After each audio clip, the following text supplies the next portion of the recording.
will be the TAVR 1.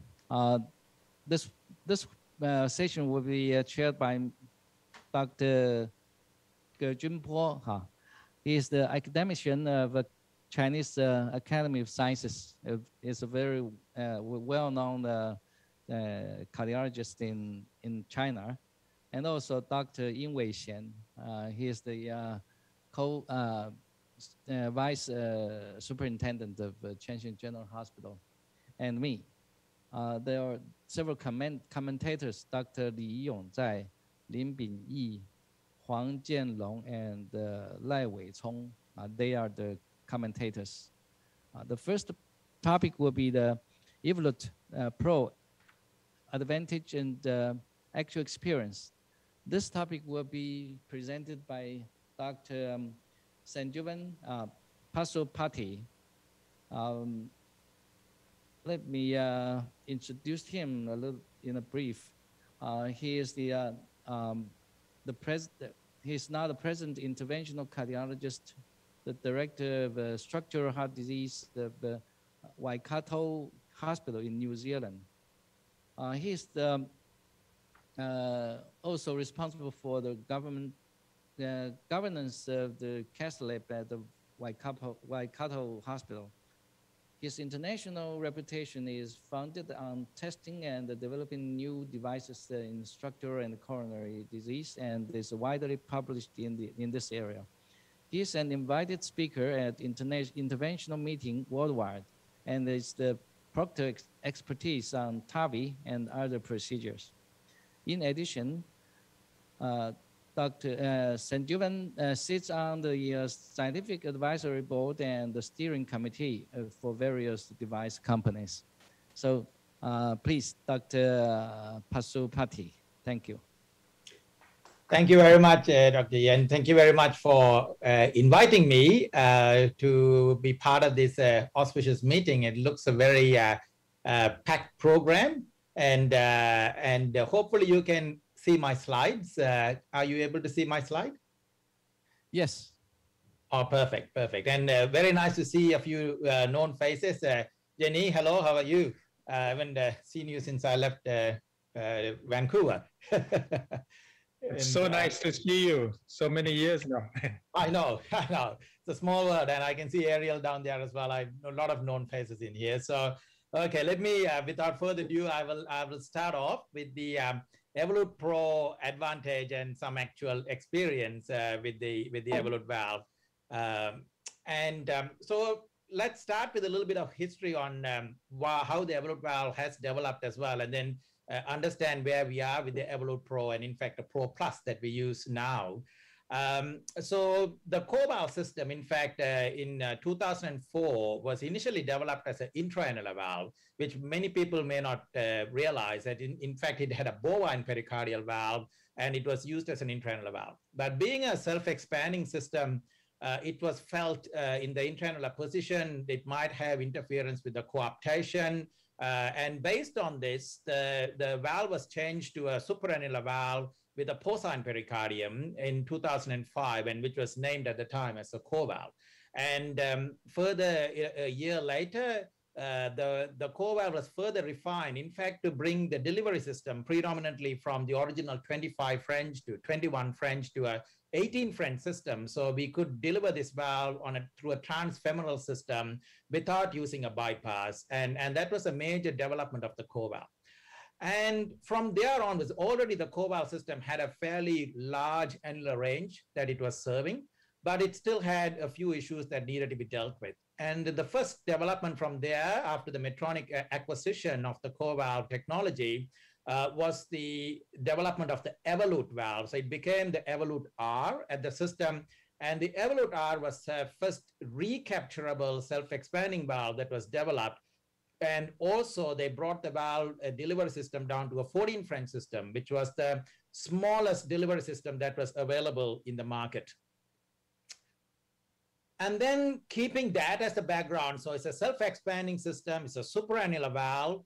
The Evolut R was further developed with an external skirt that was put in, which was one of the deficits we have with all these self-expanding valves, was the paravalvular leak, or in fact, all the transcatheter valves. And by adding the external skirt, it in fact significantly mitigated the paravalvular leak. And that was the first development. Then the system was called the Evolut Pro system. And every time when you put something extra to your frame, your size of the valve or the delivery system also goes up.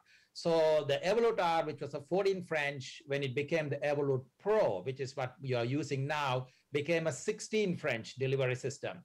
And now the Evolut Pro Plus has been developed with the same Evolut Pro valve, but it has been brought back to a 14 French from pretty much from the 26 and the 29 valve, the 23, 26, 29 valve, and the 34 now comes with the 18 French system.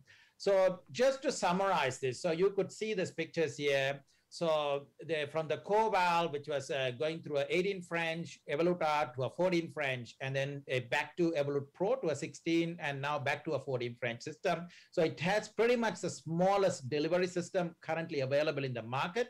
It also serves the largest annular range, all the way from 17 to 30 millimeter annular range. And it has now also has the external skirt. It is a fully recapturing valve, at least up to the 2/3 of the deployment. And it still functions as a supraannular self-expanding valve.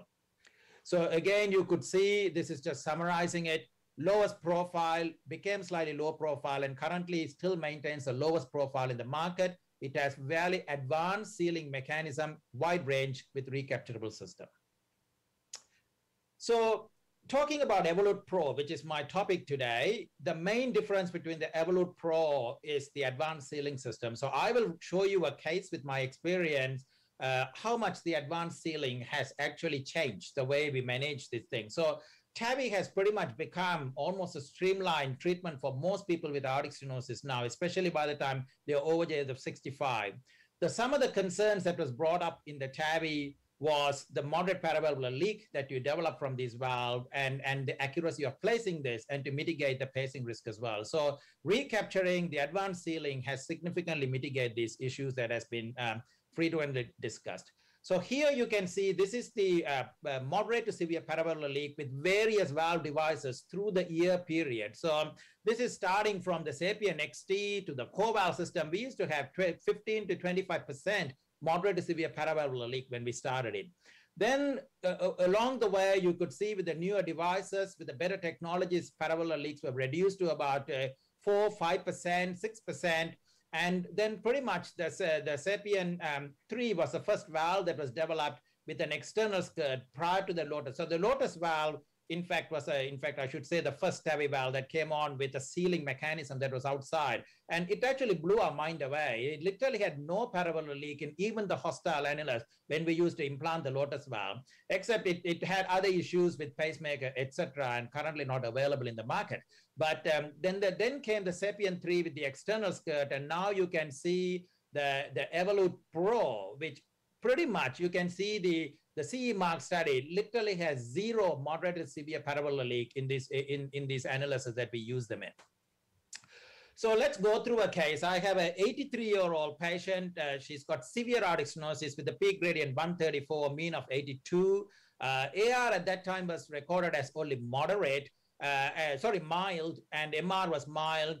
The patient had normal ejection fraction. She has had a previous stent to an LAD that was done in 2010. And then just as a workup for the TAVI, she had a cardiac cath done in October, this is 2019 case. At that time, she had some moderate right coronary lesion. The stent was still very well patent. She also has a few other risk factors with AF, diabetes, hypertension, and some moderate renal impairment. While she was awaiting the TAVI, she was readmitted back into a peripheral hospital with a significant troponin rise. The troponins went up right up to 2,000. Now, they had only done an angiogram a month ago, so they felt the coronary lesions are not bad. And at that time, we could not offer TAVI on an emergency basis. Nowadays, we do offer TAVI pretty much any day we want because half our TAVIs are done with no anesthetics. It's done in a very local anesthetic with no anesthetics in the room. But in 2019, we were not like that. We had to have set days where we could offer TAVI. So the patient was transferred for balloon valvuloplasty to stabilize her because she has had a significant troponin rise until we could offer her TAVI. So when she arrived from the peripheral to our hospital for a balloon valvuloplasty, you can see the angiogram here. She has at least moderate to severe aortic regurgitation. There's no longer, the AR is mild. She has got moderate to severe AR. The AR index is sitting at 14. And in fact, I found the right coronary lesion that was about moderate at the time of angiogram a month ago had a plaque rupture, which was most probably the cause of a non-STEMI. So the right coronary was stented. And then we pretty much did the TAVI CT the next day and brought her in for a TAVI. So this is a TAVI CT. As you could see, she has a true hostile annulus. This is not just a normal annulus. This is a true hostile annulus. She's got significant calcium coming under the non-coronary cusp. This minimum diameter is only 12 millimeters. The longer diameter is sitting at 24 millimeters. And even right down the LVOT, you could see here, it comes down to 11 millimeters. It's severely hostile annulus. Her annula on the perimeter and area base is about 22. So she would have a 26 Evolut valve or a 23 Sapien valve or whichever the valve that you chose. But when you start seeing these kind of hostile annulus like this, you most probably will need to put a self-expanding valve. So here we have a whole lot of valves. These were all available for us in New Zealand. The Navito is only just come in, but at that time it was Portico, but we have a whole lot of valves. Which valve would you choose for this patient is my first question. So being a web-based meeting, I'm going to move on by showing my choice here. So Lotus is currently no longer available, but there's really not a lot of role for a balloon expandable valve in this hostile annulus. The balloon expandable valves will pretty much reshape the annulus and you are more likely to cause a rupture in this area. So then we have a whole lot of self-expanding valve. And again, accurate neo doesn't have an external skirt. In this kind of hostile annulus will leave you with a significant amount of AR. Now you have the Evolut Pro and the Navito. The Navito doesn't have the same radial force, pretty much will require to do a balloon valvuloplasty to actually get a reasonable expansion of this valve. And in this annulus, the Navito will somewhat struggle. So Evolut Pro, hands down, will be my choice to go and implant in this area. And this is not going to be straightforward, as you would see. So this is the low-risk trial. If you look at the low-risk trial, in fact, the balloon expandable valve, these are like not that hostile compared to the patient that I showed you. These are all the type of patients they excluded in the balloon expandable trials. You would see 52% of the patients who were put forward as low risk was excluded in the low risk trial in the partner 3. And pretty much 38 or 40% of those patients were due to the hostile annulus or somewhat calcium in the annulus. Compared to an Evolut valve, only 16% were excluded in those trials when we went ahead with it. Predominantly, this is to do with concerns of root rupture and paravalvular leak. So here comes the valve. The initial starting point looks okay. We are continue to expand the valve, as you could see. In this view, the valve looks reasonably expanding, and there's no major concern the way the valve is expanding here. And let's now, at 2/3, we will always do an orthogonal shots to just make sure this valve is fully expanded prior to releasing this valve. So these are your orthogonal shots. You can see in the RAO view, usually where the valve doesn't expand very well because the smallest diameter, the valve looks reasonably well expanded. Now you go on to the LAO view, this is like a sandwich. This is literally looks like a sandwich. And what you are seeing here is this is what you are seeing. So you have a non-coronary cusp chucked with a big amount of calcium, and the valve pretty much arrives in the non-coronary cusp. So when it's opening, you could see it's opening from the non into the left, and this is how the valve is open. So when you're looking at an angiogram like this, you're actually seeing this full expansion. Now you go on to the LAO view, you see the valve is like a little sandwich, and it's literally not reaching the left side because of the amount of calcium. So what do you do from here? We didn't want to do a BAV. This patient's already got significant AR. The AR index is almost touching the diastolic pressure. So we came down a little bit into the ventricle, and then we thought if we expand the valve a little bit, it will jump over the calcium. So we started to open the valve and then come up, and then we started to expand the valve from there onwards. But in spite of that, you can see there is still some invagination of this frame. So that amount of ventricular wasn't enough. So we actually now come down really into the mid cavity. The mid cavity to in fact start opening the valve. So in the mid cavity, you want to make the valve circle enough. So when you pull it back, it will come above that calcium line that you are seeing. So here we have come to the mid cavity, and then we will open the valve to make it somewhat circular. And then we have pulled back the valve and then continue to open the rest of the valve from that point. So now we had opened the tooth and it doesn't look as sandwiched as it looked before. You can see the non-coronary cusp has got a little bit of constriction, but on the left-hand side, the valve has opened significantly well. So what you are seeing here is a picture like this now. So the valve is no longer constrained into this area. It's in fact, because we had opened it and then pulled it up, it has started to open like that. But you might still have problems pulling this nose cone because the nose cone is pretty much lying due to the gravity under the non-coronary cusp. So here, this is what happened after we released the valve. You can't pull the nose cone. Nose cone is continued to getting caught. And with multiple wire manipulation to try and get the nose cone out didn't work. So you can see the reason for that is it is still somewhat like a sandwich in this area, but the valve has opened at the supraannular level reasonably well. So we didn't want to do an aggressive valvuloplasty. So we have come contralaterally. And in this scenario, when you cross the valve, please cross with the pigtail. Do not use the wire because you will go through the stent struts. So using the pigtail, a gentle balloon valvuloplasty, only 60% volume, a gentle balloon valvuloplasty just to relieve the nose cone, and then the nose cone comes out. After that, the patient had still about 2 to 3 plus AR. And here, what we are doing is underfilling a balloon just to allow the valve to reach the places where it needs to go. And with that kind of balloon valvuloplasty, the pro will do the rest of the job. It will go and start to seal the calcium gaps that you have got. So that is all what you need to do. No aggressive valvuloplasty. This annulus is 22. This is a 20 balloon underfill. That is all what we are using. And then after that, you can see in the short axis view how the valve has become circular. At the valve level, there's a little bit of invagination at the annular plane, but that would not mitigate your gradients. This is a final gradient. The gradient is only 7 millimeter peak, 7 millimeter mean, no more aortic regurgitation on the table. Pretty much the pro has sealed itself. And next day, there's only trivial AR left for the patient. So just to summarize, if you have a hostile annulus, pretty much the pro system, before we thought the Lotus was one of the only systems we could use here. Here the pro pretty much serves as an excellent valve to try and seal these areas, but that external skirt works significantly well in this scenario. So just to summarize, just the last slides or last 2 slides. So self-expanding frame. So if you have a hostile annulus, self-expanding frames are any day better than the balloon expandable frame because it will allow the annulus to shape the frame, then try to reshape the annulus and cause root rupture. Recapturing systems are useful because it will allow you to optimally position your valve in this scenario, especially when you would not be able to predict the way how the valves will open.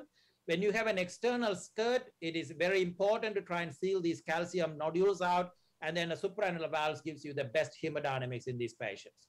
So the Evolut Pro system, which is the next generation of the Evolut platform, meets some of these unmet needs while maintaining the self-expansion, the supraannularity. It has recapturable for accuracy. It has got the wide annular range, the smallest profile in the market, especially with the Pro Plus system.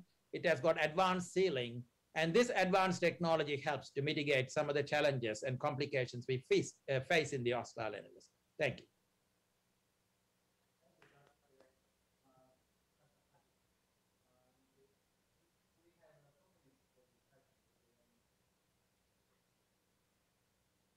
Sorry, I will stop to share the screen.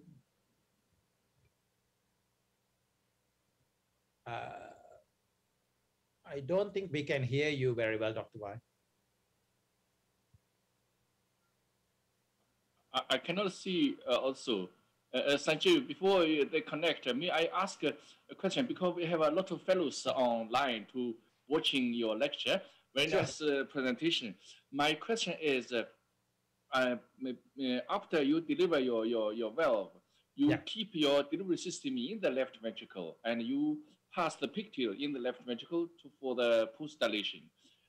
Why, or it is a routine, or would you give a comment why we just take the delivery system out and to using the wire in the left ventricle to dilate because you have more room in the outflow tract?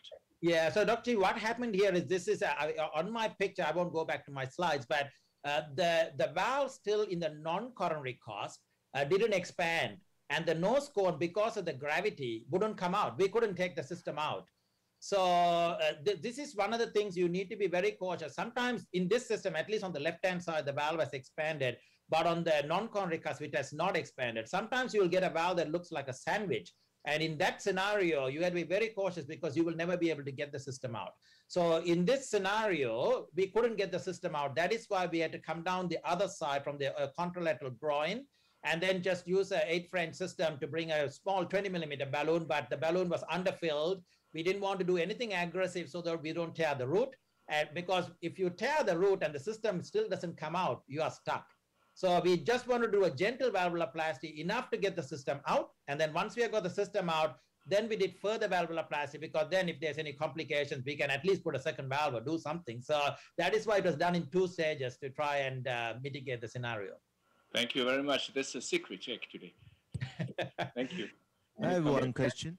Can I have why don't you just pre-dilate before implant the valve?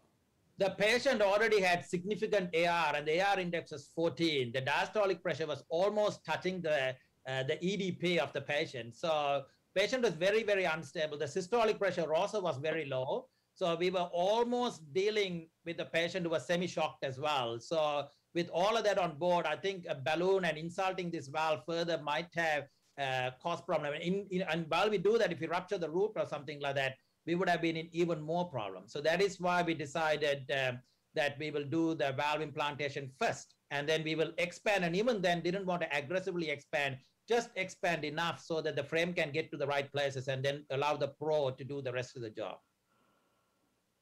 Ariel, is a routine for you to pre-dilate before you implant the valve, or is optional? I am a strong believer in pre-dilating. I know a lot of people implant the valve without pre-dilating. Saying that my last 2 TAVIs, I didn't pre-dilate. Mainly the only reason for me not to pre-dilate a patient is when they have significant AR, and I try not to make the scenario worse. The reason I like to pre-dilate is when you don't pre-dilate, about 30% of the patients require post-dilatation. If you pre-dilate, that drops down to about 10%. I rather not traumatize the new valve, because we don't know whether these have long-term implications. At the short term, there's no concerns. But in the long term, we don't know. And also when you do post-dilatation, you do more aggressive post-dilatation. When you pre-dilate, it's very mild. You just enough to make the leaflets a bit pliable. So I'm a strong pre-dilating person. I don't know whether that's right or wrong, but that has not altered my stroke rates. And I'm very happy with those steps to do it in that way. Can I ask a question or a comment? Yes, Ari, yes. Hi, Sanjeev. Thank you as always for your wonderful question. I hardly recognized you because we're all getting older and you're the only one who looks younger. You lost weight. You look wonderful. Thank you very much.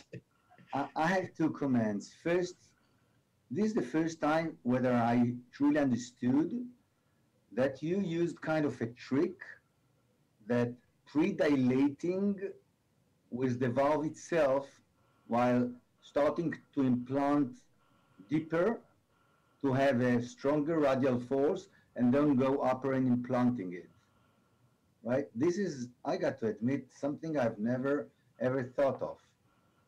Are you doing it? It's not routine, Ari, and I usually won't recommend that as a routine because if you think about it, these are things might increase your risk of pacemaker on patients. So for this particular hostile annular scenario where you find the self-expanding system is not molding to your shape you want, yes, it's a technique I had done maybe about 4 or 5 patients. It's not common. But in that scenario, it works. But I would not recommend that this is the routine way to implant because for most patients, not routine, but it looks like a wonderful idea. I've never. It does work. It does work. I have got maybe about 4 or 5 cases with the similar scenarios, especially sometimes not bicuspid valve. This is more when you have this hostile annulus where the calciums don't allow the valve to shape the way the valve has to, and you can't do a adequate valvuloplasty for various reasons. Then this is a way it helps you to get your stronger part of the valve to come out and reshape and then come up and then deploy the valve. And one more short comment, if I can have. You know that I'm a very big fan of self-expandable valves, just like you. But the only disadvantage of self-expandable valve, of supraannular valve, that I see those days while we're going with the indication creep to younger and younger patients is that whenever you need to do a TAV in TAV, we're probably going to have, you saw this paper of Raj Makar, of these supraannular valves that create a nail skirt, which is much higher, and patients with a narrow annulus might have coronary obstruction then. So I'm asking whether you are taking now this into your account while choosing a valve. Every patient. So I think when we look at our patients now, we look at their lifetime, the valves that they will require. When we select a valve, then just look at the valve that is best for them for today. It's not just supraannular valve. I think that is somewhat a myth when you talk about a supraannular valve, because if you look at the Evolut system, at your neoannulus, when you put a second valve in, goes to about 28 millimeters. So it's above the STJ. And if the STJ is small, you will sequester the STJ and obstruct coronary flow. But if the STJ is big, you won't obstruct the coronary flow, but you may have problems getting back into the coronary artery because you have formed a new annulus well above the STJ. Now that applies to even some intraannular valves. You can take the portico. The portico valve might be intraannular, but the valve still excurts well above the STJ. And the same applies to neo as well. The neo valve also excurts more than that. The sapien valve on the other side, in about 40% of the patient, if you want to mitigate the pacemaker at the right height, it does come up to the STJ. So it won't block it, but it will stop coronary flow still again. So you have to not only select your valve, you might have to look at the deployment depth as well. And sometimes you'll have to decide, am I going to put it a little bit deeper on a sapien valve so that when I put the second valve, I can still have coronary access, but you might end up with a pacemaker when you put them in. And these are things that might help when you look at younger patients to decide maybe a surgical valve might be the first option for them. TAVI is not the answer for everybody, but it is an answer for most of the patients. So this is how I look at it when I see a patient, especially if they are going to outlive the valve, to look at what happens when they get a second valve and then decide whether TAVI might be the right answer or a surgical valve, and what valve at what depth do you want to implant. Thank you. Okay. Dr. Wei, you are muted. You're still on mute. Vienna. Still on mute. We cannot hear you, Professor Wei. Okay, how about this? Yeah, okay. Thank you. Well, it's about the time for us to proceed to the next topic. That will be chaired by Dr. Jim Paul. Okay, thank you very much. So next presentation will be delivered by Micheal. I think Micheal, everyone who doing interventional cardiology knows him. He founded the HK Stand Society 10 years ago. He's now the director of interventional cardiology in the Queen Elizabeth Hospital. And he involved in all, interventions, coronary intervention and the valve intervention. He will deliver the lecture regarding the pacemaker after TAVI. It's a very important topic. Micheal, please. Thank you, Professor Ki. Can you hear my? Yes. Can you see my slides? Okay, good. Yeah, very clear. So these are my disclosures. Just proctor for the three companies of TAVI devices. So when you look at the because of the improvement in the TAVI devices, when you look at the complications or the risk arise from these procedures, you can see there's actually dramatic decline in almost all complications, but except probably pacemaker need.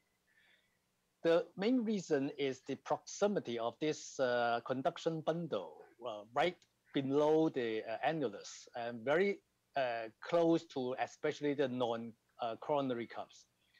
So when you look at this conduction bundle, half of these bundles will actually go along the right side of the AV bundle, and then 1/3 over the left side, and in 1/5 of this patients, actually it goes underneath the membranous septum. So that's exactly why we see so many pacemaker need in this sort of post-TAVI patients. So it mainly concerns about the length of the membranous septum. So when you implant the valve, when you look at the lowest point of the annular plane, we try to implant as high as possible so that we try to avoid impinging on this conduction bundle. Usually it's around 2 to 6 millimeters in length. A number of predictive factors have been identified to predict the need of pacemaker implantation after the TAVI procedure. So when we look at the patient's age might be a factor, whether the annular is very calcified, and then ECG-wise, when you see a pre-existing RBBB first degree or even higher degree of AV block, then it's very predictive of pacemaker need after this procedure. And during our procedures, whether we implant the valve very deep, whether we do pre-dilatation, post-dilatation, all this may add up to the need of pacemaker after our TAVI procedure. So back in 2014, actually a group of us in the AP core valve registry have already done this work of predicting the need of pacemaker implantation. And at that time, first of all, we think the device depth is very important. Any depth of more than 7.8 millimeter will actually predict a higher need of pacemaker. And then the size of the device or the expansion of this device, that's what we call the stretching index. If it is 13% oversized, then it's actually more predictive of the need of pacemaker implantation after the procedure. So when we look at the patient and the procedure itself, these are the main concerns or main factors that we should consider when we stratify the patient's risk of pacemaker need. So when you look at the ECG, when there's a first degree heart block RBBB, then we should be take extra caution. During the procedure, when we use a self-expanding device or actually the balloon expandable device, the newer generation, we have also a similar risk of pacemaker need. And then device oversizing, implantation depth, which I think is very important. And then whether you need pre and post dilatation with the balloon. And then on the CT, when you see heavy calcification or short membrane septum, then these are all predictors of pacemaker. So with those predictors, we actually stratified whether we would actually put in a temporary pacemaker wire. So if the patient does not have any of those risk factors with a normal ECG, usually we would do LV pacing without leaving behind a temporary pacing wire. But if we see any new ECG changes or pre-existing ECG changes, we probably will leave a temporary pacing wire behind to monitor for at least 1 or 2 days after our procedure in our CCU. That's how it's going to help us. As I mentioned, the newer generation devices has improved quite a lot. Actually, it brought the pacemaker rate from 20-30% all the way down to around 10-11% already with the latest generation Evolut Pro device. But if you see the latest generation of the balloon expandable device, pacemaker rate still is almost the same at around 10-13%. So this is still a problem for us, no matter we are dealing with self-expanding device or the balloon expandable device. Then we try to minimize this pacemaker need. We try to implant the device higher. What's the impact of this new pacemaker need? Actually, I would say there are still conflicting data. When we look at the Gary registry, you will see that the need of new pacemaker actually is independently associated with increased 1-year mortality. But when you look at the meta-analysis of various trials, we can see that actually the 1-year risk of all-cause mortality is more or less the same whether you need pacemaker or not. And if you look at the cardiac death, the implantation of pacemakers sort of exercise a sort of protective effect. So patients die less frequently because of cardiac causes if you implant the pacemaker. So I would say the need of pacemaker and future mortality is still in the gray zone that we still don't know, but probably the patient will be readmitted to hospital more often, and the combined MACE would be higher if we need to implant a pacemaker. So we should exert all our efforts to try to prevent or to reduce this need of permanent pacemaker after our TAVI procedure. If you look at Hassan's latest paper on the need of new pacemaker and the implant depth, in which I think is very important, you can show that when you implant the device higher, so with the implant depth less than 3 mm, you will probably see the lowest need of pacemaker as compared to implant depth of more than 5 mm.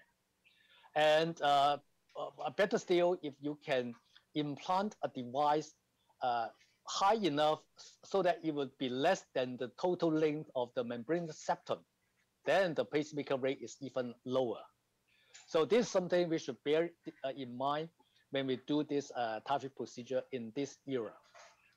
This is our usual view, the coplanar view that we would usually take when we implant the valve in the past, in which we identify the right and the left coronary cups and then form a single plane, what you call the annular plane, so that we implant our valve at the highest possible manner.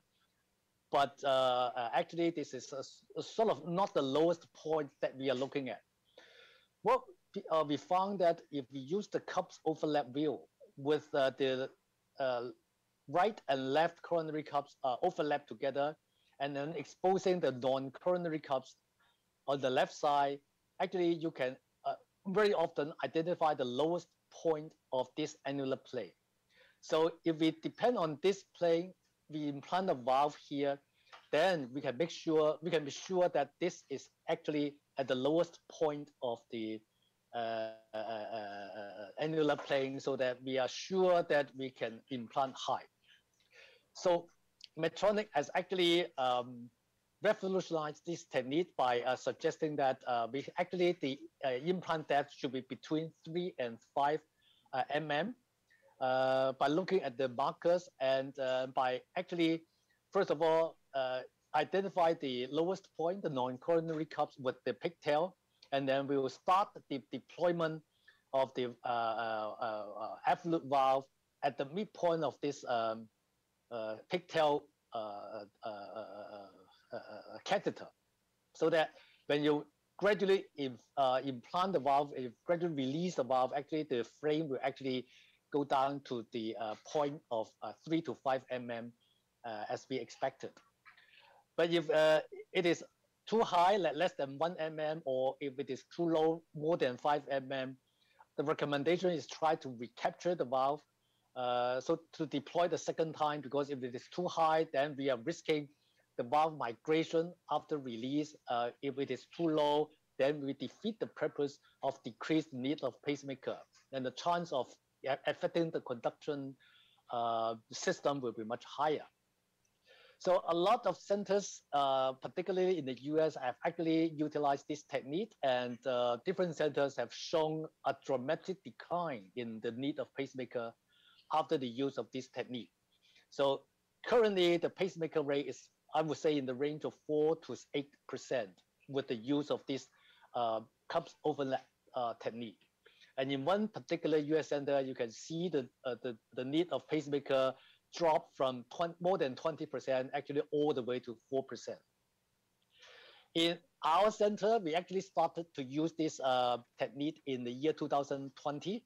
And these are our number of TAVI procedures and our pacemaker rate. You can see that it actually helped us to greatly decrease our pacemaker rate.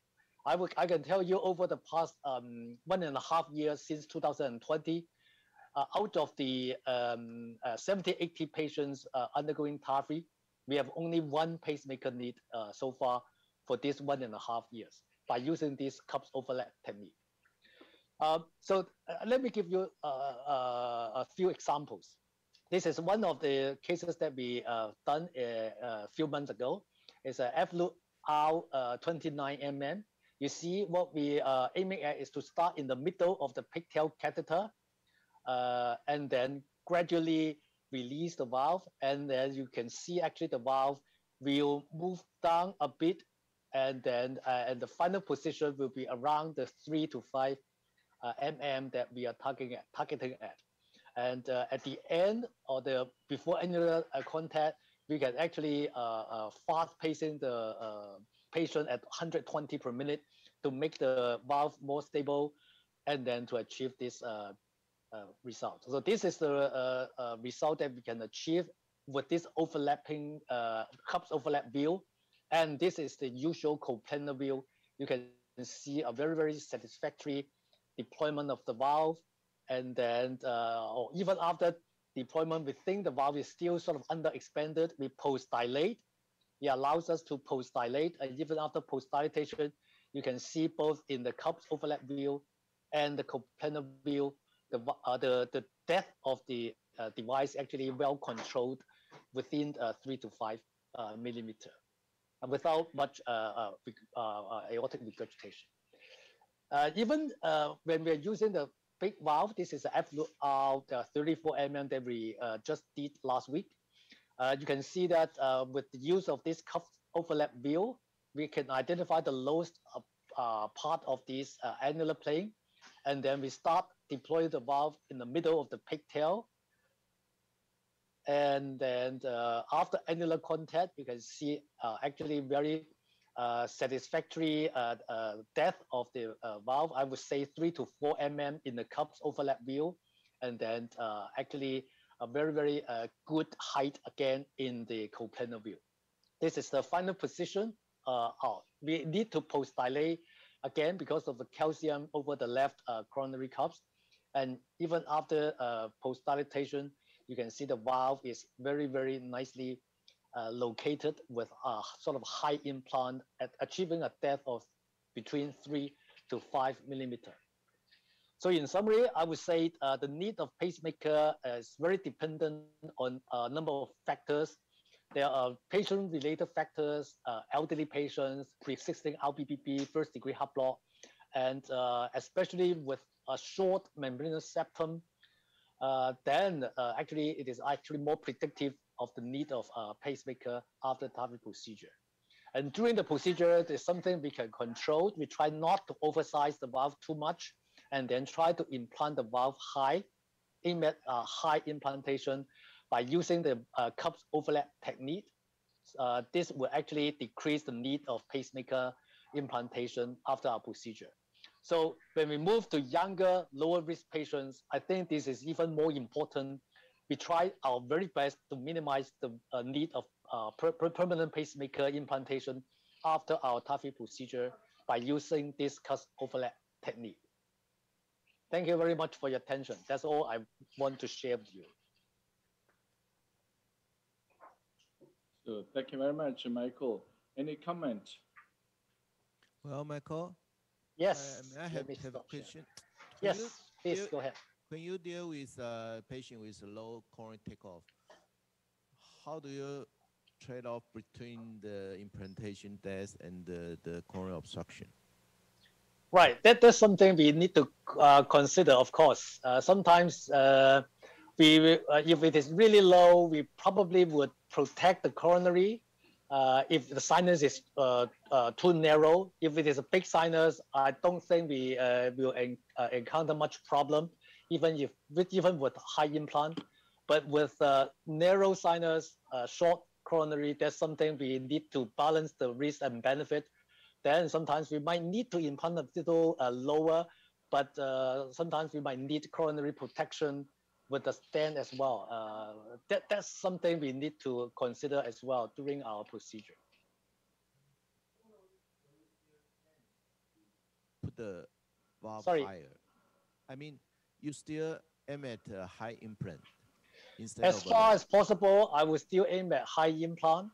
If it's very low coronary, I try to protect the coronary, because even with low implant, I mean, if you put the valve lower, you still cannot predict this coronary obstruction with low coronary.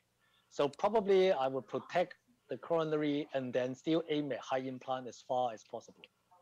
Thank you very much.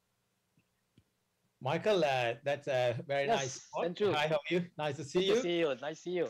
Yes, just two questions. When Yes. you're looking at the depth, are you mostly focusing the depth under just a non-coronary cusp, or you also into, because the left coronary cusp depth doesn't mean much, and the valves are not always evenly in the same depth under the non to the left. So your data that you showed is predominantly based on the non, I presume, because you're only looking at membrane septum and the non. Yes, usually will be based on the non-coronary cups.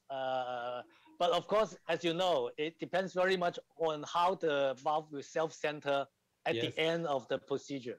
If it is a horizontal aorta, then it will be more problematic. We need to think a lot more if it's a horizontal aorta. But usually I would base on the non-coronary cups. And then the second part I was going to ask you is the valve oversizing. So I always had a problem with the 34 millimeter valves, because they are currently on the current chart will go from 26 to the 30 annulus. You put a 34 millimeter valve, which was fine for the 34 millimeter study, because at that time we never used the bicuspid views. When we thought we implant between 3 and 5, sometimes it's between 3 and 7 or something around that height. So now that we are constantly getting very high implants, so somebody with an annulus of 26.5, okay, that is almost like a 22% oversizing of the 34 millimeter valve. Would you drop it down to a 29, or are you still putting 34s, or what do you do? That's something that we need to trade off. Again, risk-benefit consideration. Sometimes, as you said, I would probably purposely downsize it to 29 if I think that's oversize is too much. But I think the decision is very individualized. It depends on the amount of calcium, whether it is bicuspid, and a lot of other factors as well. But yes, in general, we try not to oversize too much, as mentioned by you, because pacemaker need, apart from the depth, I think oversizing also counts quite a lot for this sort of scenario. Thank you.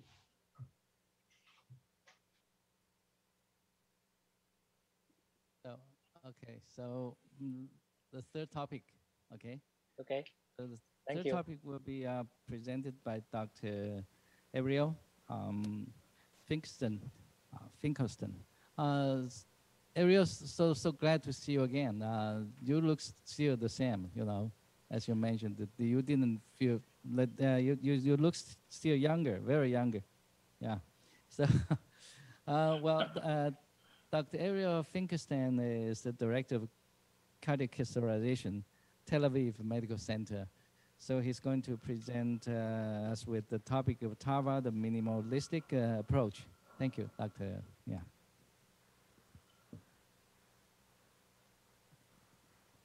Ariel, can you hear us? Eric? You are muted, Eric. Yeah, I'm unmuted, but can you see my screen? Yeah, not yet. Now we can see you. You can share your screen here too. Yeah, that's what I did. I shared screen. Can you see? You share your picture, your photo to us. Wait a minute. Okay, take your time. Do you see it now? No. Oh Not my yet. God. Wait a minute. I have the share screen, which I have done so many times. It doesn't allow me to share screen. I don't know why. Wait a minute. You don't see my screen, right? Not yet.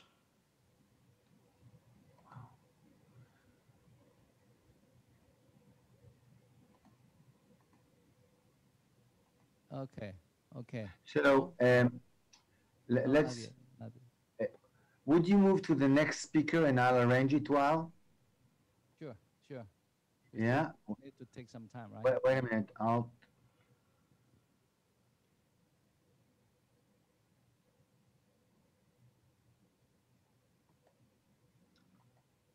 my God.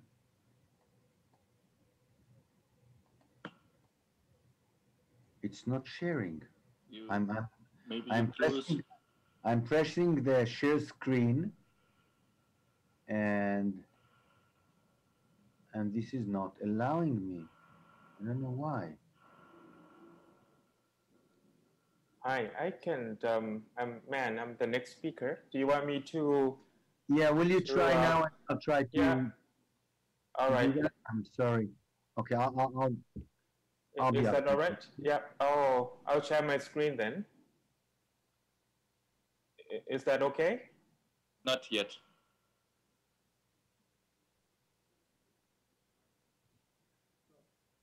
Okay, now okay. Okay. Yes, yes. Now you're on the screen. Yeah. Just okay. Okay. 这是下一位。 Oh, this is the next topic.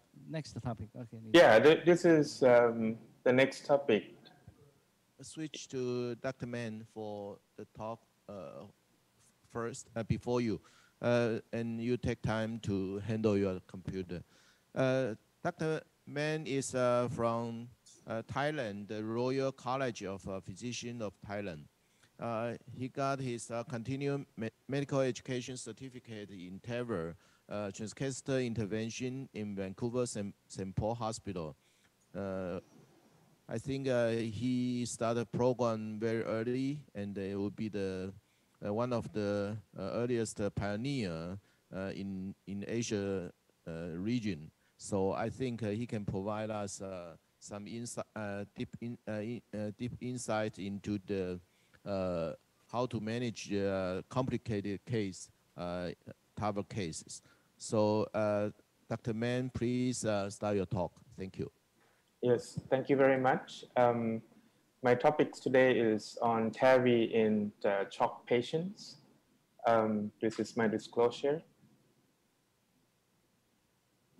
So TAVR in shock patients, as we all know, all the randomized controlled trials that we have is all, TAVR was all performed electively, and the consistent exclusion criteria has been cardiogenic shock, whether it's a low cardiac output state, vasopressor dependence, or requiring mechanical support, as because we all know that this is a high-risk group. But in the real world, as we all know, we have to take them as they come. And even with this TVT registry from 2018 show that a patient who underwent TAVI required to be performed urgently or emergently is happened up to 10% in this registry, 4,000 out of 40,000 patients. And of course, they have higher risk, up to 30% mortality at 1 year follow-up. But of course, this group of patients will have high STS predicted risk score as well. There's also another recent study called TAVI Shock Registry from Europe, 11 sites, only 51 patients with severe aortic valve disease, both native and degenerative, and found similar results. Device success rate was roughly about 95%, which is very acceptable, but definitely lower than our usual cases. Mortality rate at 1 year was close to 25 to 26%, which is similar to the TVT registry. On top, I think in the real world data of this, such as this, the degenerative bioprostheses play a role in this group of patients on top of the native valve. And these group of patients, they can come in with acute aortic regurgitation that required immediate intervention, as this group of patients usually had very high LV and diastolic pressure, which ultimately results in pulmonary edema and cardiogenic shock. And that's a kind of a case that I wish to share with you.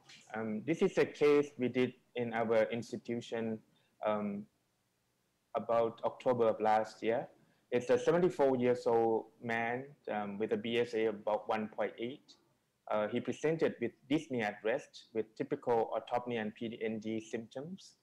He underwent coronary artery bypass surgery and aortic valve replacement using Perimount Magna number 21, 13 years ago. He also had lung cancer, had lobectomy, upper lobe lobectomy, and now on targeted therapy. His oncologist convinced that his lifespan, if we fix him, will be beyond 1 year or 2 years. He also had bad lungs with OCVA. He was initially admitted at another hospital, but due to worsening clinical symptoms of heart failure, despite increase in diuresis and rising creatinine, he was referred to us.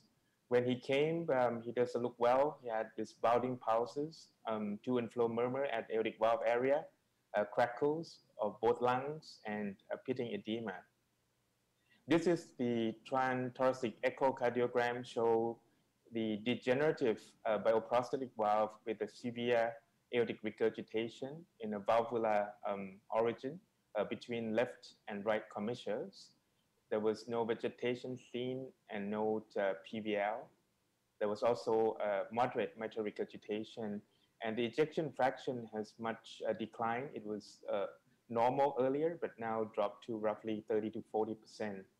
The right side is the chest X-ray, marked cardiomegaly with congestion. He also had a PA catheter guided fluid management.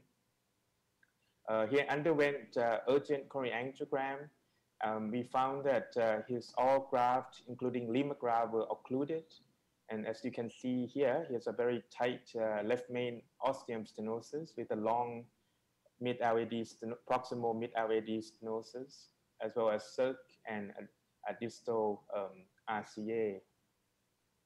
So with that, we had him done a CT scan to analyze his aortic valve emergently. So this is the valve. You can see it's a very small valve. The annulus area from CT was 293 square millimeters. LVOT is large. Right coronary cusp, the SOV roughly is about 32 millimeters. STJ was 27 times 29 with the height of 18 millimeters. Internal diameter 17 times 18 millimeters only. Coronary height on the left side is very low, 3 millimeters. On the right, 12.5 millimeter. When we do a virtual valve, extrapolate, if it's a 23 millimeter sapien valve, the VTC was roughly about 5 millimeters.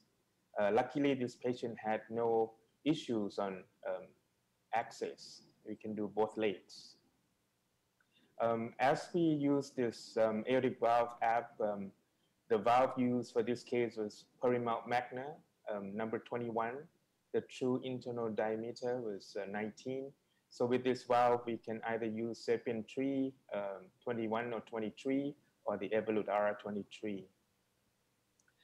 As per CT scan results, this patient is categorized as a type 2A according to vivid aortic balloon classification, in that the SLV and STJ was large enough, and the leaflet of the valve is below STJ, but coronary height was below the valve leaflet. If according to this diagram, we do not need basilica for this case, and we can go with the conventional TAVI in valve. With that, we had a urgent emergent heart team approach, and had special consideration that this is a life-saving or urgent situation. When we calculated STS predicted for mortality for redo cabbage plus aortic valve replacement, the mortality expected was very high, 25.7%. So we decide to go with transcatheter base. And to do that, we have to do multi-vessel PCIs, including left main LAD stents as the first procedure. And then we want to do a stage transfemoral aortic valve in valve together with RCA PCIs.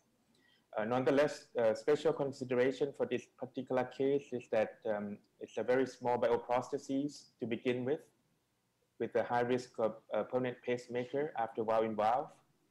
The type 2A vivid classification, as mentioned earlier. We decide to use the Sapien 3 valve with the intended balloon valve fracture to increase the EOA. When we trying to look at what to expect of this case, whether we should trying to use the self-expandable valve or not, the BSA for this case is roughly about 1.8, 1.7 to 1.8.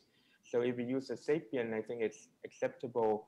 Might have a slight ppm, but it's in the borderline zone, but definitely not in the severe ppm form. And the reason for us to use Sapien in this case is that it's more or less our go-to valve in our center. I think I want to do it quick, predictable, and precise deployment. So we start off with the PCI to left main. Just cut the story short, we end up inserted almost 80 millimeter stents from mid-LAD to left main, post-dilated up to 3.5 millimeters in the left main area. And then 2 days later, we arranged him to have a TAVI valve plus RCA PCI. With special consideration, in this case, we will do general anesthesia with the transesophageal guided. We will pace through LVY. We will use the S3 number 23 with nominal volume, no pre-BAV. And because we plan to do intended balloon valve fracture with borderline VTC and low coronary height, we will do a coronary protection with the 4O times 20 millimeters stent, and we will do a balloon valve fracture using a 22 millimeters Atlas Go high pressure balloon through the right femoral artery. So pre-TAVR TE, you can appreciate how severe the aortic regurgitation is.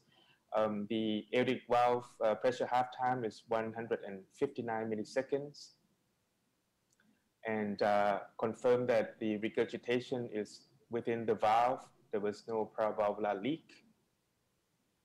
So we did a quick RCA PCI with a 30 millimeters drug-eluting stent, and then do the coronary protection. In this case, we use a 6-range guiding catheter with the guide extension guide liner, and have the Synergy 4 times 20 waiting inside in the left main proximal LAD area. We then deploy the valve using LVY pacing. It is, to be honest, I think it's a bit too low on my liking, but I think it's acceptable. So we go with the nominal volume. Can be a little bit higher, but I think it's okay. And then we intend to do balloon valve fracture.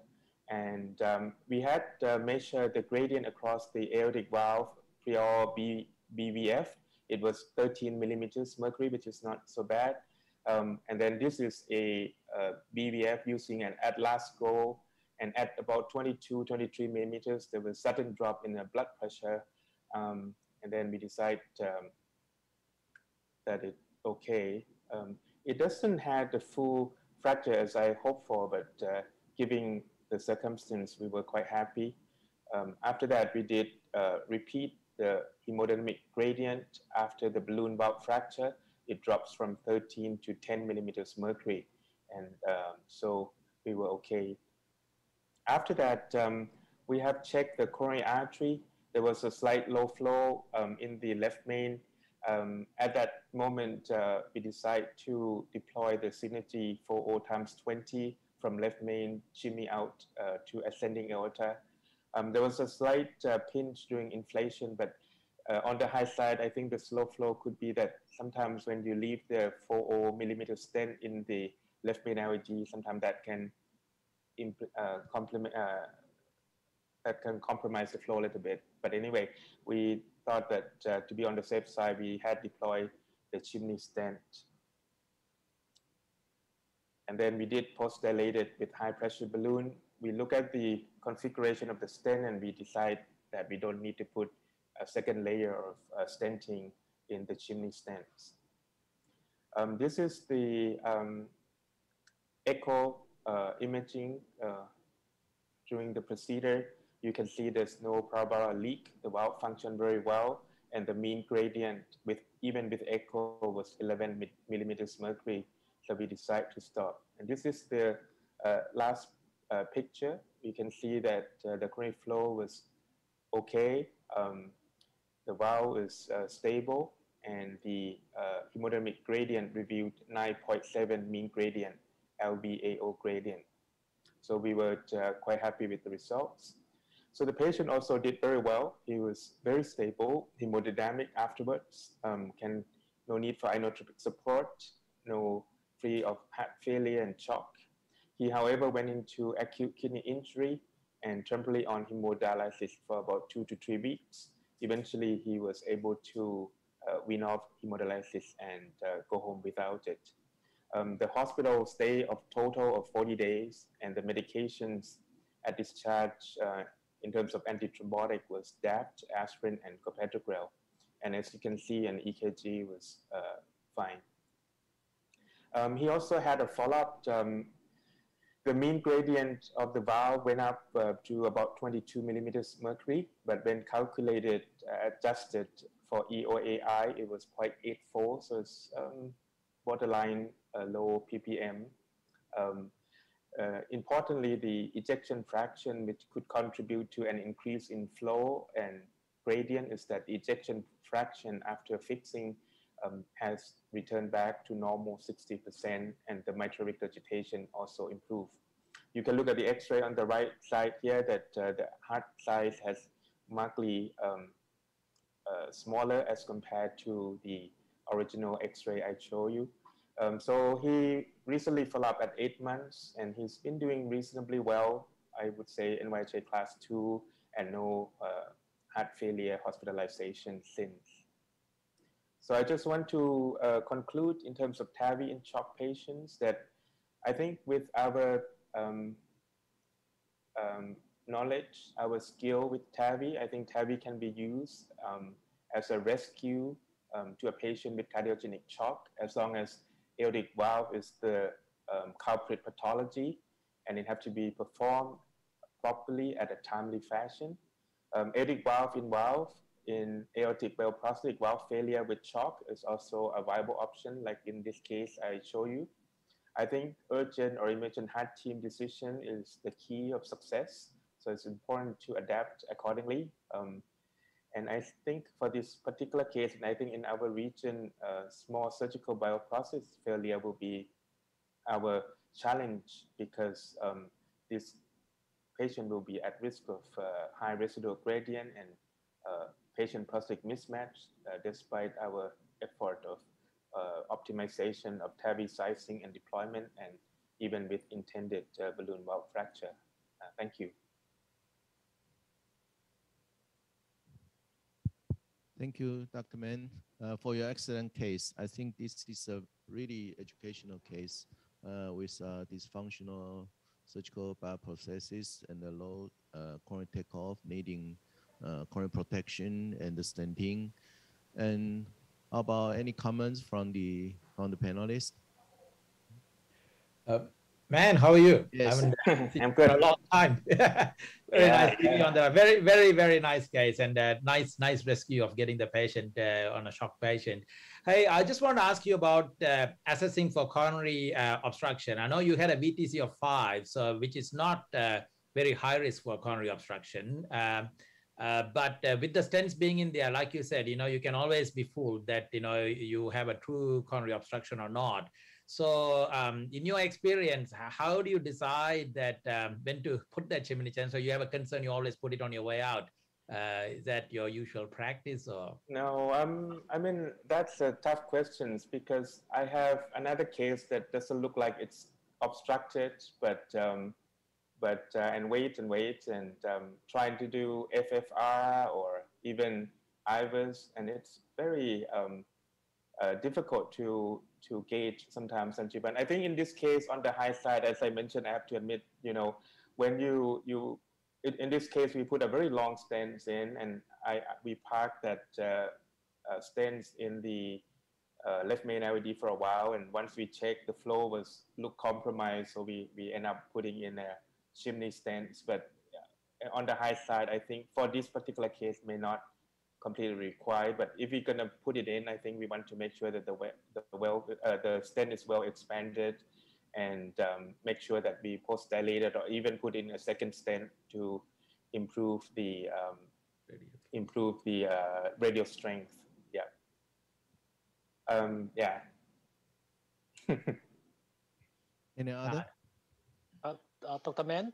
Yes. Can I just ask, we've done both actually. When you want to break a valve, you do it before you implant the new valve, or you do it after you implant the new valve?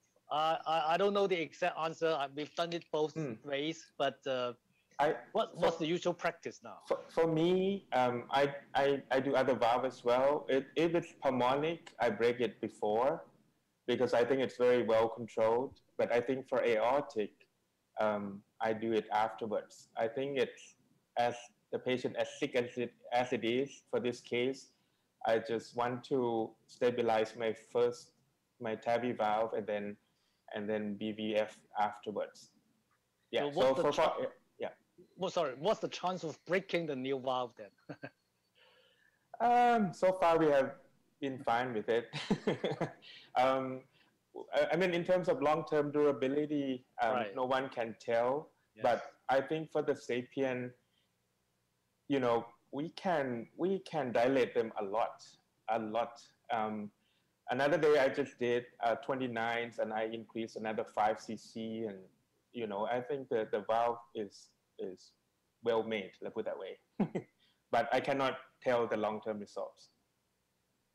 I think it's a good question, because I think we all debate about pre and post. Right. And Michael, I think in my experience, a lot of the time after you implant the valve, you'll be surprised that you don't need to break half the valve.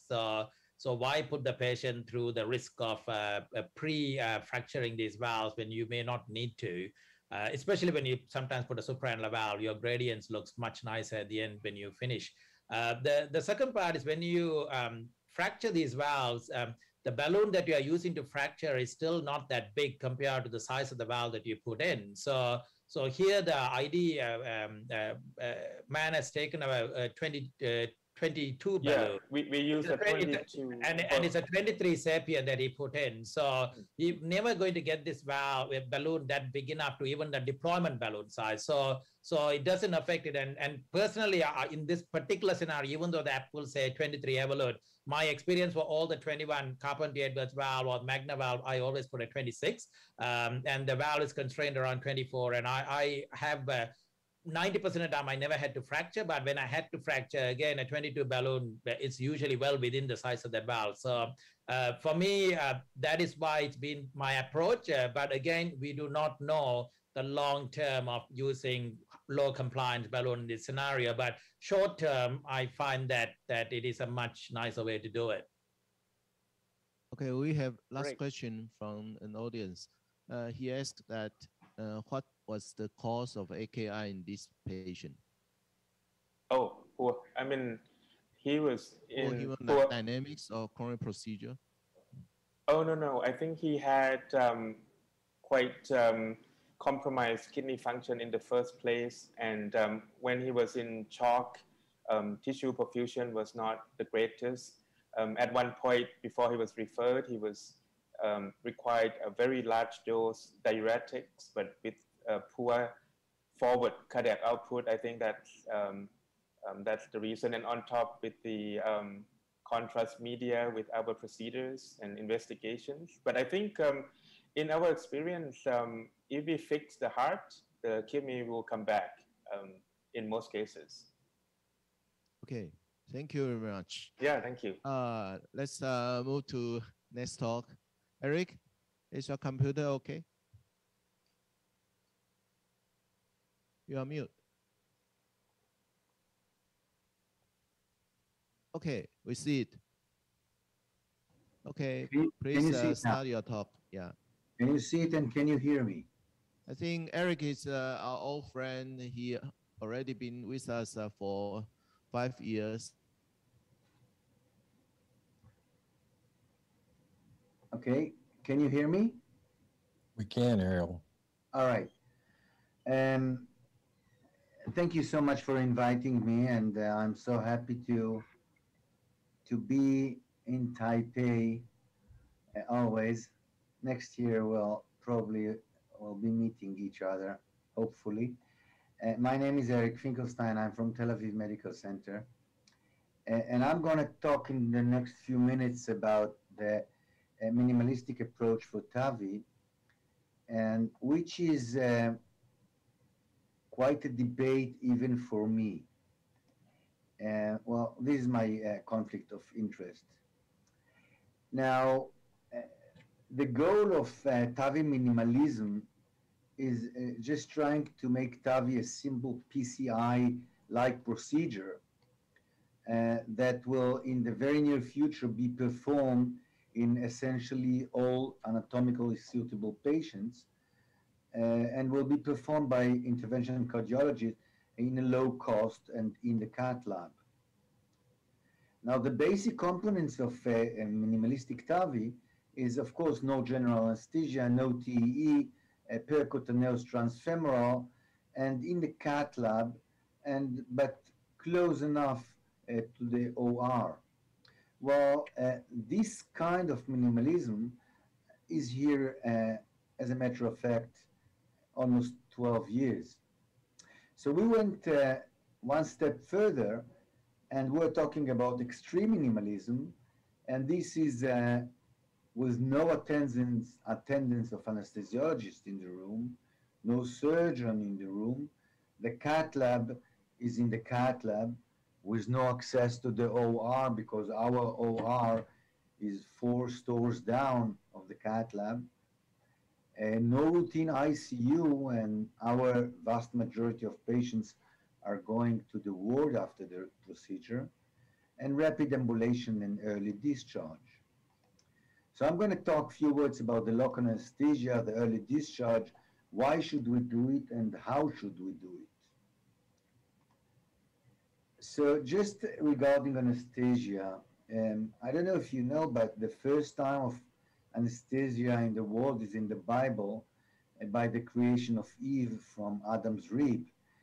But practically back in the 19th century, Dr. Morton presented the ether as the first anesthetic compound.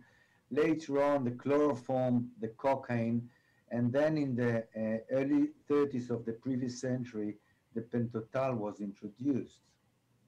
Now, when talking about the modes of anesthesia, you know that the conscious sedation, the MAC, what we call the monitor anesthesia care, the light, moderate, deep sedation, and then the general anesthesia. And this is practically a spectrum, a straight spectrum regarding the responsiveness, the airways, the spontaneous ventilation, and the cardiovascular function. And I'm not gonna go through it because we're not anesthesiologists, but you all know what I'm talking about. Now, why should we use anesthesia at all in TAVI? Well, the patients we started with were very old with comorbidities, they were fragile, they had frequent organ dysfunction. As you know, this picture of Marty with this 100 years old patient with blowing the candles of a 100 years old cake. The procedure introduced us for the first time with those huge endovascular board with transient no cardiac output while doing this rapid pacing. We needed the TE, and we needed to deal with potential complications that were pretty frequent those days. Now, we had this history of the endovascular approach that showed us that in high-risk patients, the local anesthesia was even better than general anesthesia, with shorter hospital stay and less complications. Then Sonia Petrunio has shown us that in patients with local anesthesia, the bleeding was significantly lower, and even the length of stay was shorter those days. Then was the meta-analysis of O'Sullivan that have shown us that the mean procedure duration was more than half an hour shorter. There were need of less vasopressor agent, and the hospital stay was those days 5 days shorter than with general anesthesia. And another meta-analysis of huge numbers have then shown us that the 30 days mortality was lower, the use of inotropic agents was lower, the hospital stay is shorter, ICU stay, procedural time, and fluoroscopy time. Now, we have published this paper in the International Journal of Cardiology. After we started to do, we went one step further, and we did this step further, doing TAVR with no anesthesiologist at all in the room, not because we were smarter, not because we were better. It was just a matter of what we had in life. Because in Israel, I don't know how it is in your countries, but in Israel, anesthesiology is an unmet need in medicine. There are not enough anesthesiologists in Israel. So we had just one anesthesiology for 1 day a week. And 1 day a week, you can do 2, maybe 3, maybe 4 cases for TAVR. But as we grow up, and that was almost 9 years ago, we started to have 4 or 6 cases a week of TAVR in my cath lab. So the rate limiting factor was anesthesiologist. So what I did then, I sent all the nurses of my cath lab, which are all intensive care nurses, very, very good nurses, I sent them for a course of sedation. This is a special course of the Anesthesiology Society in Israel, and they have learned for quite a time how to do deep or light sedation. And then we started to do those cases with no anesthesiologist. And we published this after doing a few hundred cases. And well, we compared it to patients that we have done with anesthesiologists in the room. Now, the patient selection was just according to the days that the patient was undergoing TAVR, because we had anesthesiologists on Monday, but on Tuesday and Wednesday, we did cases without anesthesiologists. So the patient was just the same. And what I'm writing here, the conscious sedation of the operator, it's not the operator, it's the nurse. Well, that was the difference. Not a lot, except for the propofol. Now, what we have seen is that the hospitalization duration was short, and that was statistically significant, but the 30 days mortality, well, just case because it was just the same procedures, the same patient. There was 0 in the 77 patient with no anesthesiologist, and it was 5 cases or 3% in the patient with anesthesiologist, but this is no significant, and this was no reason for this. But what we could see is that was definitely no harm by having no anesthesiologist. Then we did something that we're submitting right now, and this is taking 2,000 patients from the Israel database of 4 leading centers, and we compared those with anesthesiologists to those without. Now, what we have seen is the procedural RBC were given much less with no anesthesiologist. We have seen that the TIA was less, the hemorrhagic stroke was less, and any bleeding was less with cases without anesthesiologist on the same patients.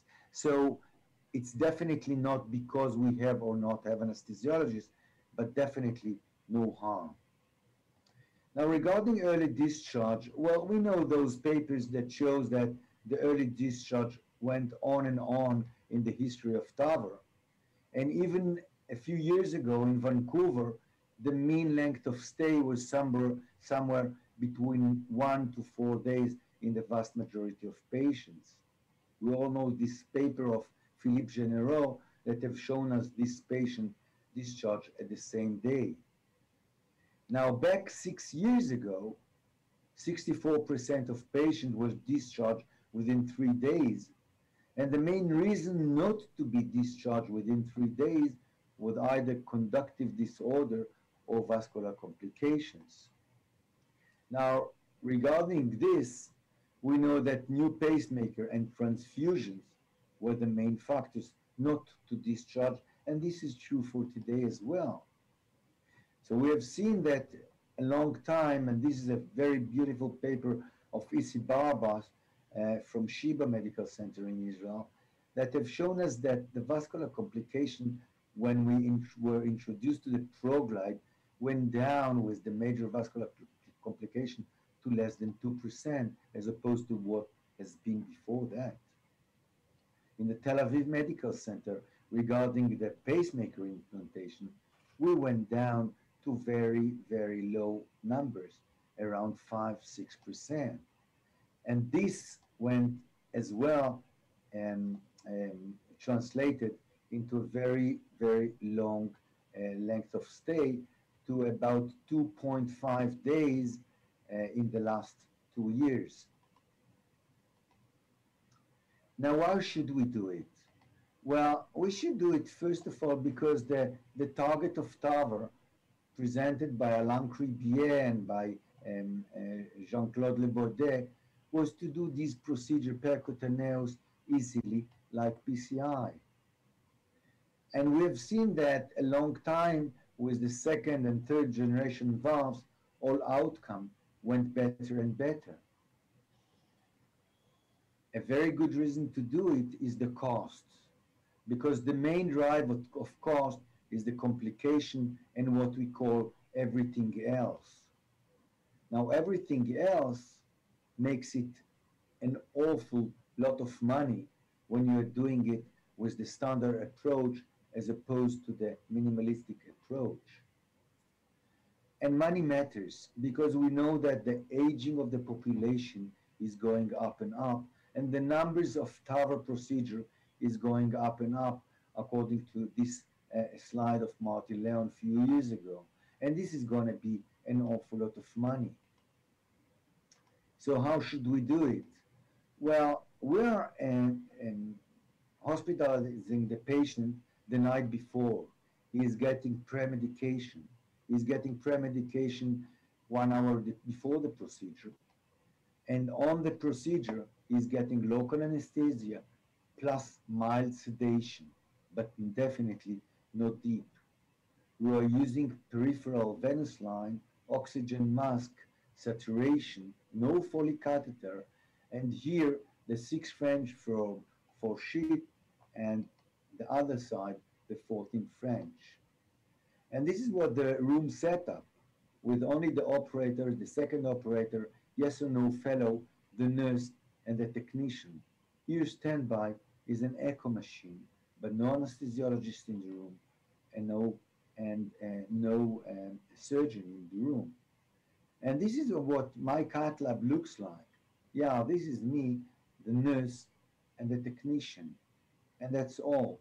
And pretty soon, another operator will join me for the implantation of the valve. So we're using local anesthesia, no TE, no uric catheter, no attendance of cardiac surgeon, no anesthesiologist, and no routine ICU unless the patient has very severe written disorders, rapid ambulation, and discharge after 1 or 2 days. But the bottom line is the most important. This is the parachute. And you are using those strings for the parachuting. So don't lose them all, because local anesthesia is losing one, and no TE is one, no surgeon, no anesthesiologist, and very early discharge. So do this, but always have good, very good backup, who, where, and when, with excellent logistics. Because we all know this joke about the paper of parachuting without, as compared to no parachuting. So do not exaggerate. do the efficient outpatient TAVR diagnostic workup and same-day admission for TAVR. So use the pre-procedural imaging, which will make you to anticipate any problems and any complication that you might have and exclude those patients from having minimalistic approach. Select your patient. Avoid cohort C, if you remember, for having minimalistic approach. Try to admit the night before to avoid surprises, and use the minimalistic approach only if you have experienced centers with experienced operators. So in conclusion, in 2021, local anesthesia, with or without the attendance of anesthesiologist in the room, early discharge of less than 48 hours after planned transfemoral TAVI is feasible in the vast majority of TAVI patients. This strategy is safe in selected patients in experienced centers by experienced operators. However, and remember this, as TAVI is expanded with this indication creep to younger and lower risk patients, there is no room for even the slightest compromise of less than perfect results. So we might experience in the very near future going back into less minimalistic and using TEE in order to achieve those perfect results. So right now, this is what we're doing. I'm not pretty much sure about what we're going to have in the future. Thank you so much for your attention. Thank you, Eric, for your very thoughtful and yeah, I think we should reconsider something in our daily practice. Any comment from the panelists? So Eric, how do you think regarding the volume outcome issue? I mean, how many cases should be performed before the team become proficient, or when should the team consider start the minimalist approach? Well, this is a question I truly do not have an answer for, and this is mainly because, like Socrates have said some years ago, many years ago, as we are going further and further with TAVR, and we have been doing more than 2,500 cases here, I'm more and more scared of TAVR than I have been 5 years ago, because we learn more and more hazards and complications of TAVR as we go further. Like, for instance, the need of cases that makes me a deja vu many years ago of in-stent restenosis that we are going to have now TAVR and TAVR. And TAVR and TAVR that we have been doing many cases in the past, we're doing it like the what we used to call the courage of ignorance. I never anticipate that TAVR and TAVR might be so dangerous for pulmonary obstruction, for instance. So, to your question, how many cases, there is no true answer for this. I think that the question is not how many cases. The question is how deep you truly know and understand the TAVR procedure and all the dark sides of the TAVR, because we're discovering more and more dark sides that makes me a little bit more scary. Okay, there's a question raised from the audience. How to avoid legal issue when complication happened, at least in Israel or any other countries?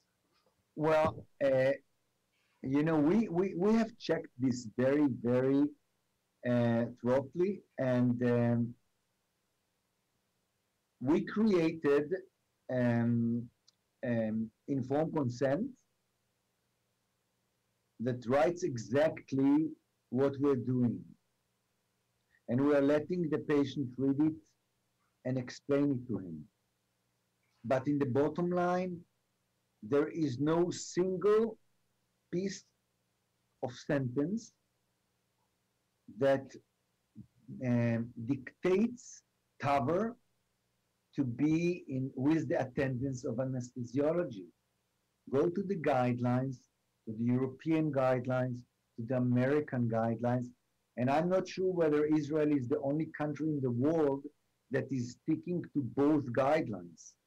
Anything that we're doing have to be according to the European as well as to the American guidelines, societies of cardiologists. And I've go through it. There isn't a single sentence that dictates you to do TAVR with anesthesiologists.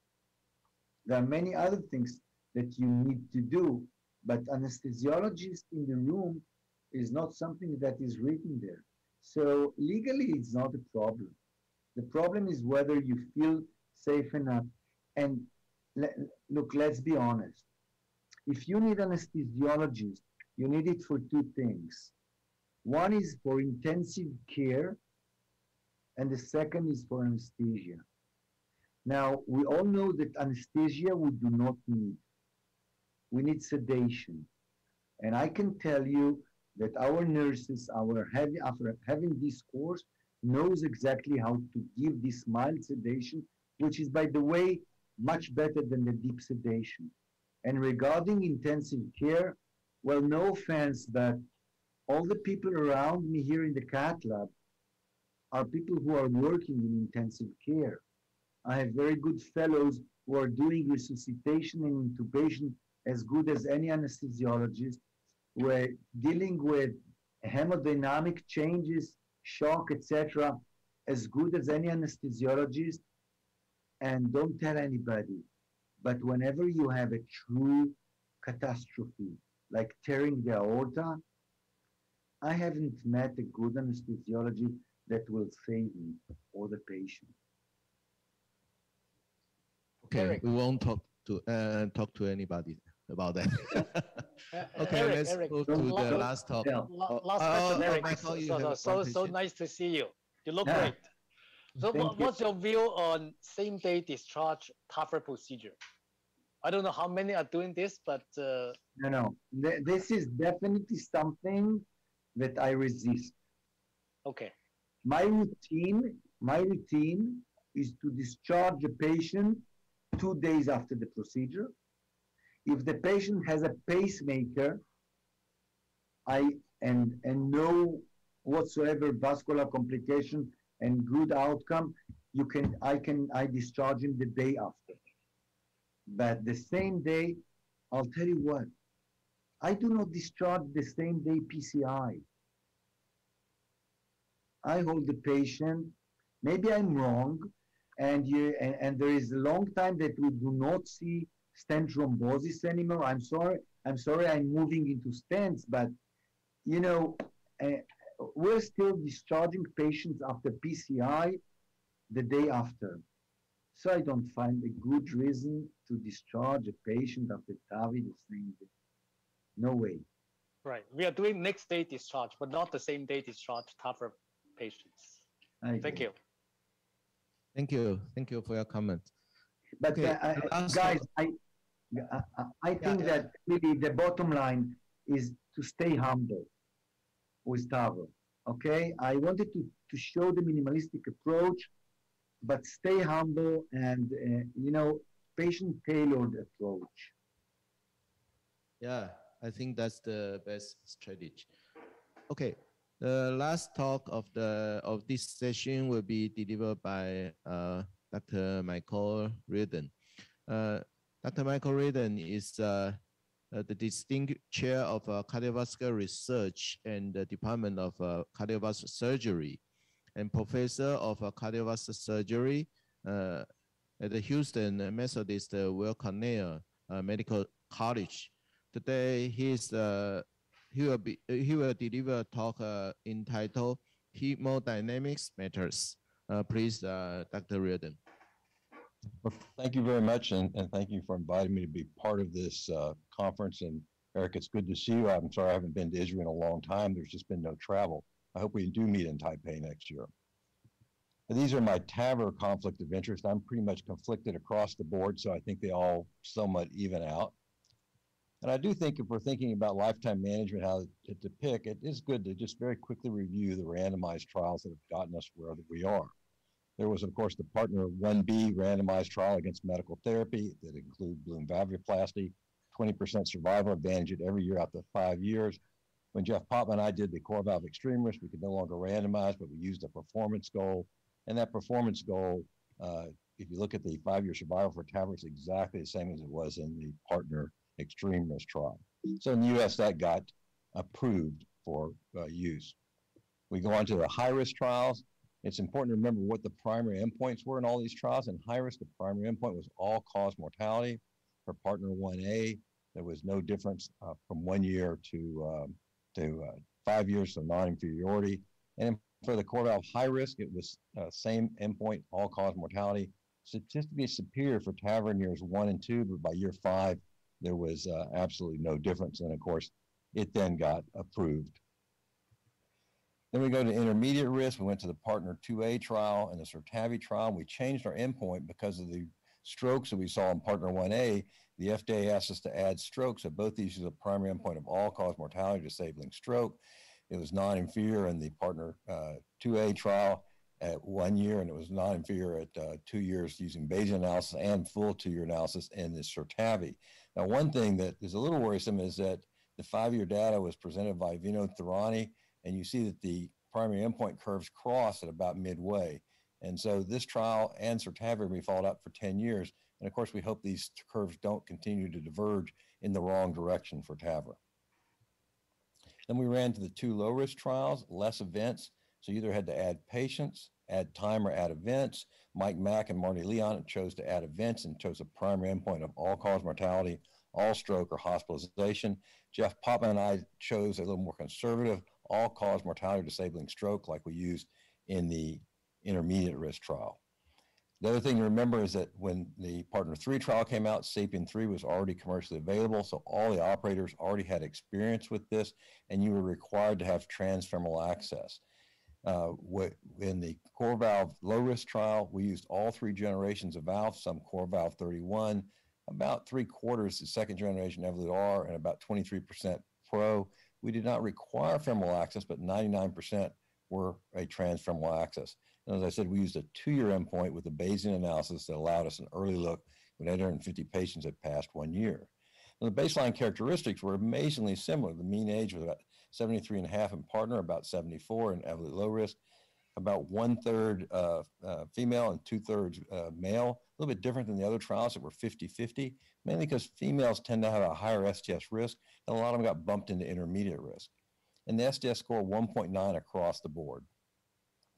And of course, PARTNER was easily superior for its 3-part endpoint at 1 year, 8.5 for TAVR, 15.1 for surgery. And then the Bayesian endpoint estimate for TAVR was 5.3 and surgery 6.7. So that easily made non-inferiority for all-cause mortality or disabling stroke. Now, if we look at some of the Kaplan-Meiers for these 2 curves for all-cause mortality, you can see at 1 month, TAVR was 0.4 in both trials, 1.2 and 1.1 for surgery. And then you go to 1 year, and it's 1% for TAVR and 2.5 in PARTNER 3 and 2, 3, and 3 in low risk. One of the things that some of my partner friends told me is, oh, we obviously have better valves. Our mortality is 1%. The reason the mortality is lower in both TAVR and surgery is that Marty and Michael chose a lower risk group of patients. And we can even talk about that later. But the main issue is that 34% of the people that were approved locally got denied at the national level. This is really not an all-comers trial, and Evolut low risk, it was 14.8%. Embolic protection devices became available halfway through the trial, but we talked about this. Jeff and Marty and I and Michael Mack talked about this, and we didn't allow them. We couldn't say you couldn't use them, but very few were used. And if you notice, the stroke rate is exceedingly low, even without embolic protection devices. And for rehospitalization, TAVR was superior to surgery in both trials, which is really a little counterintuitive. We thought there actually may be more hospitalizations for TAVR, but there weren't. So if we took the low-risk trial for Evolut and we made a 3-part endpoint of all-cause mortality, disabling stroke, or hospitalization, it too was superior, which is one reason why Gene Brunwald, when we presented that at ACC 2019, said this was such a shift in the treatment. 2 low-risk trials, both with such concordant data. So what were the differences in these trials? Well, there's really only 2 real differences. One is that in the partner trial, there were statistically no more pacemakers in the TAVR arm, 6.5 versus 4% in the surgery arm, whereas in the Evolut trial, there were statistically more in TAVR, 17.4 versus 6.1. But we've looked at this, and what we looked at was the rate of permanent pacemakers versus the number of implants that you did in the trial. If you see out in the far right, that little circle way out there, that's Hemogata. My lead implanter had a pacemaker rate of 1.9%. The other red circle you see around the number 20 is my site. We had a pacemaker rate of 5.6%. And it really has all to do with how you implant these valves. And we've learned to use the double cusp overlap. Hemo used that early. We've been using it for a long time. Because if you implant in a coplanar view, you're always implanting deeper than you think. And early on, we noticed that when we implanted in the coplanar view and we did a long axis, no color, we would think we're at 3 or 4, and we're really at 5 or 6 or 7. And the coplanar, the cusp overlap stretches out the LVT, and it gives you a much better idea of where you're really landing. And in fact, this was recently presented at SCAI using this view, and in the combined roll-in main cohort, for the self-expanding valve, the overall pacemaker rate for people that are pacemaker naive was 8.8%. And in fact, if you look at the STS data that's coming out, TVT data that's coming out that was presented at ACC this year, in the 3rd quarter of 2020, for the self-expanding valve across the US, the pacemaker rate was 8.5%. So it's really coming down to reasonable levels, and it really depends on how you implant the valve. It's not a characteristic of the valve, it's a characteristic of how you implant the valve. The other major difference between the 2 trials was hemodynamics. This was the first trial where surgery actually won hemodynamics in the PARTNER 3 trial. In the Evolut low-risk trial, TAVR won, and TAVR has won at every time point in every trial that we've run because it's a supraannular valve, and supraannular valves are just going to have better hemodynamics than intraannular valves. And that, of course, led to our current guidelines in the US from the ACC and AHA that Catherine Otto and Rick Dishamora put out. And we no longer talk about risk at all. We really talk about 3 age groups. If you're less than 65 and you're going to live longer than 20 years, they still recommend surgery. If you're over 80, you're going to live less than 10 years, and you have anatomy suitable for transfemoral, they recommend TAVR. And in between 65 and 80, you look at the anatomic risk of TAVR versus the physiologic risk of surgery and the patient's preferences. But no risk is mentioned at all. So we're going to be doing younger and more active patients. So what is the importance of hemodynamics in these patients? Well, we all know the definition of patient prosthetic mismatch. It was originally brought to us by Ramatula in the 70s, who said if the patient's effective orifice area is not large enough to meet the patient's hemodynamic needs, you had a mismatch. And unfortunately, his definition included almost everybody. Well, this definition comes from Philip Peeberow, who looked at survival and looked at a cutoff at different parts of indexed EOAs. And what he found was there's a slight upward tick at 0.85 and a big upward tick at 0.65. But again, this was based on 65 patients, but still it's our definition. If your EOA is less than 0.65 centimeters squared per meter squared, it's severe. 0.65 to 0.85, it's moderate. Above that, it's not considered a mismatch. There is a wiggle room for obesity. I typically don't use this. Now, is there a difference? Well, this is the CoreValve high-risk trial. This was presented by Trip Zorn. And what we saw is at 1 year, the severe patient prosthetic mismatch for TAVR was 7.7%, and for surgery was 20.7%. And if you had severe patient prosthetic mismatch, even at 1 year, it was a marker for increased mortality. And in the Evolut low-risk trial, if you were assigned to the surgical arm versus the TAVR arm, at 1 year, your risk of having moderate or severe patient prosthetic mismatch was 5 times higher in the surgical arm than in the TAVR arm. And what we know is that with the self-expanding valve, it has superior hemodynamics to surgery in all sizes and at all times. But what you see here is that if you go from a large annulus to a small annulus based on CT sizing, in the surgical arm, the risk of patient prosthetic mismatch soars. In the TAVR arm, it doesn't change at all. So the advantage of TAVR over surgery increases as you go to smaller and smaller annuluses. unless, of course, your surgeon doesn't add an enlarging procedure, which is often talked about but seldom done by most surgeons. Now, this is Howie Herman's work looking at the TVT data.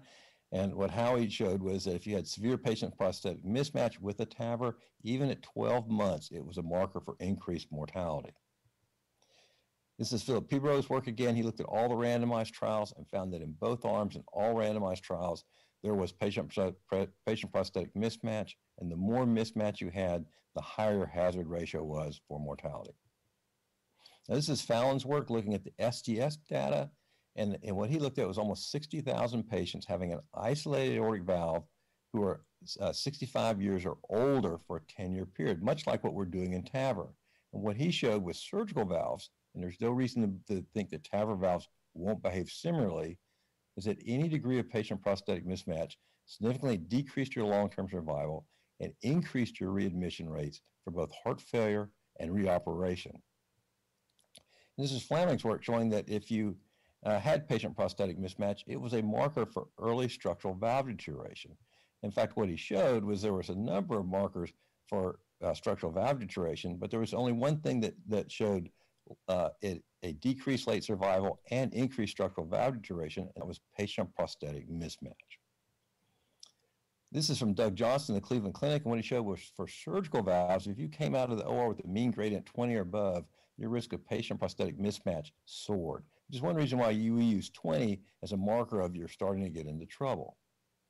Now, Becky Hahn did this paper, and she published it in JACC Cardiovascular Imaging, and what Becky did was take all the core lab data from the echoes from the randomized partner and core valve trials, and what she found was the mean EOA for SAPIEN across all the trials was 1.66, and Evolut was 2.01, and those numbers in a minute will mean a little bit more.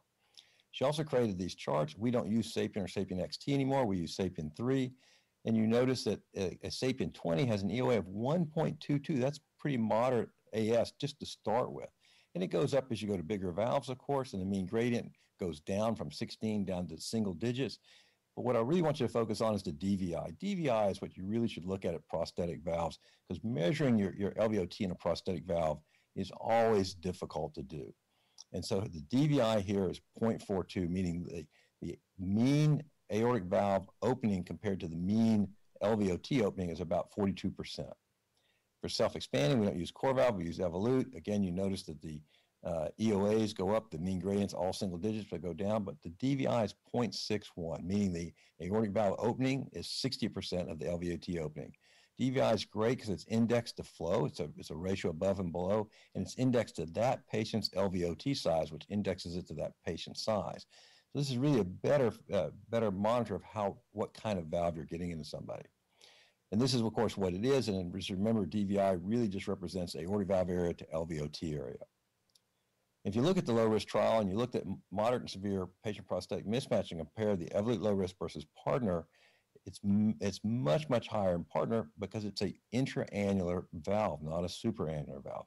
And that's why as a surgeon, we always try to put our valves above the annulus and not in the annulus. Now, this is something that came out at ACC in 2019, and they start talking about pressure recovery, and that the S3 had more pressure recovery, therefore these higher gradients you were seeing really wasn't meaningful. It's really not true. Pressure recovery is just the conversion of potential energy in the ventricle as the pressure builds up to kinetic energy at the valve, which drops the potential energy of the pressure, and then regain as the blood slows down again of potential energy because you give up kinetic energy. And the truth is you can't have pressure recovery without stenosis. And the more stenosis, the more opportunity there is for pressure recovery. So saying you have more pressure recovery is really just a way of saying you have more stenosis. Now, this is a very interesting graph. This comes from Gorland's original work in the 50s, working out the flow across aortic valves. And what Gorland looks at here is aortic flow on the vertical axis versus mean gradient on the horizontal axis at different families of fixed EOAs, the blue lines, and the red lines are just fixed cardiac work. So if you look at the line for a EOA of 1, if you look at rest, you have a mean gradient about 40, but if you exercise, it goes up to about 140. This is why you die. So normal flow is about 220 cc's a second, high flow is about 500 cc's a second, and until you get to an EOA of 2, you really can't get to high flow. So if you have young patients who really want to exercise, who really want to be active, If they don't get close to an EOA of 2, they're not going to be able to do that. If they have an EOA of 1.22, which is a Sapien 20, and they really exercise, they're going to get up to a gradient of 100. Now, does it make a difference in what you can do? In TAVI, we did a 6-minute walk at baseline at 1 month, at 1 year, and 2 years. And what we see is at 30 days, TAVR did much better at the 6-minute walk than surgery. Surgery actually decreased some. But one would think by a year you were healed and surgery would catch up. It doesn't. It doesn't catch up by 2 years. So the question is this due to the fact that these TAVR valves had EOAs that averaged over 2, whereas the surgical valves had EOAs that averaged about 1.8? That's hard to tell. We really can't, but certainly there was better exercise tolerance in the TAVR group. And we do know there's work from the exercise physiology world that shows that if you have patient prosthetic mismatch, you cannot reach your maximum wattage of exercise. So we now have a 2-year endpoint for PARTNER 2A. And what you notice is the primary endpoint of all-cause mortality, all stroke, or hospitalization has narrowed some. If you look at death, death is narrowed even more. It's almost on top of each other right now. Based on PARTNER 2A, which crossed at 3 years, this looks very worrisome for the same thing. Now, do I think it's going to cross? No, I don't. I think the 1% mortality at 1 year was less than the mortality you'd expect for 73-year-olds sitting in their living room. I think they just had an exceptionally low mortality, and now we're averaging to the mean now. And stroke narrowed. So this is the Evolut 2 low-risk data. If we look at our all-cause mortality or disabling stroke, it parallels between 1 year and 2 years. All the advantages in the first month, that's what we see with TAVR, but the good news is it's not coming together at all.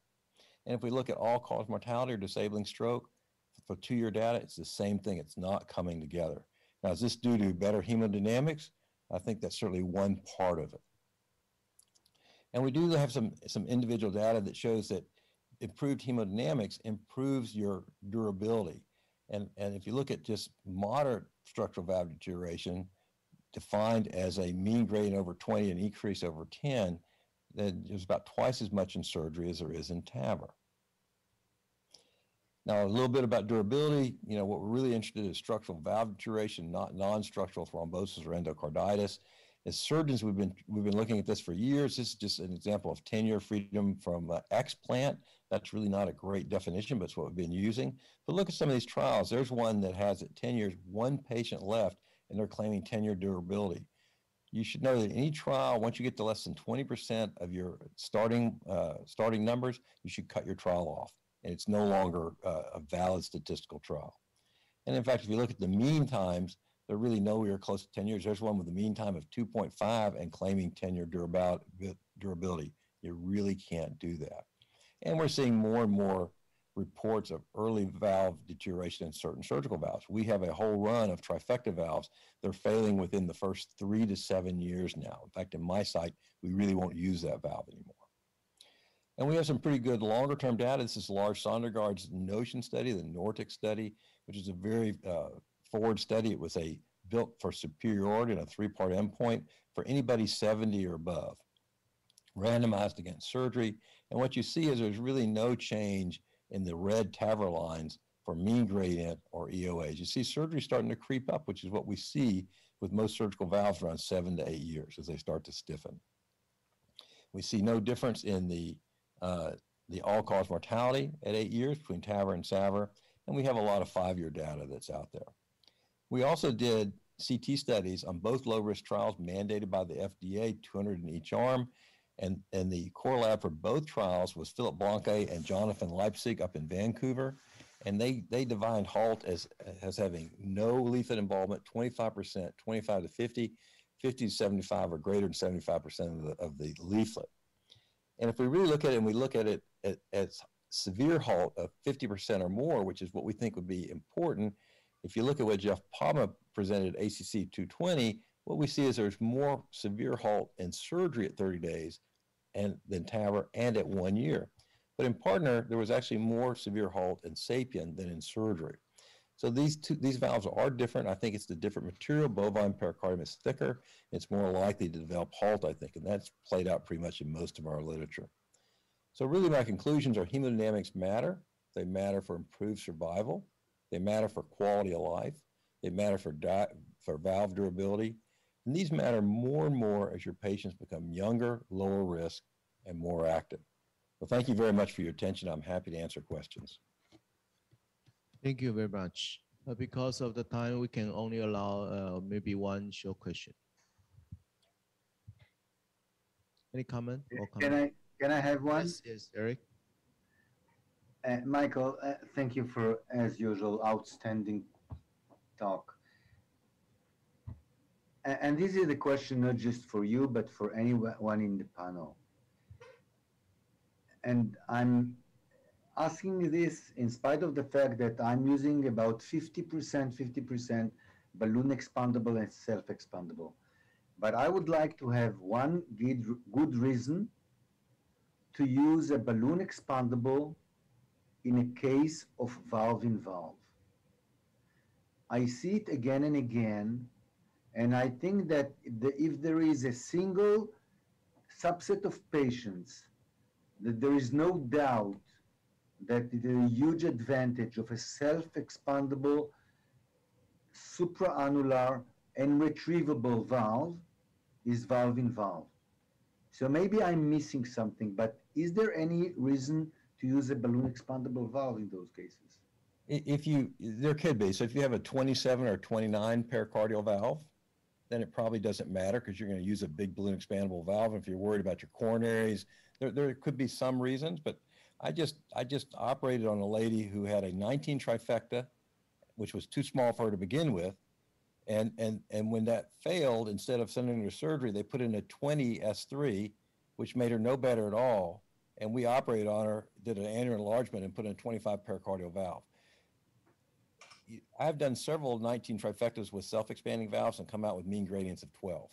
That's not perfect, but it's very livable and somebody that we don't want to operate on. I've done a little over 2,200 valves. I probably do 70% self-expanding and 30% balloon expandable because I have cardiologists that like balloon expandables. And if you come to me, Eric, and you say, I want a balloon expandable with my patient, you're going to get a balloon expandable unless it's not the right choice. And 80% of the time, it doesn't matter.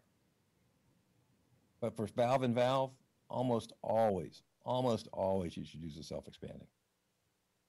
Ariel, I think I agree with Michael. I think I also predominantly use self-expanding in this scenario. I had to be very convinced, unless it's a mitral or tricuspid area, to put a self-expanding valve. Right, but if there is a patient who is going to live beyond your valve-in-valve procedure, occasionally I have looked at that and felt that if I put a self-expanding now and I need another self-expanding in there, I might sequester coronaries or impede the access back into the coronary. I have used a balloon expandable and sometimes rupture or fracture the pre-existing transcatheter valve to bring the gradient down. But 23 and below, I really need to be convinced to use a balloon expandable. But above that, I have used and fractured the valve as well to try and get the gradients almost single digits in most of these patients. And that's the only time I have used. Otherwise, I really need to twist my hand to use them. Yeah, if I can get to a 26 or 29 balloon expandable, I'm pretty happy. And if I'm going to use a 23, you better be a small person. I have no reason to ever use a 20, quite frankly. Yeah. Yeah, agree. But we do a bunch of them. So. Thank you so much for all of you. We have 5 experts in the TAVI field and sharing us their latest update information regarding the TAVR. As we have known that TAVR is still evolving.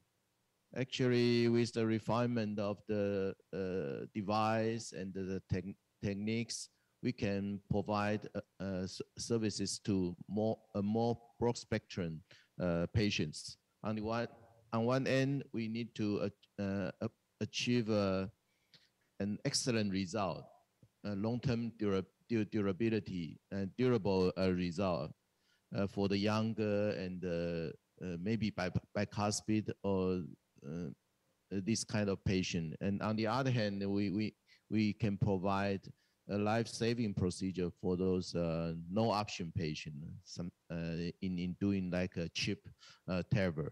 So I think TAVR has already been very popular and well accepted procedure.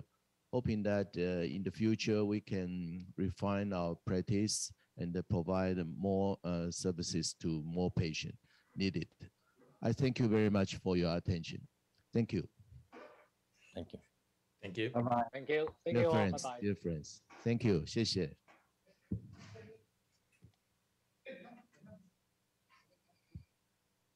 Okay, we will have a rest for 10 minutes. Then we go for the next session.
Welcome back to this section. On this section, we will talk about the valve surgery. I'm Dr. Zhang Zhongyi from Zheqi General Hospital, and the co-chairman is Dr. Chen Yichen. And the first speaker is Dr. Theodoros Kofidis, and he current position is the head of department, senior consultant, Department of Cardiothoracic and Vascular Surgery, National Heart Center, Singapore. And today his topic is talking about mini aortic valve replacement and mitral valve surgery. Welcome, Dr. Kofidis, please. Thank you very much. Allow me to share my screen very quickly. Everybody can see my screen? Can see my screen? Yeah, okay. Yeah. So thank you for the introduction, Dr. Chang and co-chairman. Just a small correction. It's a National University Heart Center because we also have a National Heart Center in Singapore. So this is the other side. So I'm going on full presentation mode and taking it away. So the subject that was given to describe is, of course, a huge one, minimal invasive mitral and aortic valves. These are my disclosures, hence I have no time to waste. And so what we're doing here, we have a complete and comprehensive minimal invasive program. And so we're pushing the envelope in combined minimal invasive cardiac surgery procedures. I want to show you, I can't show you everything, but certain situations which are possible nowadays, which were not before. And then again, when to do and when not to do, or situations to avoid. For example, I'll show you concomitant pathologies, endocarditis cases, and the importance of simulation. Here is, for example, a multiple conditions case, a minimal invasive MVR, ASD closure, atrial ablation, and tricuspid valve replacement, which happened through the ASD, actually. So what I mean to say, there is no limit to imagination, but if you have a good access and standardized setup from the fourth intercostal space on the side. You can do atrial ablation through the same incision with radio frequency, for example, both the bipolar one. In the interest of time, I won't show the full length of the videos, as well as the unipolar one internally. And you have perfect access spot on the mitral valve. Here you see a situation whereby we do a cabbage on the right coronary artery. So if you have a proximal or mid portion stenosis of the right coronary artery, you can easily do the mitral valve or your myxoma, whatever pathology on the left side, and add on a bypass on the RPDA and proximal anastomosis on the aorta. You have perfect access with almost normal instruments, as you see here at Castro Viejo.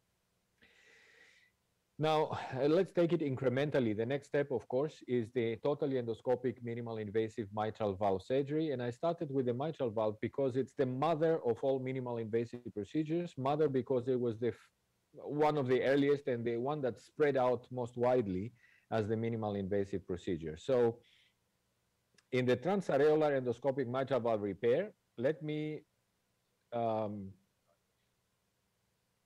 you hear me still? Clear. It's okay. Okay. So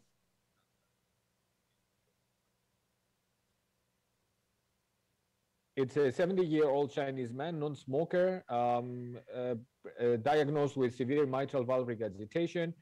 EF was okay. Flail P1, P2 with a significant jet.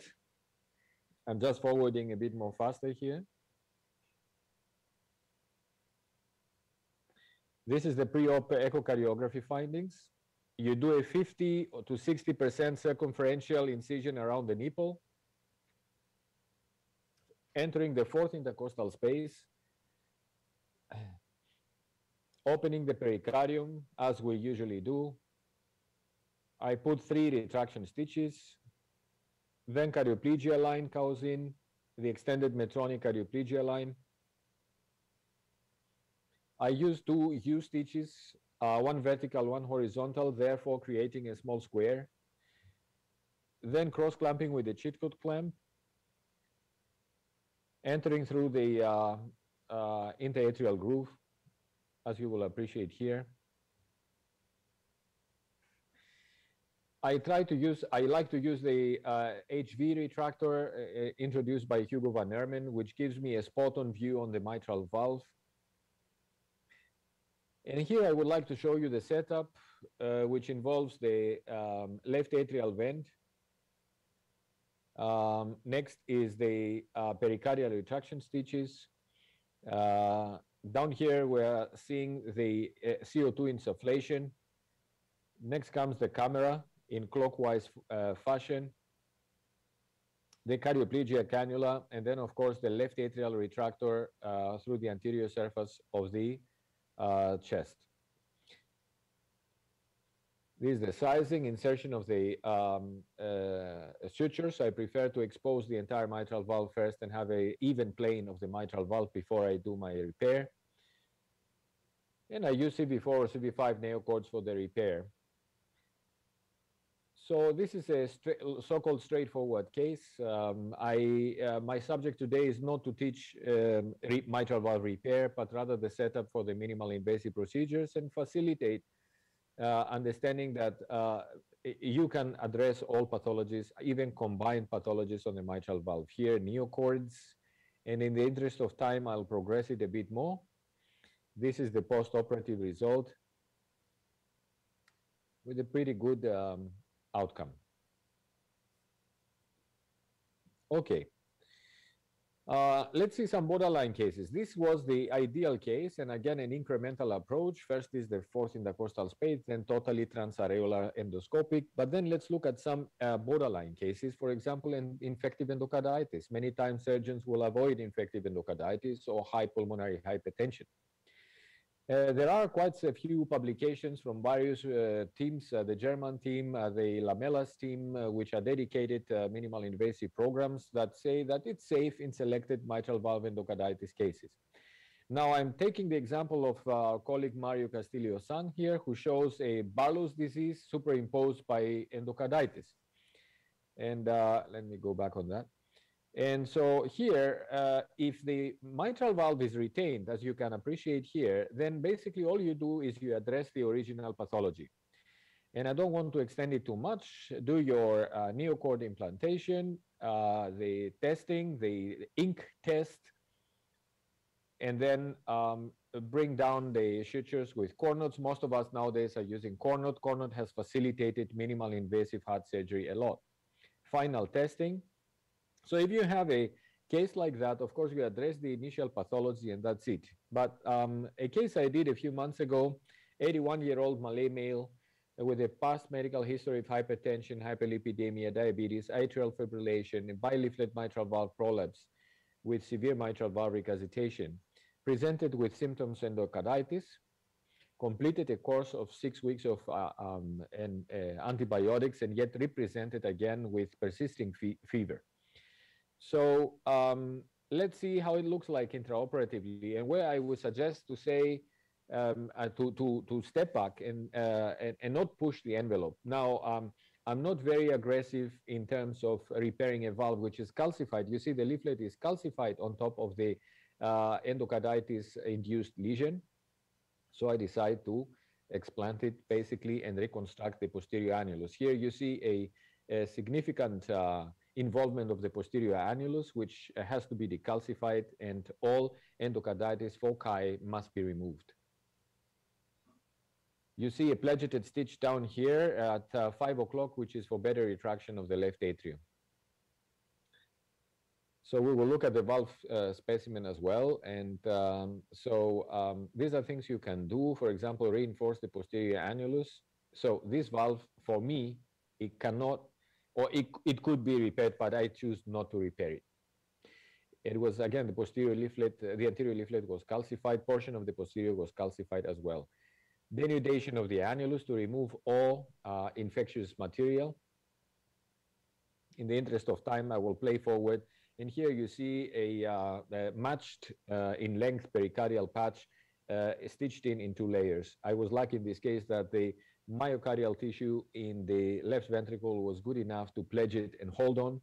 When you do that, basically you have a very good foundation to implant your valve. And in this patient, given the age, a biological prosthesis was implanted in the usual way. You see on the annular pass of the annulus, final testing, and the result is good.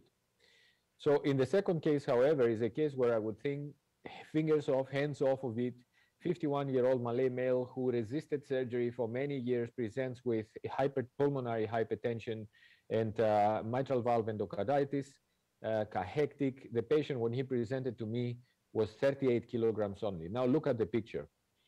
When we see a picture like that, particularly in a patient who transfers for urgent operation, I would say think twice before a junior surgeon who is just building his minimal invasive program decides to go in minimal invasive. Because in a cahectic patient like that, weighing 38 kilograms with flat-chested chest and a big heart, when you take him on pump, usually the heart displaces over to the left side and you are very far away from all significant structures. You see how deep I am here. The instruments are full length into the chest in order to reach around the SVC and the IVC. Small tip here, use those vessel loops. I'm not using snares anymore. Vessel loop, just leave it on a clamp. The weight of the clamp alone will close off the SVC, IVC, so there is no inflow into the right atrium. Again, the extended Medtronic cardioplegia line. You see the valve here, and you will see the specimen in a legal wall. It's a fully destroyed and infected valve with multiple lesions and clefts. So I decided to explant it. I'm not a friend of extensive reinforcements and patch implantations in such cases, extensive endocarditis cases. We'll see the vegetations. You see the total destruction of the posterior leaflet. Long story short, look at the valve here. I don't think this valve should be repaired. And implantation of a mechanical prosthesis given his age. He has a prolonged hospital stay, but he managed to come out with a good replacement result. So my conclusions for the mitral valve part is minimal invasive is all about tricks and tips to facilitate complex surgery. It requires good planning and patient selection. I would recommend the young surgeon to go in such a case in an urgent or emergency setup. New technology and modern means of education expedite our learning. For example, use core knot to facilitate knot tying and eventually save 15-20 minutes. Combined cases are possible. I don't favor extensive patching of leaflets in endocarditis. And there is this saying that goes, it's good to know when to do the operation, good to know, it's even better to know when not to do something. Let's look at aortic valve surgery. Again, TAVI was alluded to in the former presentations. I'm not going to stick to TAVI at all. But the world of minimal invasive aortic valve surgery, the history of minimal invasive aortic valve surgery started with mini-J stenotomy. This is the classic, basically how everybody starts.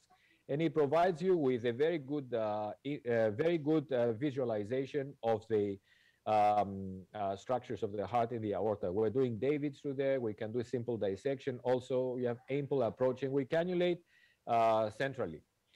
Now, I prefer to use Avalus valve because this new concept of valve is relatively flexible. The annulus is very thin and allows me to basically squeeze it in small annuli in our multiracial context in Singapore. And it also has a one-cut release mechanism, which is very, very helpful. Here you see a mini-J stenotomy for a bypass plus aortic valve case.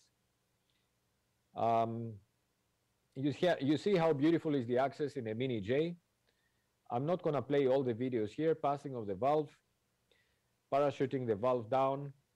I have the bypass distally done already. All you have to do is to suspend the acute margin of the heart with a furrow-pleated stitch, do the distal anastomosis or the RPDA, then implant your valve, and the final step would be to basically close up and let your and do the proximal anastomosis. Here, a good implantation result of the biological prosthesis.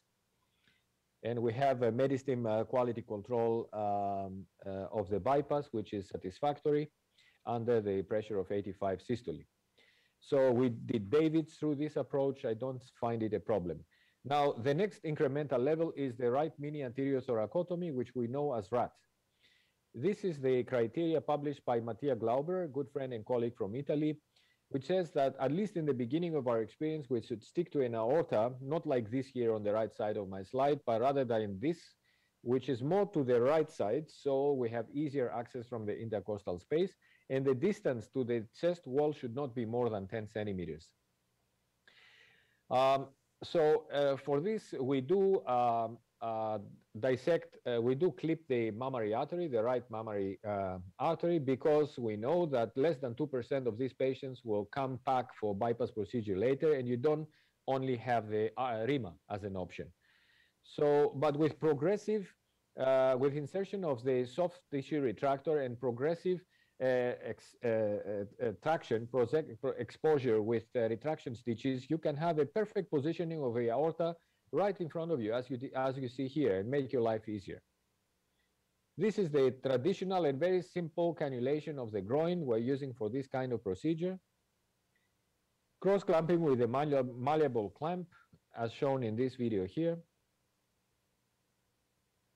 If you have a component of AR, you can give root cardioplegia until the heart stops, then you open up and continue with ostial cardioplegia, as we show here on the lower portion of the slide. Again, exposure, very good, and I'm using normal instruments most of the time for this procedure. Again, I choose a valve, either Percival, for example, which can be deployed easily, or a valve that can be implanted easily, which has a forgiving annulus and a one-cut and release mechanism. Parachuting down of the valve, as we see here. We irrigate the valve with some antibiotic. This is the view of the operation situs. And here you appreciate the one-cut release mechanism.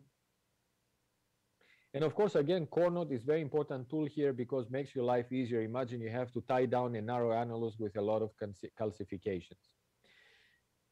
Here is the use of core knot, then the airing and removal of the cross clamp. This is the final situation of the situs with insertion of one JP drain behind the heart and one curved drain into the pleura with a adequate final result. This is the final result for the patient, second or third intercostal space with, again, mobilization of the rib.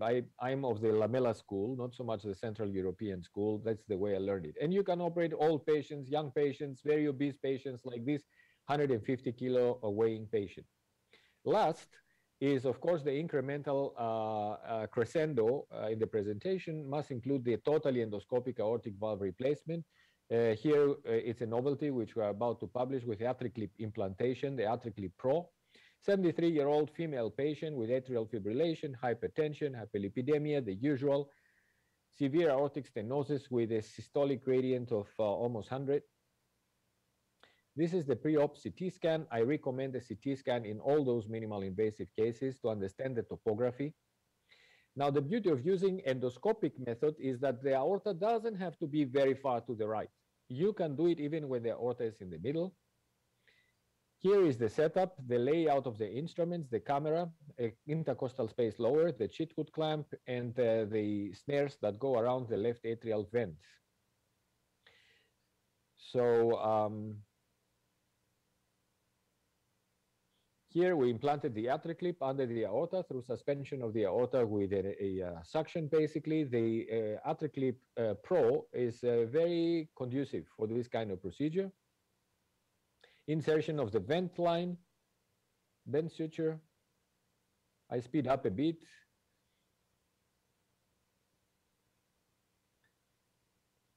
So this is the cross clamping of the aorta with the Chitwood clamp again. Insertion of a one-shot cardioplegia line through the root. Here, I recommend you open the aorta a bit wider to provide ample access, even though in some areas in the Japanese school, they are doing it from the fourth intercostal space just as the mitral valve, which is also a good idea. Insertion of the sutures endoscopically.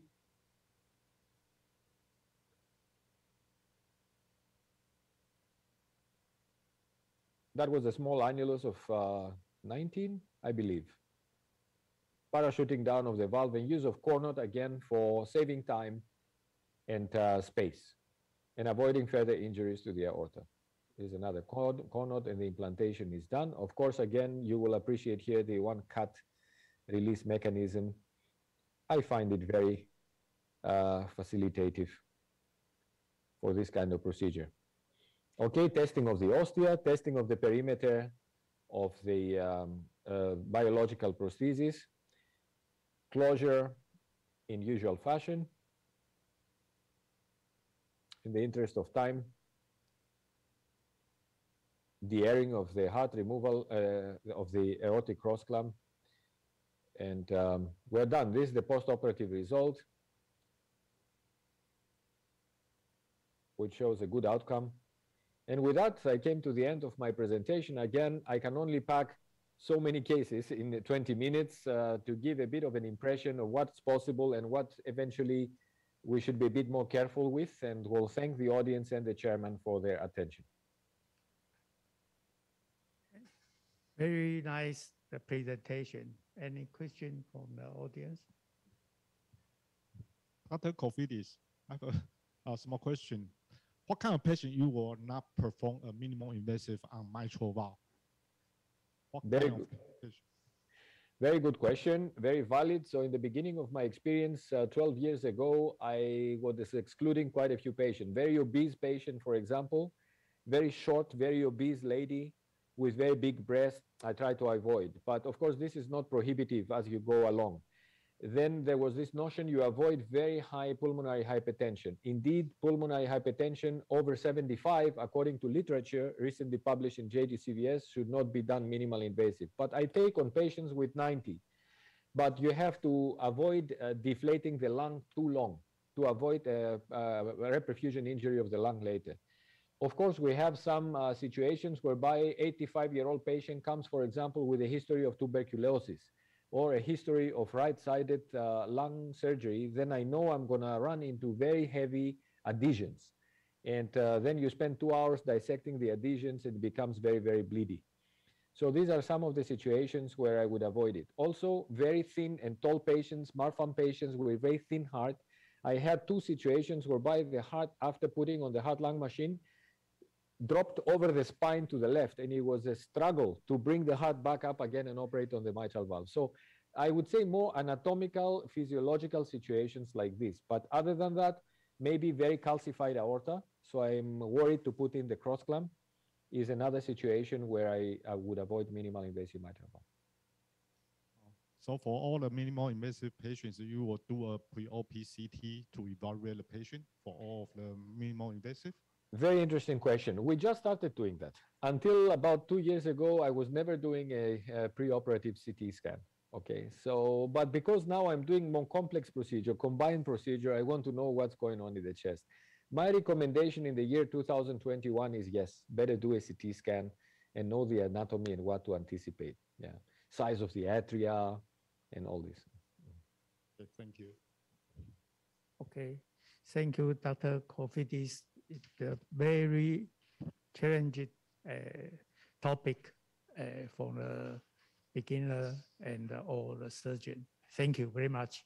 And we move to next topic.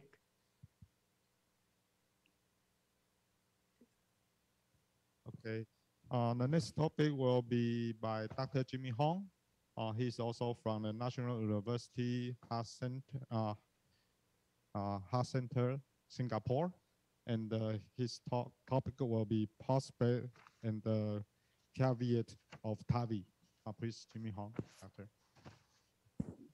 Hello, good afternoon. 你好，大家好，下午好。My name is Jimmy Hon, one of the cardiac surgeons from National University Hospital in Singapore.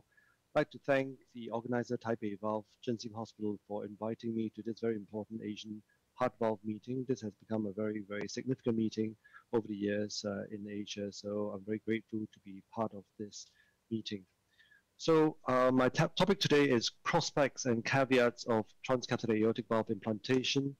I'm a cardiac surgeon with interest in TAVI. I'm a proctor for Everest Life Science for transfemoral, transapical, and direct aortic access TAVI. So just a very brief background on TAVI. Back in 2002, Alan Crebier performed the very first TAVI implantation by a transvenous transeptal integrate approach to implant TAVI valve. At that time, this was a game changer. However, it was quite convoluted and it's quite difficult to procedure to be done. And 4 years later, Dr. John Webb successfully performed the now standard transfemoral arterial retrograde approach to implant a TAVI valve. That was the first in human experience. He reported 30 days mortality with a 14% mortality. So as you remember, those days, these patients were extremely high risk, non-operable cases that cannot go for surgery. So these are fairly impressive results. And you know, after that, the rest is really history. There was a complete, unprecedented, rapid technology evolution. There was a fast procedure refinement and simplification. Heart team was unprecedented. There was full cooperation between surgeons and cardiologists, and clinical outcome improved very quickly in over a very short period of time, and with dramatic reduction in complication. All this accumulated really to a tsunami of clinical evidence, particularly in randomized controlled trial. There are a huge number of randomized controlled trial that was done over this period for one technology platform. So let's look at a few of these things. So, you know, the technology evolution really resulted in huge number of TAVI valve being innovated and put into either preclinical or clinical situation. But really after 10 to 12 years of TAVI, there are only a few left that dominates the market in Europe and North America. Leading the market is probably, as you know, it's Edwards Life Science Sapien 3 system and also Medtronic Evolut system. Following, not far behind, is the Abbott Portico system. They started a bit late in the TAVI arena, so they are trailing.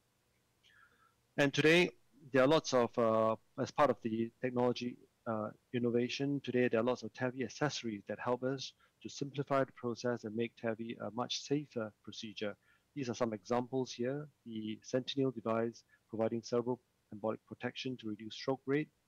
There's the standard pre-shaped wires that we use in every single case now. For example, the Safari wire from Boston Scientific and the Kofidis from Medtronic. The sheath is also a very innovative invention. The expandable sheath from Edwards system that we all are familiar that we use for every single case, and the inline sheath used to reduce the profile of the delivery catheter used in the Medtronic Evolut system and also the Abbott's Portico FlexNav system. Not to forget, there are huge advances in the imaging system, particularly the robotic arm in the use in the Siemens system, hybrid system, and also there is big advances and game-changing CT analysis software. These are really the game changer that help us change and reduce complication rate in terms of sizing and access. Heart team. For the first time in the early days of TAVI, there was unprecedented cooperation between cardiac surgeons and intervention structural cardiologists. And this started from the very beginning of the TAVI era and was recognized that this was necessary to produce good results. And since then, there are many iteration and additions, specialist addition to the heart team, drawing in more and more specialists to provide the best care for the patient, with the patient in the middle of this heart team discussion, choosing, and this whole team will choose the best intervention recommendation for any particular patient on a case-by-case basis. So it's easy to envisage that in future, legends will be a team legend. It will be a super team that looks like this, characterized by diversity and with multi-specialty discipline. Improved clinical outcome. This is well documented.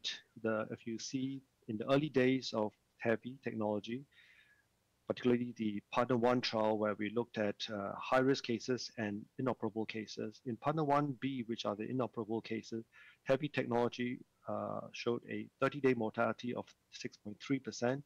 These sort of mortality are very unheard of nowadays. And with the advance of the trials to intermediate risk patients in Partner 2 trial, the mortality rate dropped, 30-day mortality rate dropped down to 2.5 to 4.5%. In particular, I'd like to highlight the SAPIEN 3 platform, the partner 2 SAPIEN 3 cohort showed a mortality of 30-day mortality of 1.1%, and this is very impressive results considering this particular cohort consists of a mean age of 81 years old. And of course, with the recently published results in New England Journal in 2019 of the partner 3 low-risk trial results, 30-day mortality ran at 0.4%. So another thumbs up for the TAVI technology so far. As we know, lots of clinical data accumulated over this time. Since 2007, there were 15,000 patients being enrolled at least in randomized study, and there were at least 10 randomized controlled trials using multiple generations of 4 different TAVI systems.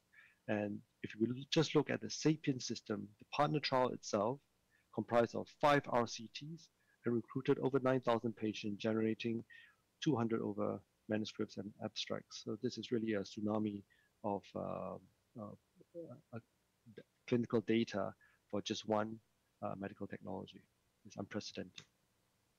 And with these clinical evidence accumulated, the guidelines changed as well. Back in 2012, 2013, both the European and American guidelines incorporated TAVI treatment within the guideline, with TAVI given a class 1 indication for inoperable patients at that time, and 2A indication for high-risk patient.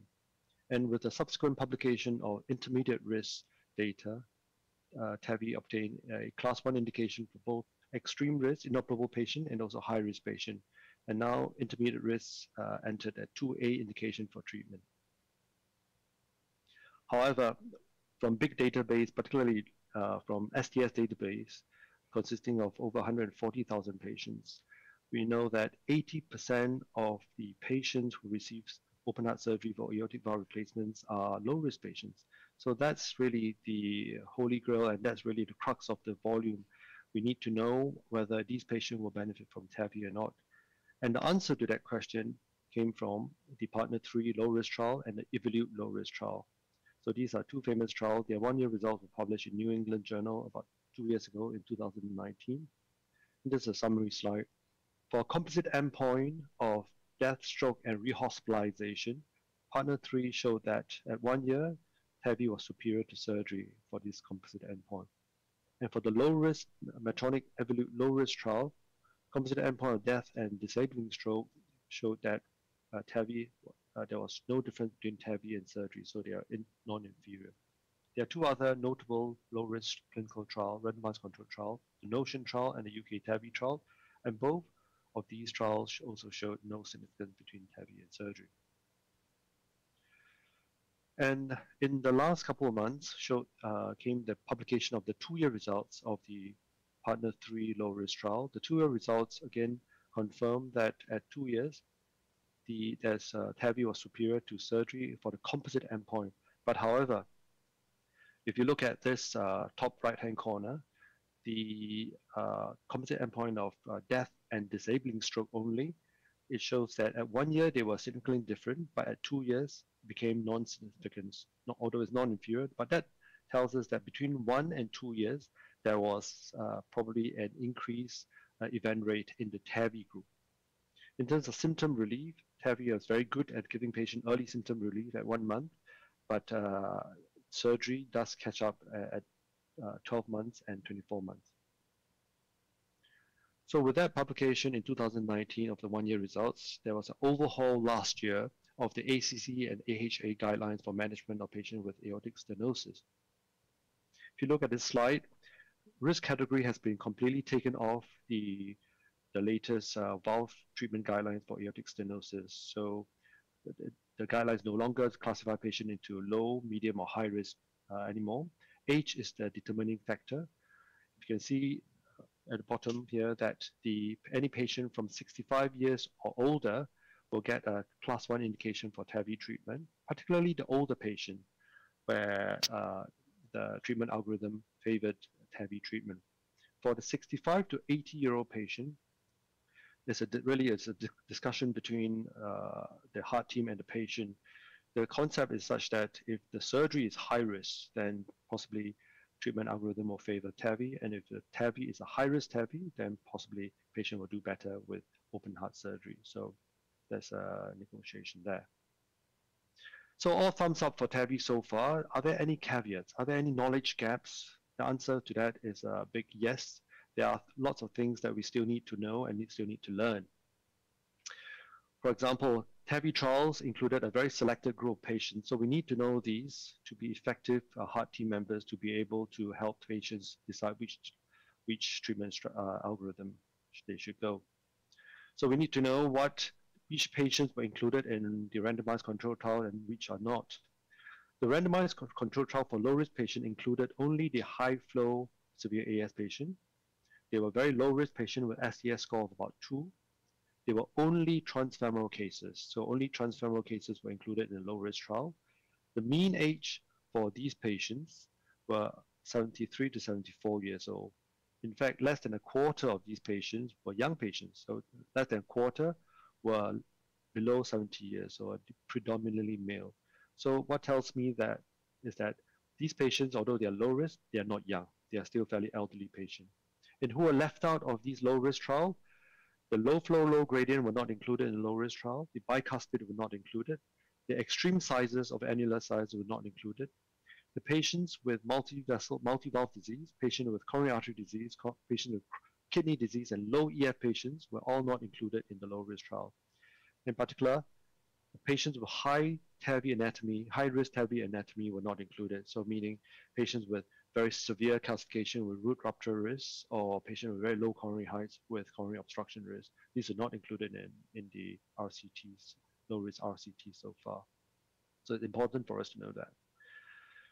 Then there's the valve leaflet thickening and valve thrombosis seen, and this has been reported in TAVI for many years now. So hypoattenuated leaflet thickening, or otherwise known as HALT, has been reported back about 5-6 years ago. And we are still accumulating data on this and trying to find out the real clinical significance of these. Insight into this problem came from the Partner 3 trial as well. So because of the interest in this particular condition, a small number of patients, about 435 patients, were extracted from the Partner 3 and put into a CT sub-study. So they were put under CT scanning protocol to study this condition. And you can see from this slide that at 30 days, there's an increased number of TAVI patients had HALT, demonstrating HALT. There's an increased number compared to surgery. But at 1 year, that difference between surgery and TAVI became non-significant. So it tells us that some of these HALT patients does resolve spontaneously even without receiving anticoagulation. About 56% of those HALT patients at 30 days did not display any more HALT at 1 year.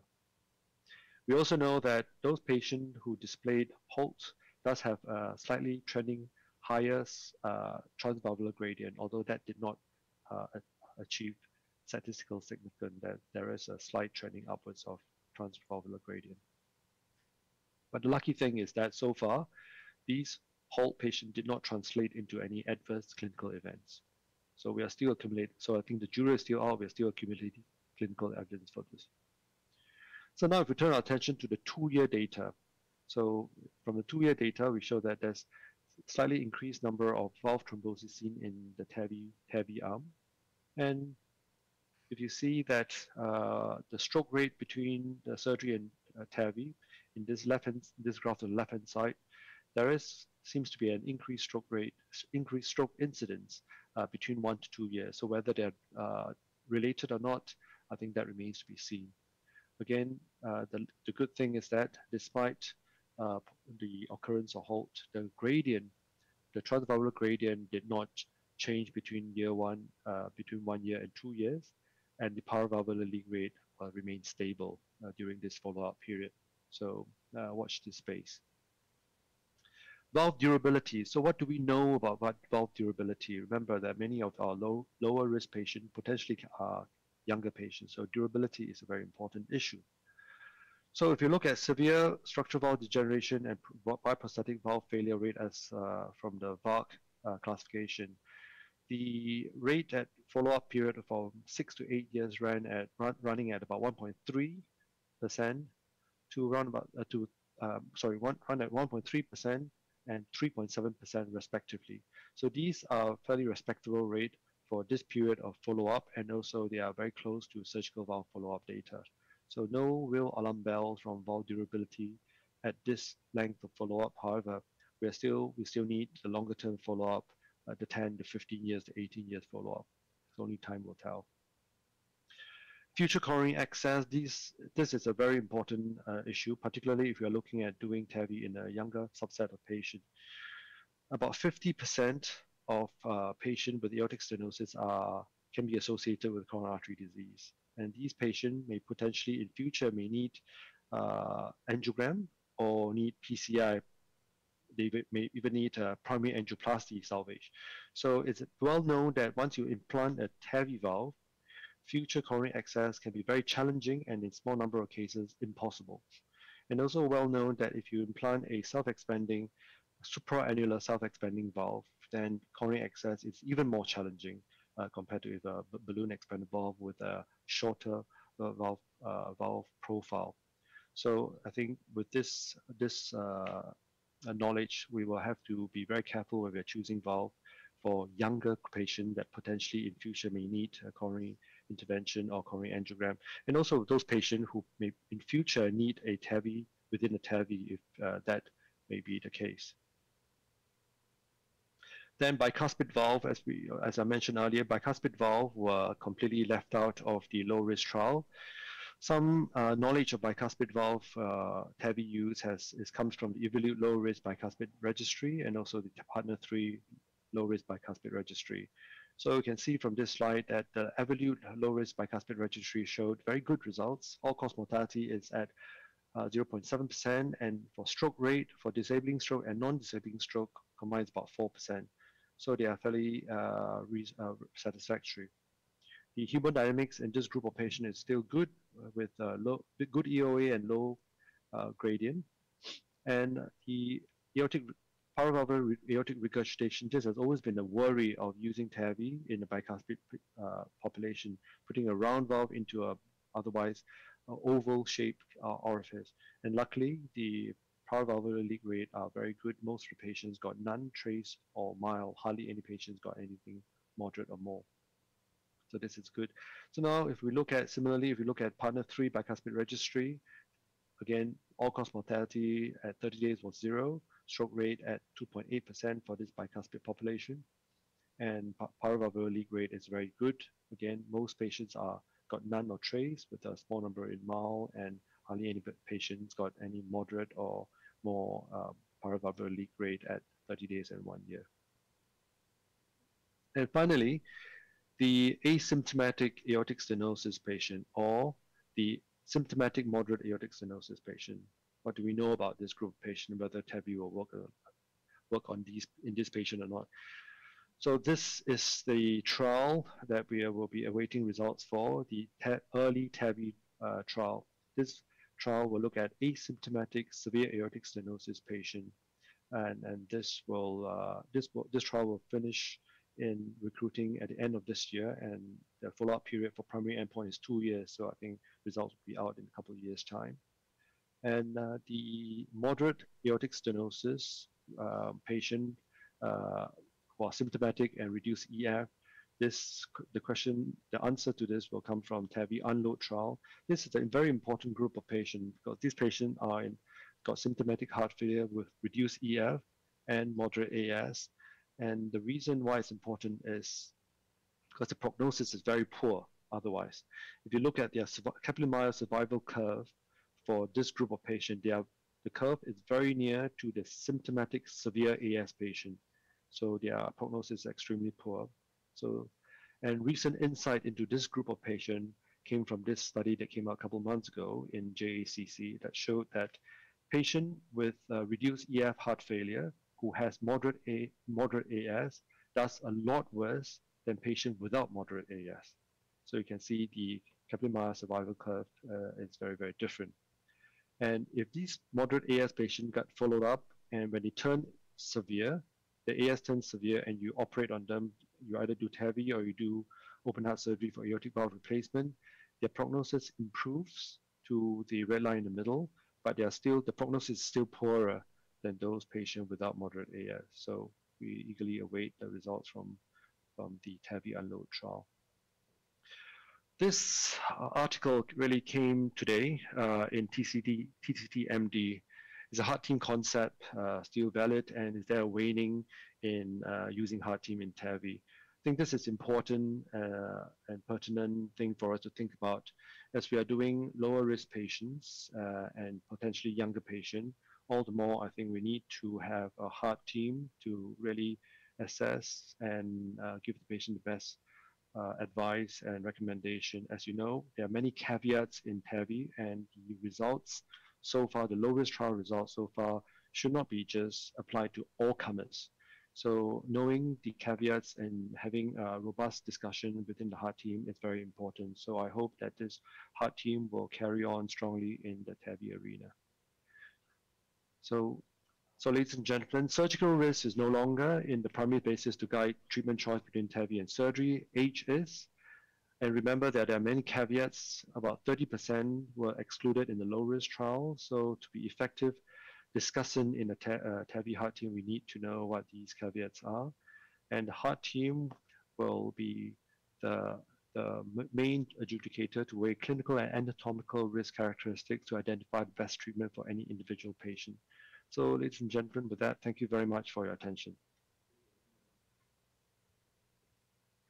Thank you very much for Dr. Hong and talking about the risk, low risk TAVI and the equivalent of the TAVI procedure. And I have one question.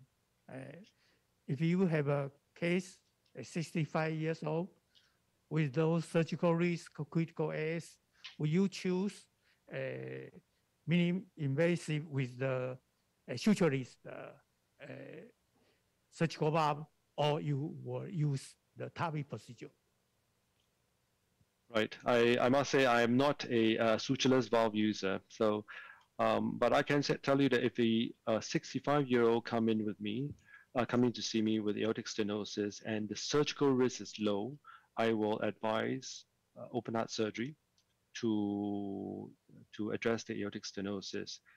But the counseling will be full and complete and transparent. So I will tell the patient what my concerns are and why I recommend surgery to change the aortic valve. Now, that's not to say that patient will accept my recommendation. I think there's a lot of patients who come to surgeons or come to cardiologists asking for TAVI. So as long as the patient knows the pros and cons, I think we'll be happy to, for a 65-year-old patient, we'll be happy to execute the guidelines so far. But my recommendation will be surgical valve replacement in a 65-year-old. Dr. Hong, there's a question from the net. Since heart become an important issue in valve durability, is there any change of post-operative anticoagulant protocol in your TAVI patient, or for Dr. Kofidis? Will this change in your SAVR patient for both of you? First, Dr. Hong. Yeah, so for me, we used to use DAPT, so dual antiplatelet agent previously, but since recently there are trials that show that that did not convey any additional benefit and in fact increase the bleeding risk. So for the last year, for the last 6 to 8 months actually, we have been using single antiplatelet, just aspirin after that. And the HALT issue is still the jury is still out in that, and that we also know that many of the HALT patient does resolve spontaneously without a full warfarin anticoagulation. So for us, after a straightforward TAVI, after the procedure, we'll just use single antiplatelet agent with aspirin. For Dr. Kofidis, is there any change of anticoagulant use in the prosthetic valve in the aortic position? No change for me. Initially, there was a phase where I was giving only aspirin. Now, if I have a very complex procedure, basically in implanting, of course, a biological valve with a lot of cord knots around, sometimes I will give warfarin for 3 months and then change back to aspirin. But then usually one anticoagulant aspirin in the long term. Yeah. And for Dr. Hong, to detect heart, how often will you perform a post-op CT? We actually don't routinely perform post-operative CT. So we only selectively choose patient for post-op CT if the gradient is higher than what we would expect for that TAVI valve. And if we do pick up, we will then do initially a 3-monthly, we will anticoagulate, do a 3-month CT and subsequently a 6-month CT.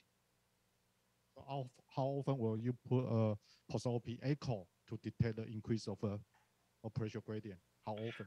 That's a good question. So I don't think there's any guidelines to that, but certainly in our center, once we detect halt with a high gradient, we detect halt on CT, we anticoagulate, and the first echo after anticoagulation will probably be about 4 to 6 weeks after that to do another echo. But CT, if we're going to repeat a CT, probably the earliest will be a 3-month CT.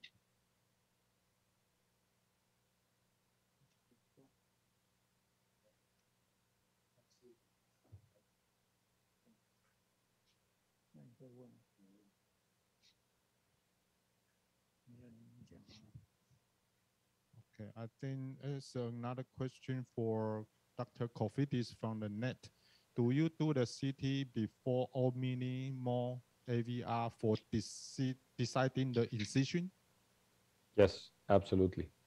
Absolutely. So for minimal invasive AVR, I think I typed my answer in the chat.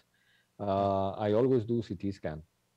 Yeah. Yes, and this will show me where is the aorta, how far away from the chest wall, according to the Mattia-Glauber criteria. Then I decide whether I go mini J or I go RAT or totally endoscopic.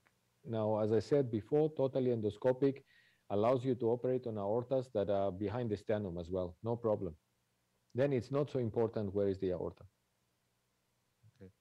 So for the aortic valve, you always do the J incision. How about inverted T? Which one will you prefer to do, inverted T or just the J incision? I always do the mini J incision, and that gives me, I never done inverted T, but I guess it's also a good incision because when I do the mini J, there is no instability of the chest cavity. You don't cut like vertically or horizontally. You don't separate the sternum entirely. So when you put it back together, I believe the integrity of the chest cavity is better. And this patient go home very, very fast. See.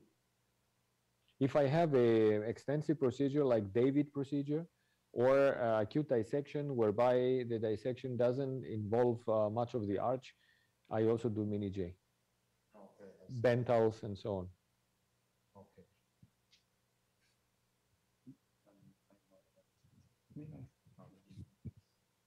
Okay, we will finish this section. Thank you, Dr. Kofidis and Dr. Hong. Thank you. Thank you very much for having us. Talk. Okay, thank you. We will take about 10 minutes break, and then we will start with the next section. Thank you very much. Thank you. Thank you. Thank you, everybody.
In this section, we were talking about transcatheter mitral valve repair. The first speaker is Dr. Stephan von Bardeleben. Currently, he is a senior consultant cardiologist, head of the Harvard Center, Mainz, from Germany. This topic will present by video film. PASCAL repair system platform for the treatment of mitral regurgitation. These are my conflicts. The PASCAL repair system platform is suited for both mitral and tricuspid regurgitation. The unique situation on the anatomy and on the device is that it carries a central spacer that is used to bridge the coaptation defect between two leaflets and tries to minimize regurgitation.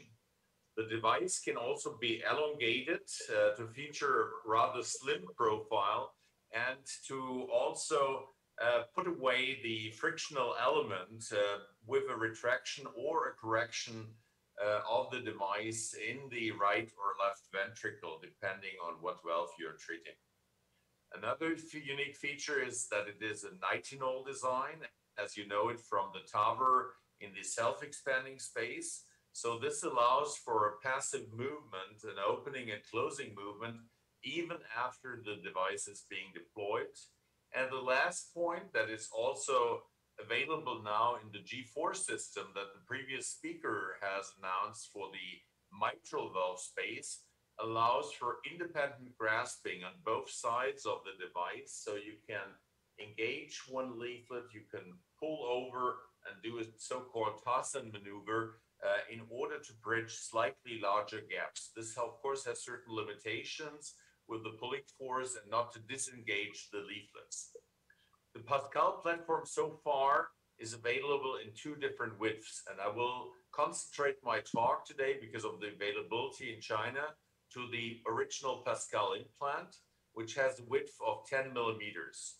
The PASCAL ACE implant is a second iteration of the PASCAL system. It's very similar to the original PASCAL implant. The difference is that the spacer is slightly more narrow and the device has a width of 6 millimeters instead of 10 millimeters. So this engages easier in very chordal space, dense areas of both the mitral valve and the tricuspid valve. The delivery system is unique that it's the smallest system on the market. It's a 22 French guide sheath that is unkeyed. We use an external rail system in order to keep the position of the guide sheath, the steerable catheter, which does the banding down to the valve. The height is gained, or the posteriorness is gained by the guide sheath. We have an implant catheter that runs in the first two catheters and that carries the PASCAL device. Catheter maneuvering is possible in 3 independent rotations and planes. And these independent catheters allow both predictable implant positioning, but also the application of the device both in the mitral and in the tricuspid space with the same device. Here you see an example. We're concentrating in this talk on the mitral valve. So you see a tethering. This is a functional disease. As you can see, we have no prolapse.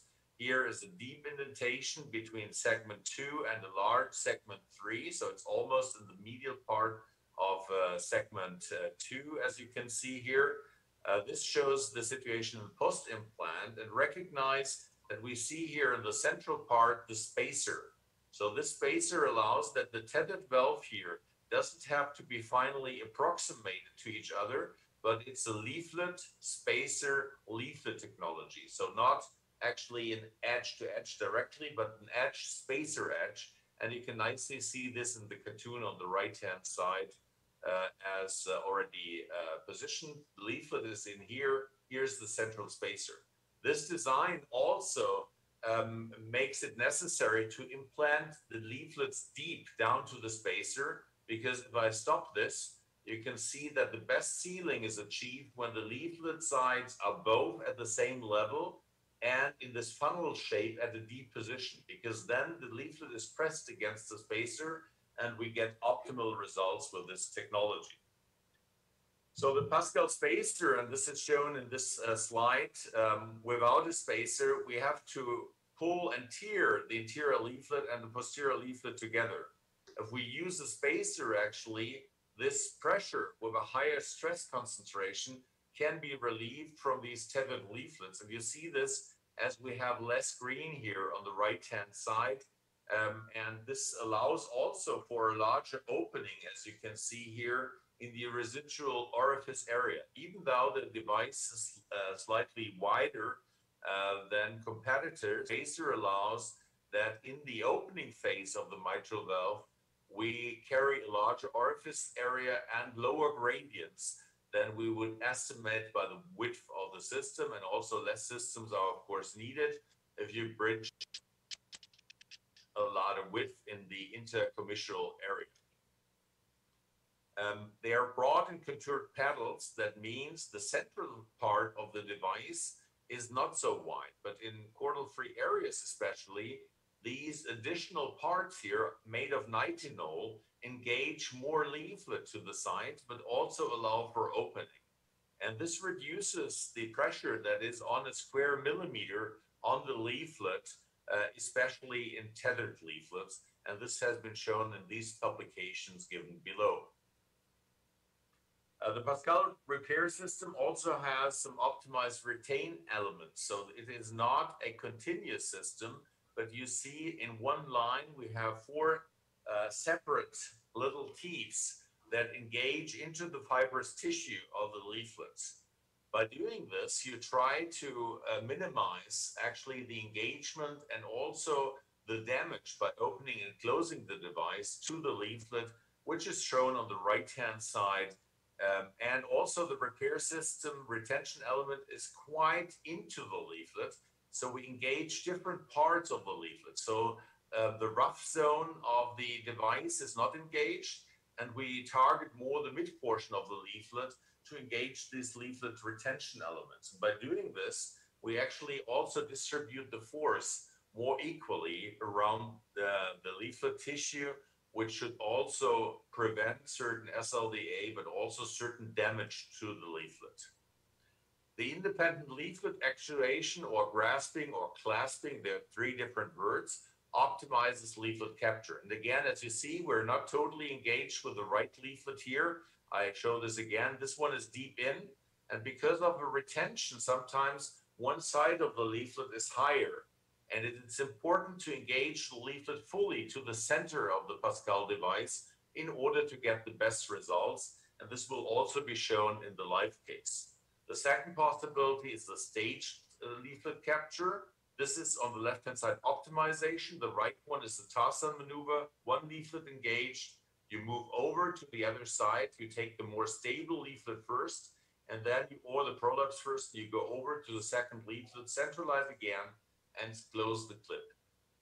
I would like to remark that the engagement of the leaflet is already done when the clasps are released and down in the leaflet. We don't have to close the device fast because the engagement mechanically is done by the clasp, as you see, and the final closure actually engages just the broad pedals in order to minimize further the regurgitation, but it's not needed for stabilization of the leaflets.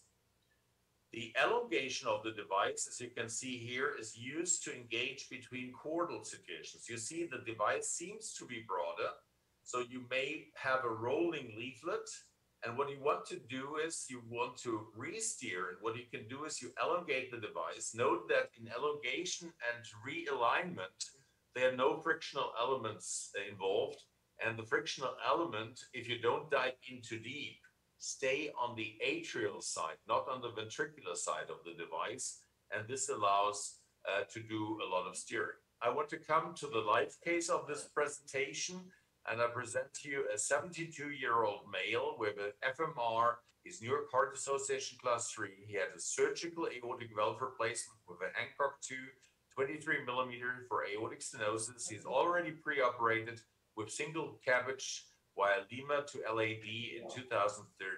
So approximately 7 years from this procedure. Normal systolic left ventricular function, it is an atrial type, permanent atrial fibrillation, and there's already been bradycardia that's been treated by a leadless Medtronic Micra pacemaker system. So here we're in the operating room. You see the final engagement. This is the device. You see the engagement to the leaflets that we do. We close the device now here on both sides, which engages the PASCAL system nicely. You see the setting is very, very clean. We have no blood on the table, very clean procedure, very calm. We do it mostly in a 2-operator system. So closing is one person, steering is the other, but you can also do a double-handed single person if you like. And then comes the final closure. You can see the result. It's an immediate restoration of the node regurgitation system. And you see here the transthoracic, the 1-year follow-up, which is an MR trace to none, as you can see in a peristernal long axis, in a 4-chamber apical and a 2-chamber. So you see all different allocations, including a sinus rhythm, and the situation that we have a very, very nice result with a very faint Doppler signal and no actual regurgitation. I would like to share with you some of the data at the final slides of my talk. So the class study latest data, it's a single arm study with 6 months follow-up and 1-year follow-up. The inclusion criteria were typical, MR3+ and 4+, age is 18 years, at least New York Heart Association class 2, and the primary regurgitation jet with this device was non-commissural in the center of the valve, which is typical for functional disease. You see that exclusion criteria were a too small mitral valve orifice area, an ejection fraction that was only below 20%.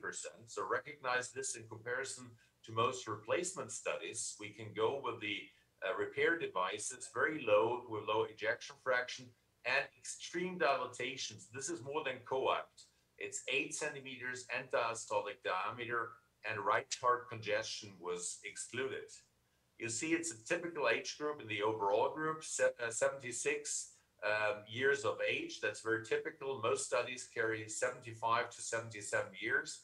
You see the FMR group typically is younger at 73 years in mean, with a distribution of plus minus 12 years. And we see the DMR population is frail, inoperable, with a high age of 81 years mean.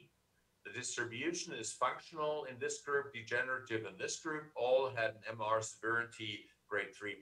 The PISA zone, of course, is more dominant in the DMR group, but also higher than co-op and MITRA-FR in the functional group, regurgitation volumes given, and I think a very typical population. What we see is that we have a 30-day situation that's very favorable. The degenerative group has a 0% mortality, like the tricuspid studies. FMR is, of course, ischemic very often, so a mild mortality at 30 days is quite normal. We typically see a 1-year mortality between 15 and 24%. So this corresponds to about a 16% 1-year mortality, which is quite favorable. And you see that after treatment, the expected mortalities are lower.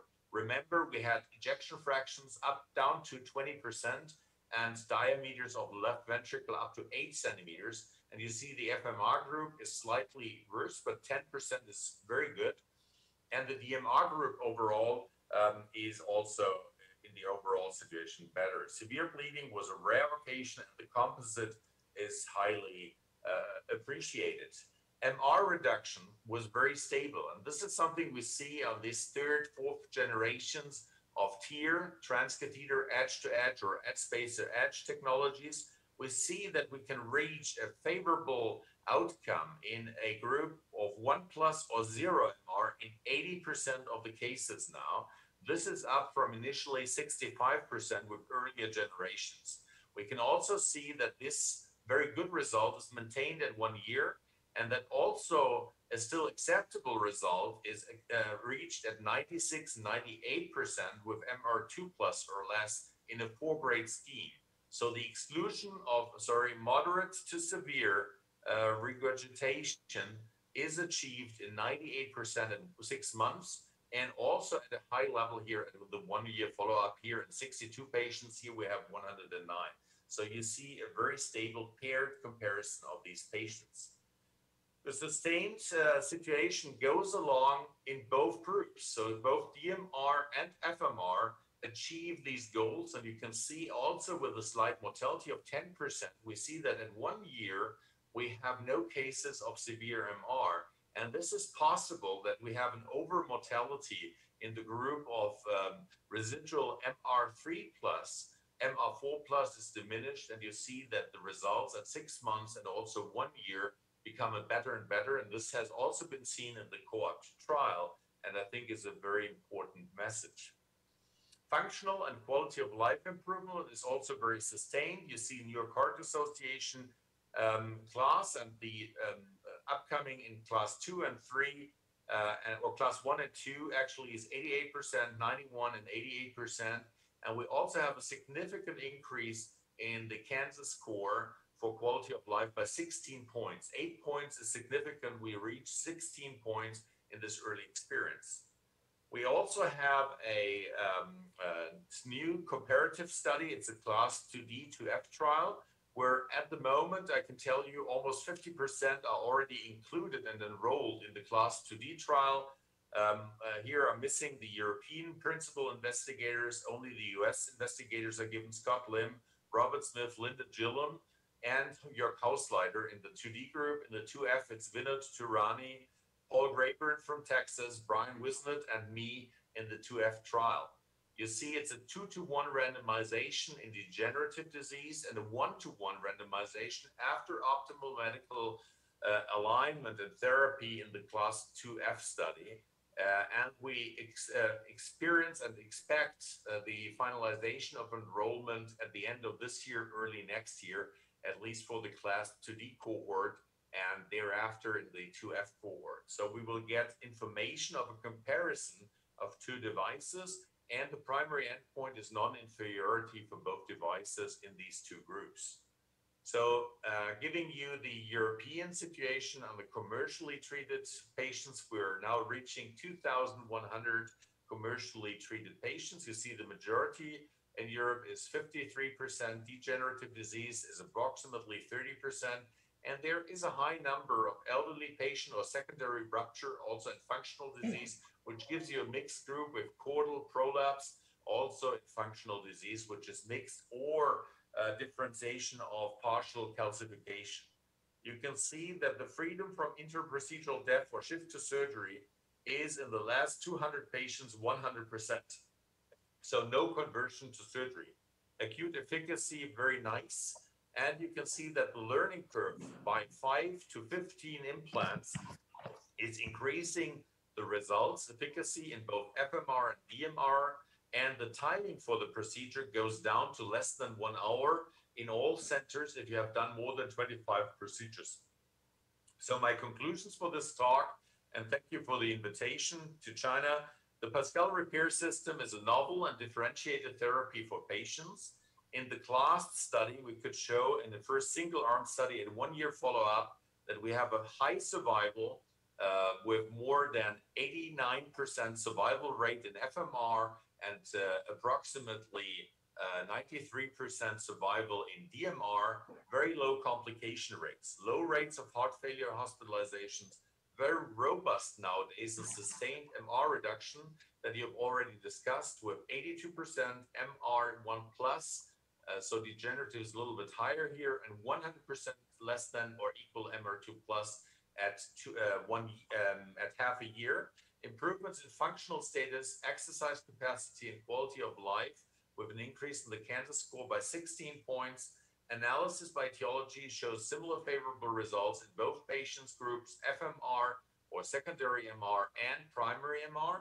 And the real-world experience exceeds 2,000 cases. High rates of 0 to 1 plus has been shown again in these 109 patients and in the 2,100 patients. And we have a short learning curve of 5 to 25 procedures to reach a very favorable 50-minute procedure time, which has now been achieved if you do more than 25 procedures, and it's generally below 60 minutes with no conversion to surgery in the last 200 cases. Thank you very much for your kind attention. Okay. This is a very interesting topic regarding mitral repair, transcatheter ones. So we will move to the next talk. The next talk will be delivered by Professor Wang Jian-An. Professor Wang Jian-An is currently the Secretary General and the Superintendent of the second affiliated hospital of Zhejiang University, the School of Medicine. He is also the president of and the chair of the heart center of the hospital.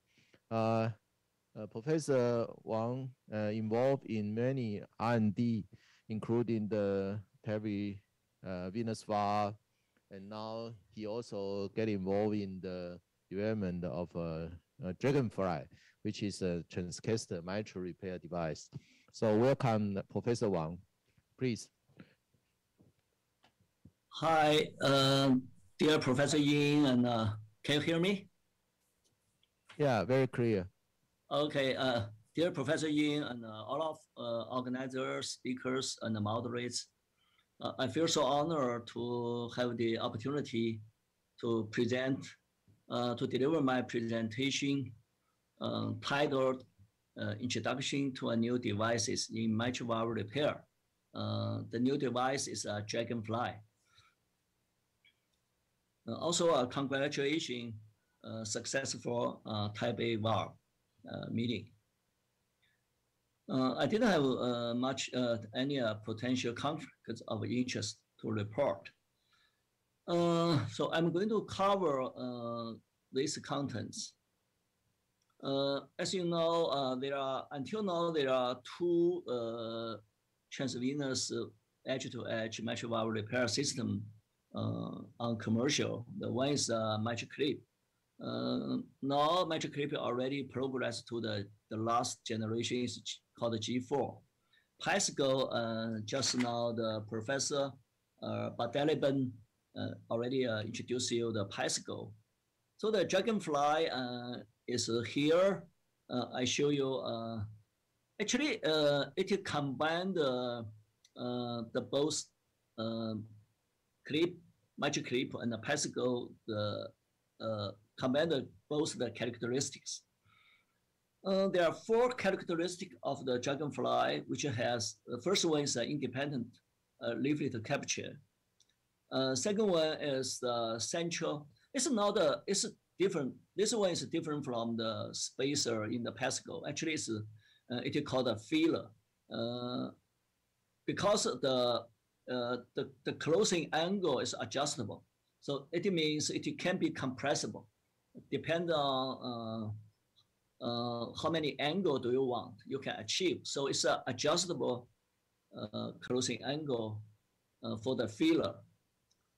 It has also 4 different sizes. Here's the mechanical part of the Dragonfly. There are two. The outer layer is the guiding, the bigger guiding.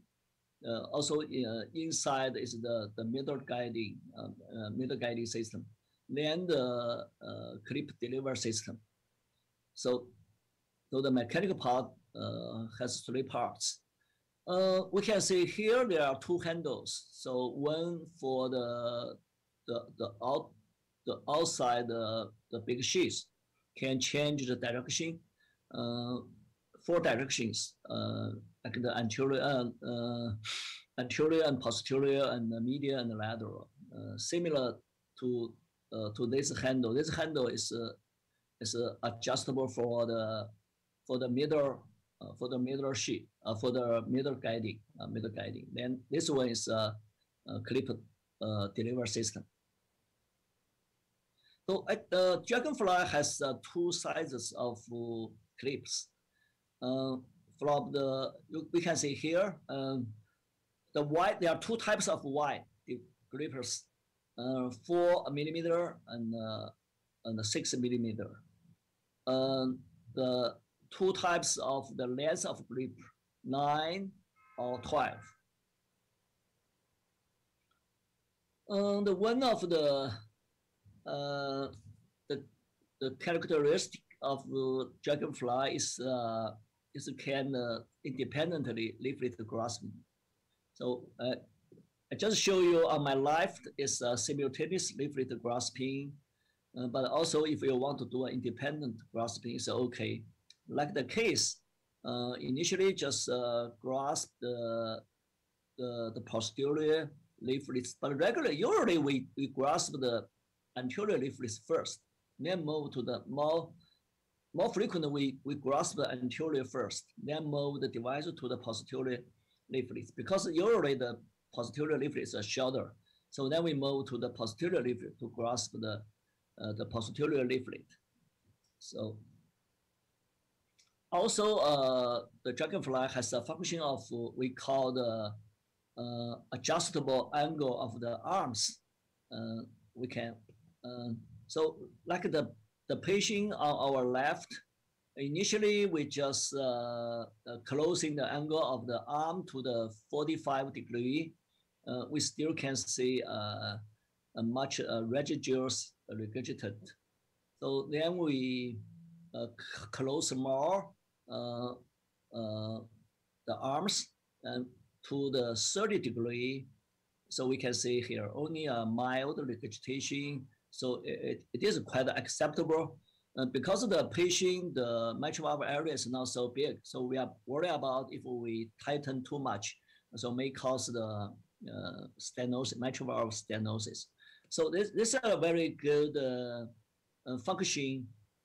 So it's good for it's good for prevention of mitral stenosis. Also, it's good for protect the valve leaflet. If every time you need to tighten the clip very tightly to close the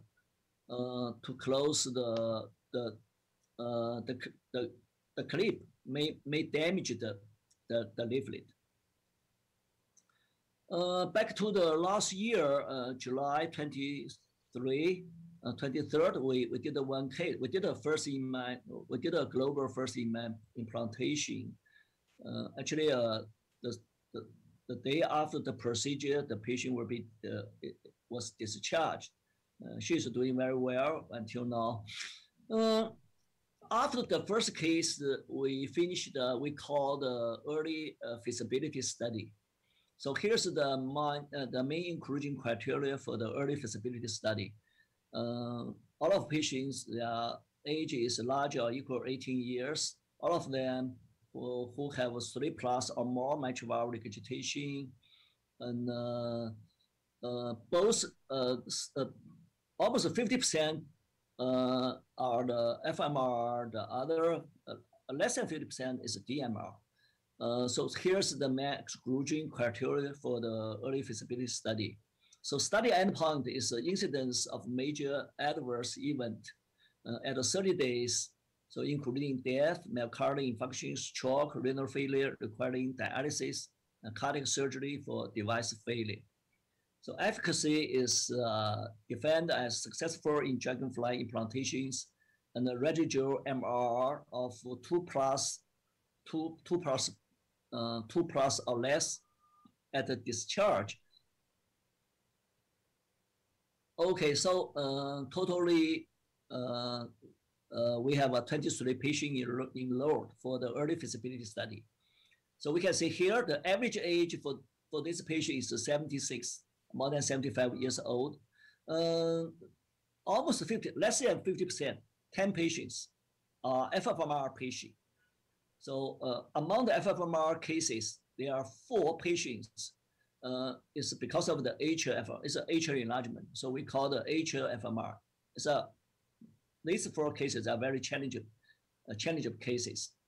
So DMR is a little bit more than 50%, cover almost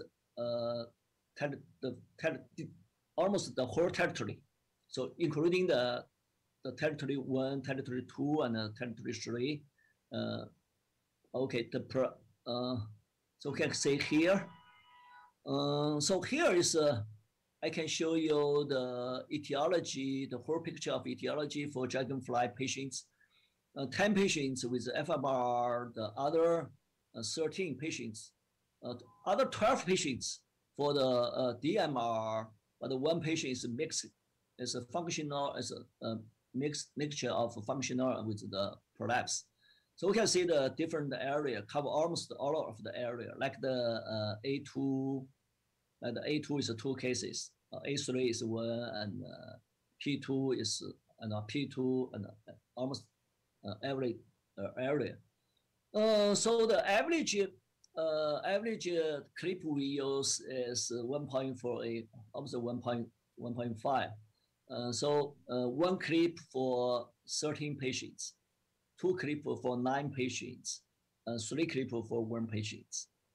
The procedure duration average is 127 minutes. So average hospital length of stay is 4.4 days. 100% technical success rate and the device successful rate. Then we now we already then we design dragonfly clinical trials before it to be on market. So we already start the clinical trials. We schedule, we are going to enroll the totally 240 patients. So 120 for the DMR, the other 120 for FMR. Okay, so we are going to follow up at least 12 months. We're going to follow-up time is before discharge, 30 days, 6 months, 12 months, and 2 to 5 years. So the enrollment criteria and excluded criteria are quite similar to the early feasibility study. So now there are about more than 20 biggest medical centers participating in the clinical trials. So I'm the PI for the clinical trial. Also, we try the dragonfly to do the edge-to-edge repairment for the tricuspid valve. I show you this is the first case we did for the tricuspid valve regurgitation. It's last year, December 15th. Actually, the lady is quite old lady, 70 years old. When the patient come in with a very shortness of breath, with a lot of ascites and lower extremity edema. So the patient is already take a lot of medications, but doesn't function well. So we admit the patient. First, the patient has a 2-valve severe regurgitation. Once the aortic valve regurgitation, pure aortic valve, severe pure aortic valve regurgitation, and then the tricuspid regurgitation. So first we did the TAVR for the patient, and then we grasp the 1 day later we grasp the tricuspid valve. Actually, we put the we put the 2 dragonfly. Before the procedure, the patient had a massive torrential mitral regurgitation. After the procedure, only mild tricuspid regurgitation. So we can see here, this is a pre-operative, and now it's after the procedure, post-operative, we can see only mild regurgitation. So before the 1 month follow-up, still the patient is still doing very well. So until now we have done 8. Actually, on the list is only 7, but we have done 8 patients with the dragonfly to treat the tricuspid regurgitation. Successful rate is still high. If we actually we use the 1+ decrease in regurgitation as a endpoints. Conclusion: the dragonfly transcatheter valve repair system is a transeptal mitral valve repair system with unique features. So especially the filler is we can adjustable closing arms. Thank you very much for your attention. Thank you. Thank you, Professor Wang. Excellent talk. and I think it's a really promising device. And as you mentioned, there are 4 sizes of the device, and how to sizing or how to make choice between them. Depending on the one is depending on the which area the regurgitation jet in the which area. If in the P2A2 area, regularly we use the longer one and the wider one. If the closer to the commercial, usually we select the shorter one. Maybe most the shorter and the wider one, but depends. The second point we need to consider to select the size, we need to consider how big of the area, mitral valve area. For the small area, usually we select the shorter one. For the bigger area, maybe we select the longer and the wider one. For small area, we select the shorter and the narrow one. Okay, thank you. Thank you. And I think the question will be a little bit sensitive. You also have a valve clamp. How do you think? What's the difference between these 2 devices? A valve clamp actually is also a very good tool to do the edge-to-edge repair. You know, because the valve clamp need to be transapical so it's still some patient or family may reject the transapical. You know, still need to do a hole in to puncture the ventricular apex. But the valve clamp until now is only for the DMR, not for the FMR. But just 1 week ago, I saw news. The Shanghai Zhongshan Hospital, they did 1 case with FMR, but just started. Thank you so much for your precious time and the excellent talk. Thank you for your attention. There's a question raised from the audience. Okay. Could the PASCAL or Dragonfly system be used in patients who already received surgical mitral valve repair before when there is a recurrent mitral regurgitation? And the second question is there any trouble to make transeptal puncture when patient receive transeptal mitral valve surgery before? I think for the mitral valve repair, already a surgical mitral valve repair, I think it should be fine if the mitral valve area is enough, the have leaflet is long enough for grasp. But I don't have, personally, I don't have experience. But theoretically, I think it should be okay. Should be okay. If the mitral valve ring is big enough, the leaflet is good for grasping. So regarding the transeptal puncture, it's the same as mitral clip, or? Is it after surgery, repairment? Yeah. Oh, I don't have much experience, so I cannot answer the question precisely. Okay. Sorry about this. Oh, I think you have already done an excellent job. Oh, thank you so much. I do think the device is really promising. Okay, thank you very much for your precious time. Thank you, Professor Wang. We move to the next talk. The next topic will be brought to us by Dr. Lin Yixian, who is the director of CV Center at Hong Kong HR Center, Art Center. He is also the chief medical consultant of Hong Kong Magnetocardiography Center. He is one of the leading physicians for complex cardiovascular intervention in Asia, especially for LA occlusion and TAVR. He also interested in many different techniques, including for the echo, PCI, etc. We're very honored to have you here. Please, Dr. Lin.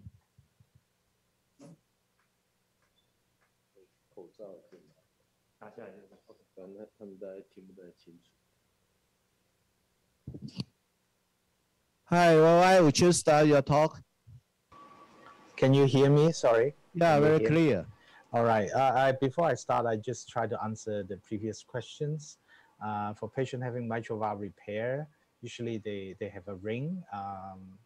Mitral clip usually, or this edge-to-edge technique usually doesn't work well. It usually ends up with mitral stenosis, so it's not really a good idea. But theoretically, if you have a patient with very large mitral valve, then it's feasible. But most of the time, I tried it, it's not working. It's not feasible. For patient with previous septal surgery, it is feasible. But usually you need a peripheral balloon to dilate the tract, because the sheath for this edge-to-edge is usually 20-something. But the same principle applies. You have to puncture really high.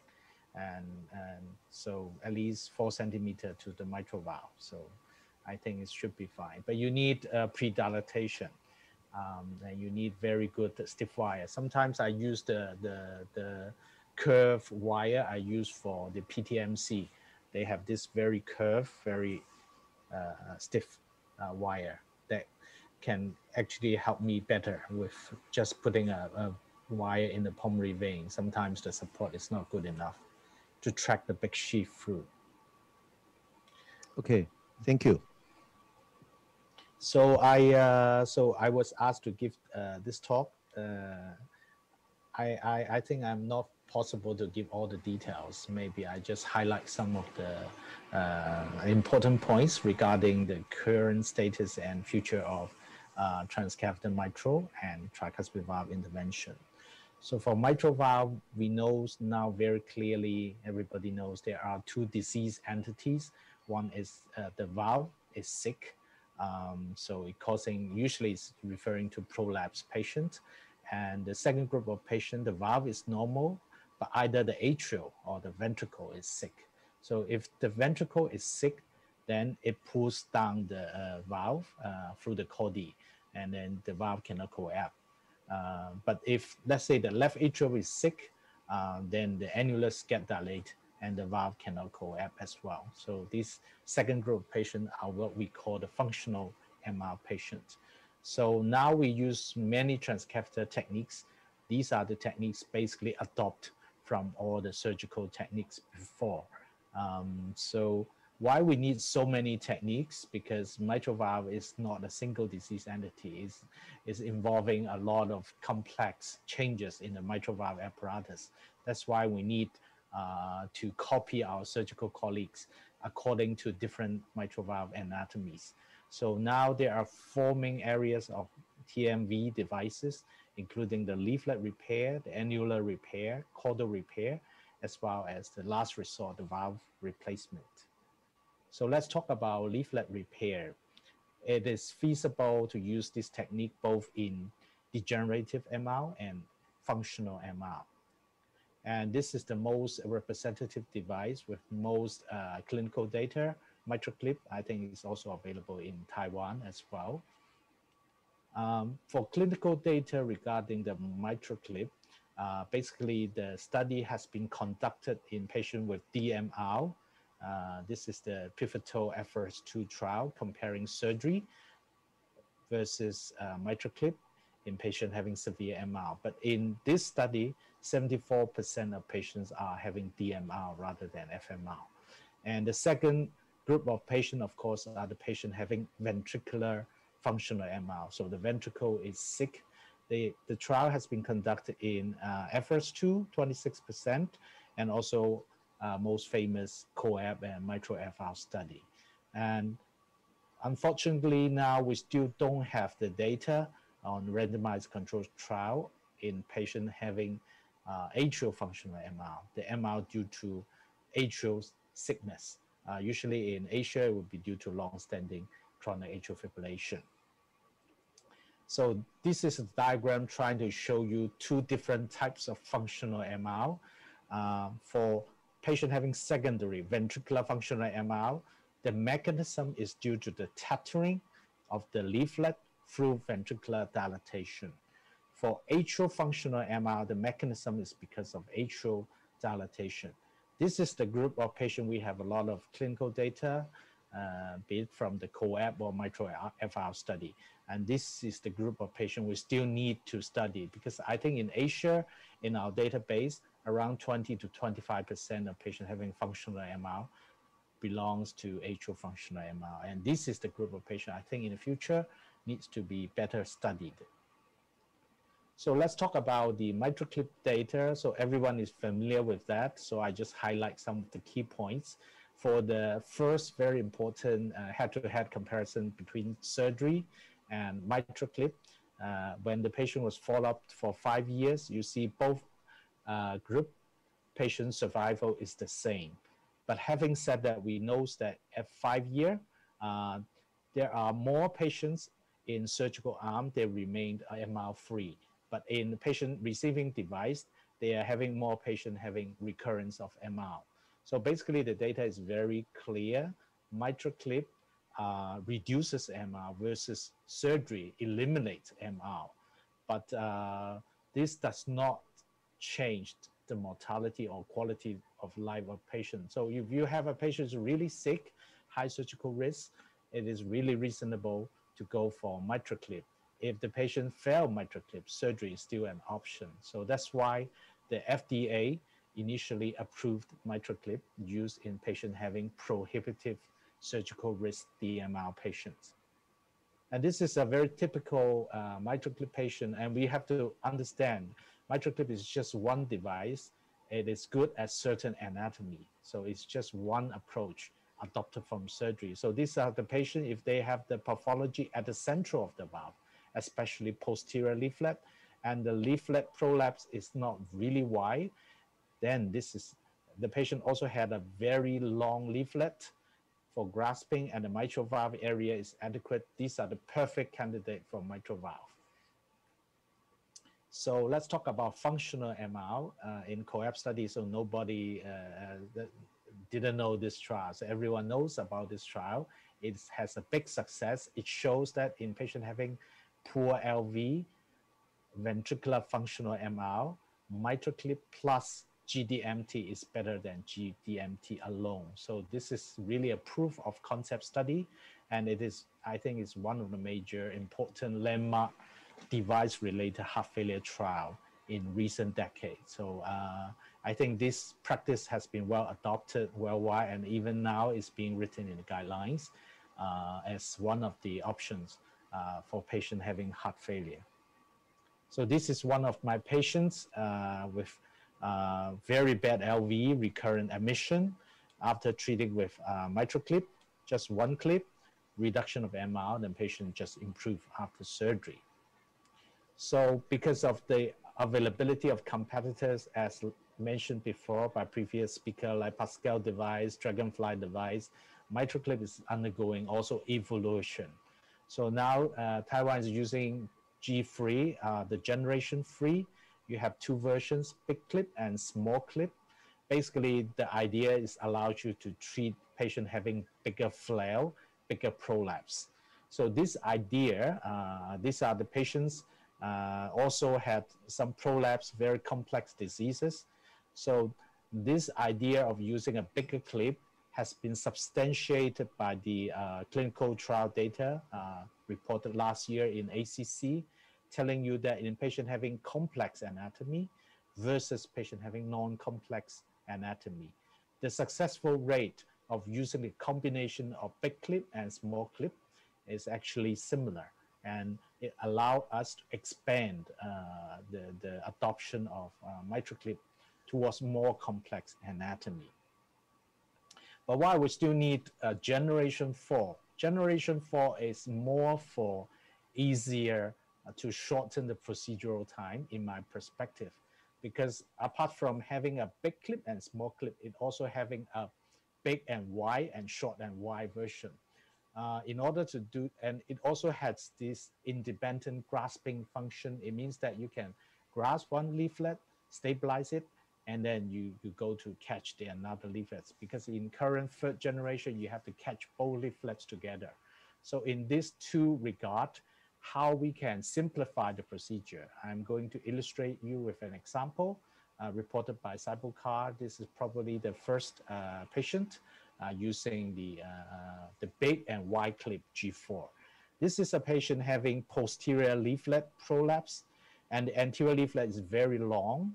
So once you down one of the gripper, it shows that the posterior leaflet is not catching very well. It's just rolling in without really inserting in very nicely. So the technique of using independent grasping is that you stabilize one leaflet and then you swing the clip towards more posterior, allows you to grab more posterior leaflet. And by doing that, this is also a very wide prolapse. So you can just do it with one big clip with independent grasping. So it shortens significantly the procedural time because you don't need to do additional clipping. So in the past, maybe in these patients, we need 2 clips. Now 1 clip is save time and it's easier to do. So that's why with all the success from MitraClip, they move on to have this repair MR trial. They try to challenge the guidelines because now the guidelines, it says that for high-risk DMR patients, okay, you can do clip. How about intermediate risk?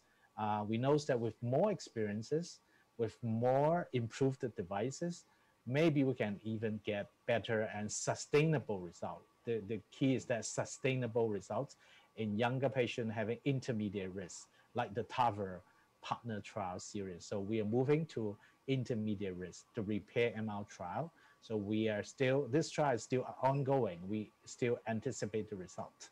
I hope that it will be available very soon. So this is the slide I try to summarize different types of MR and what are the best approach to treat. So for DMR, as I mentioned, high risk, definitely MitraClip. For intermediate low risk, now surgery is still the gold standard, although we have trial now addressing this question. For functional MR, sad to say, surgery does not prove to be useful at all in this cohort, and we have COAP trial at least to show it is useful. So I think for every patient having functional MR, ventricular functional MR, under GDMT still have symptoms and severe MR, they should undergo MitraClip. For atrial functional MR, this is an unknown area. We still need more clinical data. Of course, I think the speaker have already addressed the PASCAL device, which I think is one of the major competitors for MitraClip with several new functions. First, it has a spacer, which may reduce leaflet stress and reduce risk of mitral stenosis. Again, it has independent leaflet grasping. They are the same. One very unique feature is that it has the ability to manipulate better or safer under the ventricle, because once you have the clip, this device in the ventricle, it can elongate and then you can manipulate the position. So it will minimize the risk of cord entanglement. So I think this is the beauty of the device. And with this, actually the company is with also early feasibility data showing very good results up to 2 years. So there are already head-to-head comparison trials between PASCAL device and MitraClip device in US, in DMR patient, as well as functional MR patient. I think this will be a very good trial telling us which is better. I think at least it will show non-inferiority, but we still need to wait for the results. And so Professor Wang already has mentioned about the Dragonfly devices. And also in China, we also have transapical approach with valve clamp. It may not be very competitive in the future, but at least it has been shown that in animals, in dogs, so it may be a very attractive option because in dogs, MitraClip or this G4 transceptor is not feasible because the vessel size is small. But transapical device to treat dogs with MR, I think is an excellent idea. So when I finish this leaflet device, then I'm going to talk about the annular repair device.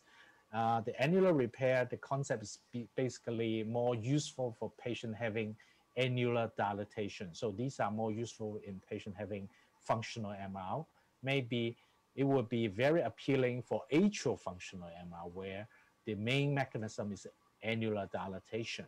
So for the atrial, annular reduction therapy, it can be supraannular. It could be at the annular level, and it could be below the annulus. I think now the most attractive option would be cardio bands, and the millipedes device.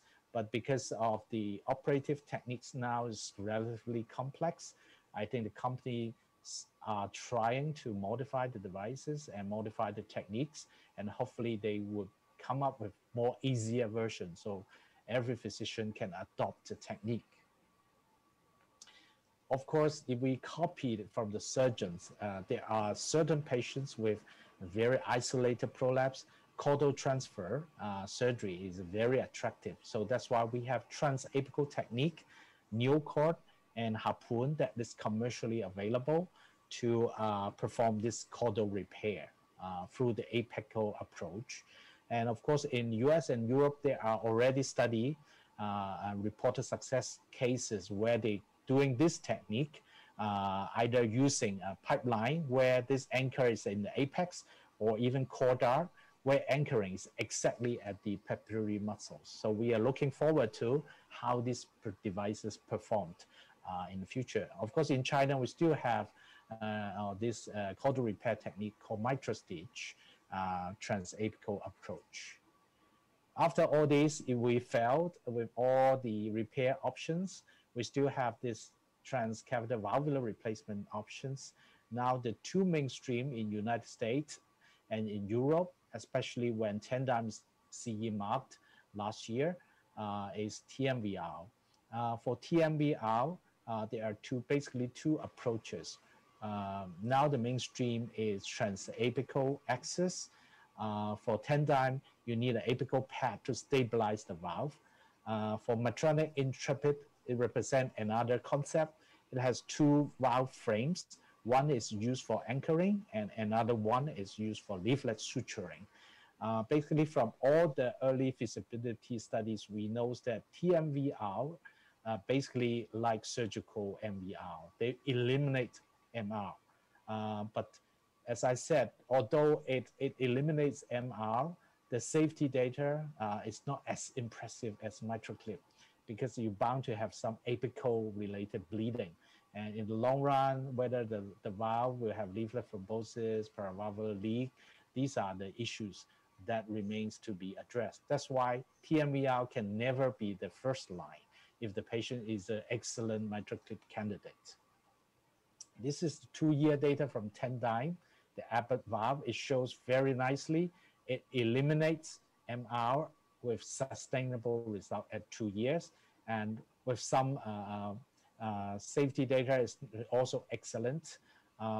Just a few days ago, FDA actually had this breakthrough device status granted for Abbott to perform Tandem in patient having MAC. I think for patient having mitral annular calcification, these are the patients where edge-to-edge repair is not a good idea because there's risk of mitral stenosis, and the surgeon doesn't want to operate because it's difficult to anchor the valve through this calcium. So I think TMVR in MAC patient is definitely a good idea to explore.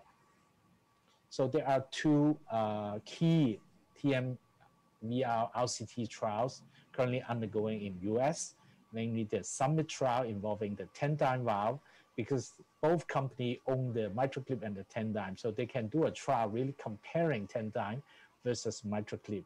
Whereas in Medtronic Intrepid, they can only compare it with surgical MVR. So these are very important TMVR trials. We are expecting the results very soon.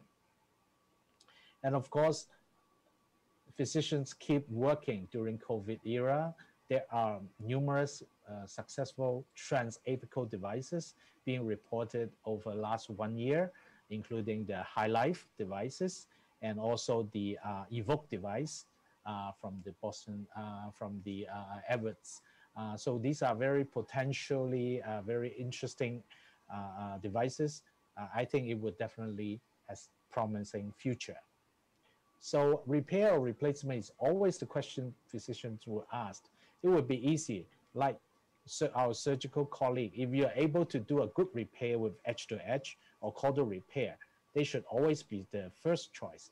If you cannot perform good repair, then TMVR would be a good choice. So perhaps the screening chart from MitraClip will give you an idea. So which are the patients for TMVR? So basically in this screening chart for MitraClip, they screen out the patient who has excellent anatomy, will achieve good result with edge-to-edge repair, which involving basically the disease in the central and with a small prolapse. So, but if you have, let's say, MAC, or if you have mitral stenosis to start with, or you have multi-segmental prolapse like Barlow's disease, perhaps these are the patients you should really think of TMVR. So I always draw an analogy between TMVR therapies versus CTO interventions.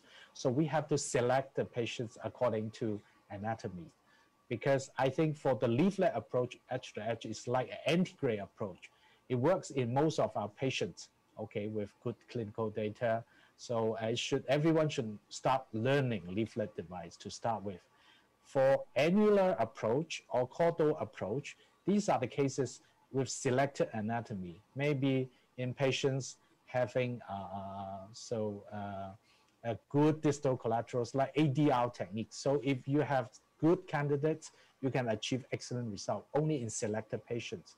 For TMVR, it's like a retrograde approach. So if you fail everything, if you have a good interventional collateral, then it would be a good option. So I think in the future, when we are acquiring all the skills with different devices, we should acquire the wisdom of selecting the devices and the techniques according to patient's anatomy. All right, so I still have a few minutes time. Yeah, I'm going to talk about a few things about tricuspid valve intervention.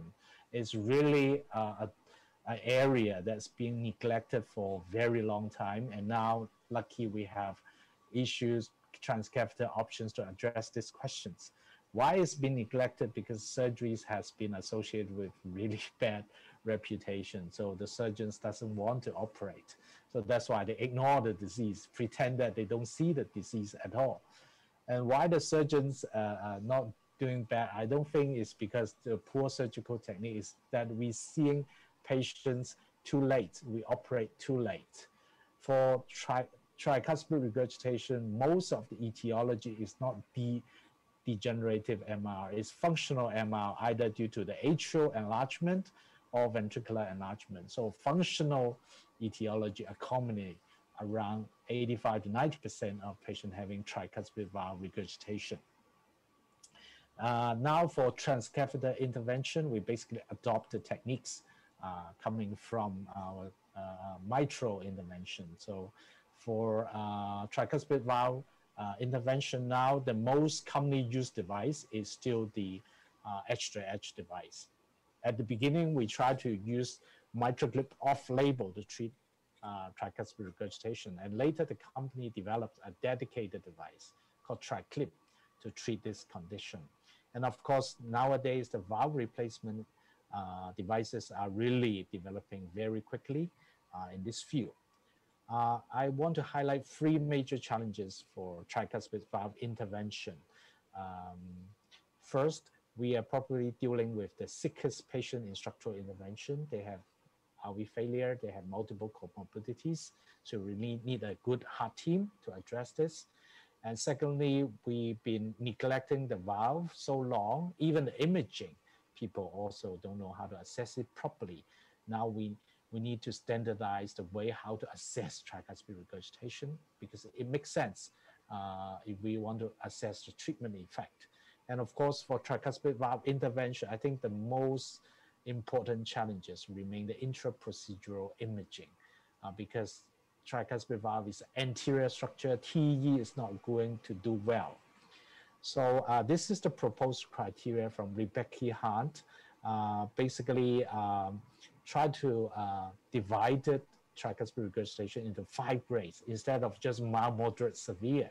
Because in clinical practice, there are patients really having torrential MR, TR, and if you are doing some kind of intervention, bring it down to massive or severe, they remain severe, severe TR. So from severe, severe TR to severe TR. But symptomatically, they actually improves. So if we just use the grade severe TR, then it's very difficult to assess the treatment effect. So I think these gradings should be commonly used in our future practice. In fact, it has been commonly adopted in clinical trials now. And this is a diagram I try to highlight why it is so difficult to do imaging for tricuspid valve for few reasons. First, it's actually quite far from the esophagus, so the images are not that good. Tricuspid valve usually are very thin. It's also not very good for ultrasound. And then for tricuspid valve disease, there are usually a lot of other interventions like mechanical mitral valve, pacing leads, or even one side of the clip arms blocking the other. So that's why, like this case, you can see this is a mechanical mitral valve, and I can hardly see the tricuspid valve at all. So the only way to try to improve this is through the multi-level imaging and very sophisticated echo people training. So because when we do tricuspid valve edge-to-edge repair, we have to see each leaflet very clearly like the mitral valve. So maybe one view is not good enough. So we have to use different multiple views that help us to see the leaflets very clearly, which involve different levels in the esophagus, A, B, C, and also this C is the superficial transgastric view. I think through this 3-level imaging with also advanced 3D softwares from echo vendors, it really makes the procedure much easier. Of course, life is really good that there keep on have medical advances. Now we have 4D ICEs also on the horizon. I think with 4D ICE available, this may actually change the way we practice tricuspid valve intervention. So tricuspid valve intervention is very important because the first bit of clinical data actually comes from the TriValve registry. This is a propensity match analysis comparing all the people doing any form of tricuspid valve intervention in Europe and US, and then comparing to those patients treated medically.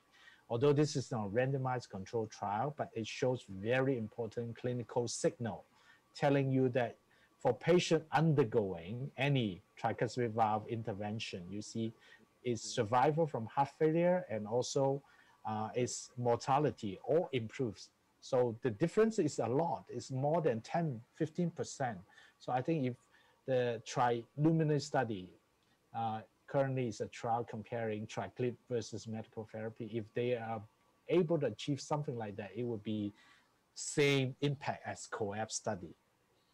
So this is a mitral clip, and this is the TriClip. Basically for the TriClip, nothing has been changed a lot as compared to mitral clip. They only make the here the curve smaller, and they have additional steering knob over here. It just helps you to get to the tricuspid valve easier and go down the tricuspid valve and then do the clipping. So the feasibility study has already been completed in Europe, being published in Lancet, and now in the US they are doing this pivotal TriLuminate study, as I mentioned before, comparing medical treatment versus TriClip in patients having severe TR. So I think this would be a very, again, a very important trial in clinical study, in structural intervention. So the results are much eagerly awaited. For the early feasibility data for the CE-mark trial, it basically showed very high procedural successful rate. But I think one thing people never, seldom mention is that this procedure is extremely safe. There's no procedural related mortality as compared to surgical mortality in the range of 8 to 15%. This is definitely something that we should go for. But tricuspid valve is different from mitral valve in the sense that tricuspid valve replacement is already gone, and I think it would be an option if it's not perforation. For edge-to-edge device, if it is a perforation, then it's not feasible. But if you have endocarditis resulting in caudal rupture, then you have this MR and the endocarditis being treated, then it is feasible. But of course, there's still an option of TMVR, okay? But the key questions remain whether this endocarditis is adequately treated. Thank you. And the second one question is, For the younger patient who have received received mitral clip before, but with progressed mitral regurgitation, could the patient receive conventional mitral valve open repair surgery, or he or she could only receive replacement because of the damage by the clips? If you're looking at the Everest 2 data, there's around 15% of patients that after mitral clip, they will of suboptimal result. They have recurrence of disease. They have to undergo some form of surgery. The earlier they receive surgery, the higher chance they can have mitral valve repair. If you, let's say, lasted for a few years, 5-10 years, and then you have recurrence, it's very difficult because the tissue bridge is very well formed and it's fibrotic. And of course, it also depends on your surgical colleague skills of repair. If you have coming from a big repair center with a lot of experiences, you still can go for repair. So for me, I usually tell the patient, I talk to patients saying that, okay, if I would usually select the best patient, I think I can get surgical-like results with mitral clip. If the patient cannot achieve that, they still can undergo mitral clip. These are usually very high-risk patients. They are not surgical candidates. I don't see any patients so far that need surgical intervention. But I have to be frank to my patients. If they need surgical intervention, most of the time, 90%, it would be a surgical valve replacement rather than repair. Thank you, Dr. Lam. Since the time is delayed, we have to proceed to next section. Thank you, YY. Thank you. Excellent Congratulations, talk. Dr. Yu. Excellent talk. Yeah. Great meeting. Yeah, thank you. Yeah, next talk will be delivered by Professor Zhang Haibo, which was delayed because Professor Zhang just finished his surgery. And Professor Zhang is the chief of the cardiovascular surgery department of the Beijing Anzhen Hospital, Capital Medical University. Today, he's gonna talk about surgery, surgical aortic repair, including Ozaki procedure. Professor Zhang, please.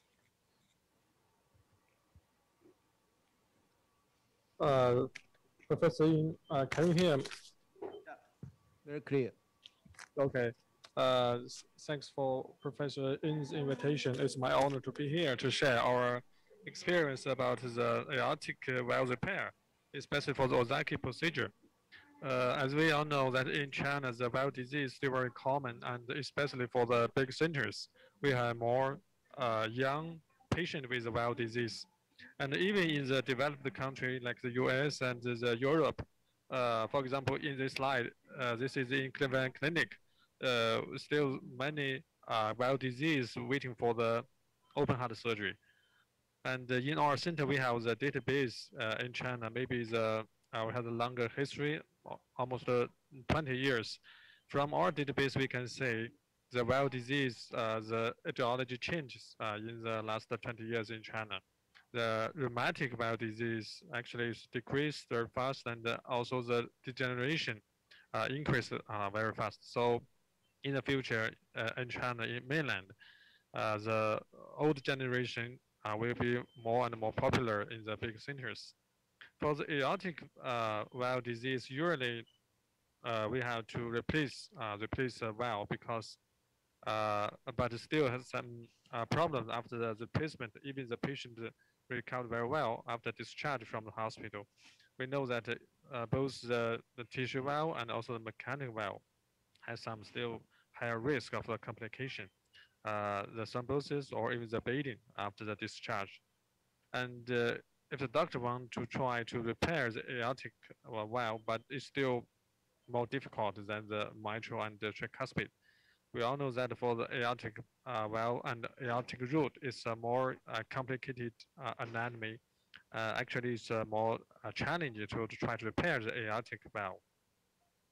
According to the hemodynamic features, the aortic valve, the three leaflets, actually is the perfect anatomy to get a good open and a close condition. And in this, we can save the cardiac energy. And also, we are surgeons. We actually we operate the aortic valve almost every day. We can say that even for the 3 leaflets, actually the urinary is not in the same size for the leaflets.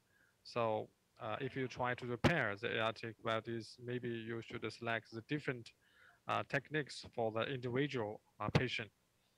And the aortic root still, is a different kind of movement in the systolic and the diastolic of the left ventricle movement.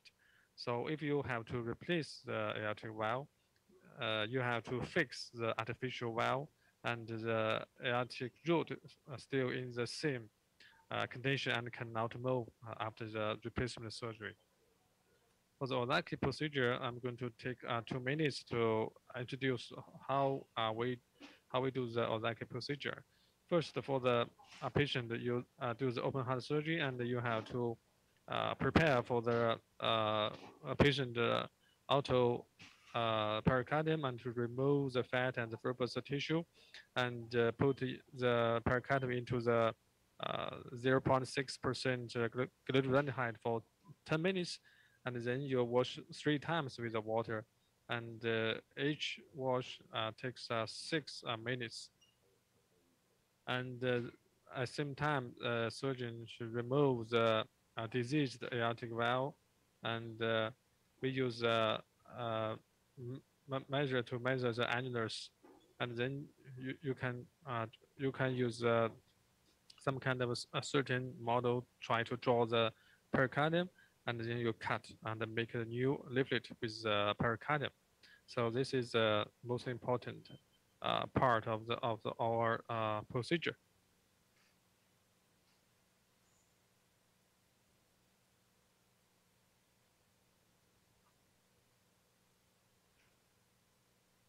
And next, I'm going to use 4-0 sutures to make a new leaflet to the annulus. And this suture technique is different from the normal one. And you try to make 3 new sinuses. And after 3 leaflets fixed to the annulus, and you need to reconstruct the commercial, 3 commercial. And after the reconstruction of the 3 leaflets to the annuluses, you can say the 3 leaflets have a very good, very enough coaptation. And if you have the bicuspid patient, or even the pure aortic regurgitation, you also have to fix the SGG with the platelet suture outside the aorta. So in the 2015, actually the 5 or 6 years ago, we started to use this kind of program. And right now we have some training programs for other centers in China. Actually, I visited Dr. Ozaki's hospital 6 years ago, and I got some training from his program and his team. And Ozaki procedures has also introduced into Europe and the US. And in his center has more than 10 years follow-up for almost more than 800 cases of Ozaki procedure to repair the aortic valve disease. And the long-term follow-up after 10 years still very good. You can see that the aortic valve, the gradient and the aortic valve area after 10 years follow-up still remains very stable, and the gradient also very stable. And the most important and challenging part of the Ozaki procedure is calcification prevent method. Different centers use a different kind of techniques to prevent the calcification after the pericardium. Ozaki is clinical use, and also even in the renal failure patient still has a very good long-term result. This is one case after Ozaki procedure. After 4 years later, got endocarditis, and after redo open heart surgery, we can see the leaflet still remains almost as normal as 4 years ago, and is almost no calcium in the leaflets at all. And this is to prove that this kind of technique still works very well after 4 years. For this kind of calcium prevention, actually, why it can keep almost no calcium after 5 or 10 years, because for this kind of procedure, you can keep the large orifice and very good hemodynamics and almost no turbulence at all. And also the low stress on the leaflet, and also almost the most patient, even the bypassed or tricuspid, you can use the 3 leaflets to make a new 3 leaflets and to fix on the annulus. And also has a very good, and actually it's a potential enough or coaptation, especially for the young patient grew up. And also for the leaflet, almost no sutures in the active part and no stent. Compared to other aortic valve repair techniques in the world and also in the in the history, now we can see that different kind of techniques. And in our center, we also we visit Dr. Schuffer's center in Germany, and also try some bicuspid reconstruction, use Dr. Schuffer's techniques, suspension and STG reconstruction. But this one has actually more difficult for the surgeons, and even for the pericardium patch technique, still has some questionable problem because of the long-term follow-up. The pericardium still get the calcium, so actually the leaflet maybe not works very well after maybe 3 or 5 years, and there is another report about this kind of techniques, and even some Dr. Schuffer himself said that the pericardium patch for the partial cuspid repair actually is not a very good technique, not perfect at all. And also many doctors said that aortic valve repair is more difficult than the mitral and the tricuspid, and also it depends on the surgeon's experience. Surgeon's hands also makes a difference when you do the aortic valve repair. From the history of the aortic valve repair research, we can see Dr. Durin from US actually made many reform and many experiment, even the animal experiment, and also in Asia countries, in Japan, in Korea, and in China. Some surgeons try to use the model to help this kind of aortic repair. It's more popular and more easier for the surgeons to use. And Ozaki procedure actually is more easier for the surgeons to use in the clinic. And in other centers besides Dr. Ozaki's center, also has some very good results even after long-term follow-up. So Ozaki procedure, we can make the aortic valve reconstruction with a large orifice and remains the aortic root good movement, and also very low upload of the left ventricle. And there are more and more reports to prove that Ozaki procedure has a very good long-term result. In our center, Anjin Hospital is the first one in China to finish the Ozaki procedure. It's 6 years ago. And advantages of Ozaki procedure, I believe this one is very easier for surgeons to do, and should we have a long-term very good result. Not only because 3 leaflets and also larger orifice, the low gradient and the low upload of the left ventricle, but also after this procedure, we do not need to do the warfarin. Usually the patient takes the aspirin for 1 or 2 years, so we can avoid the warfarin as a complication, bleeding and thrombosis, and especially for the young patient, the children, and with a very small aortic root.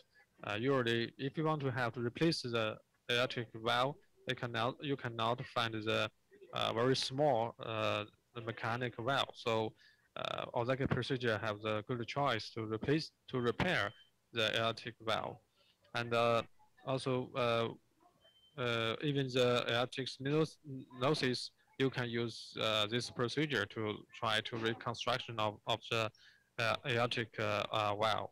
And with this kind of procedure, you can have potential very good and very enough coaptation of the leaflets. So in the long-term follow-up, Ozaki procedure can have a very good follow-up. Okay, that's all. Thank you. Thank you very much.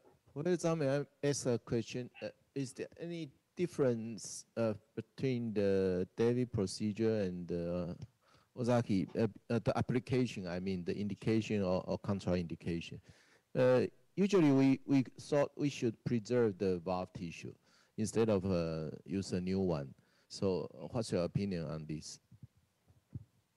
Usually, for the surgeons, always try to save and to preserve the patient's tissue, because not only the tissue valve but also mechanical valve both have some risk of complication after the discharge. In the follow-up, the bleeding and in the thrombosis with the warfarin has a very big problem.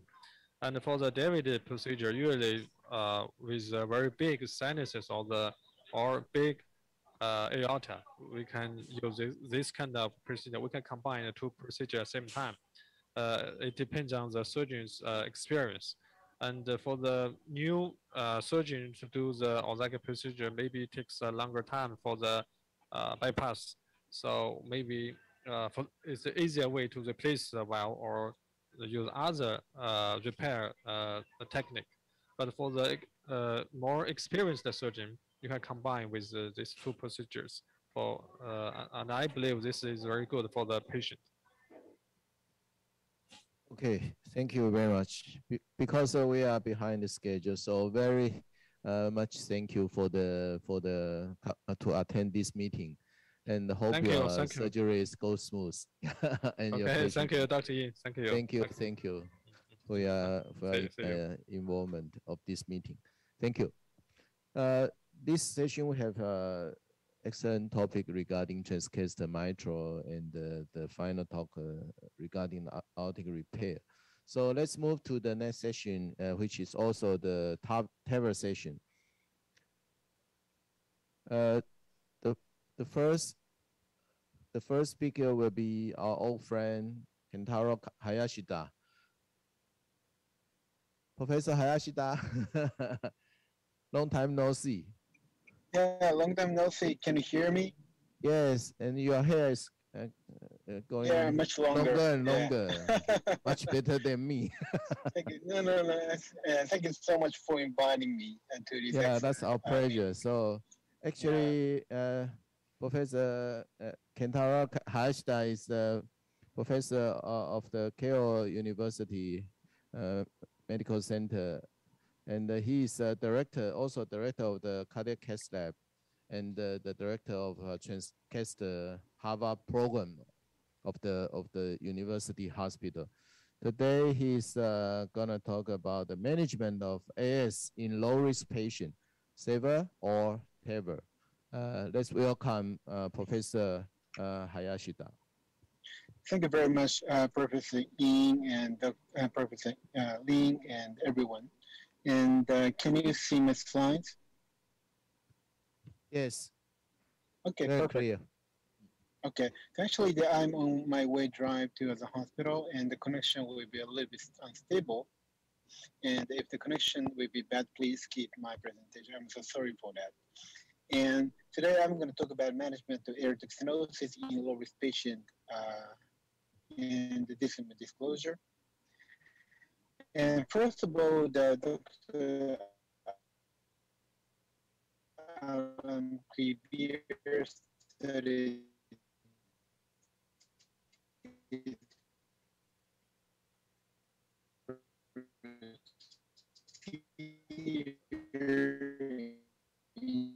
2002, and the next year and the first of all indication is shifting towards intermediate risk patient, randomize the patient to TAVR or surgical AVR in 1,000 patients, and the enrollment is mainly from North America, but we are very honored to be the part of this trial.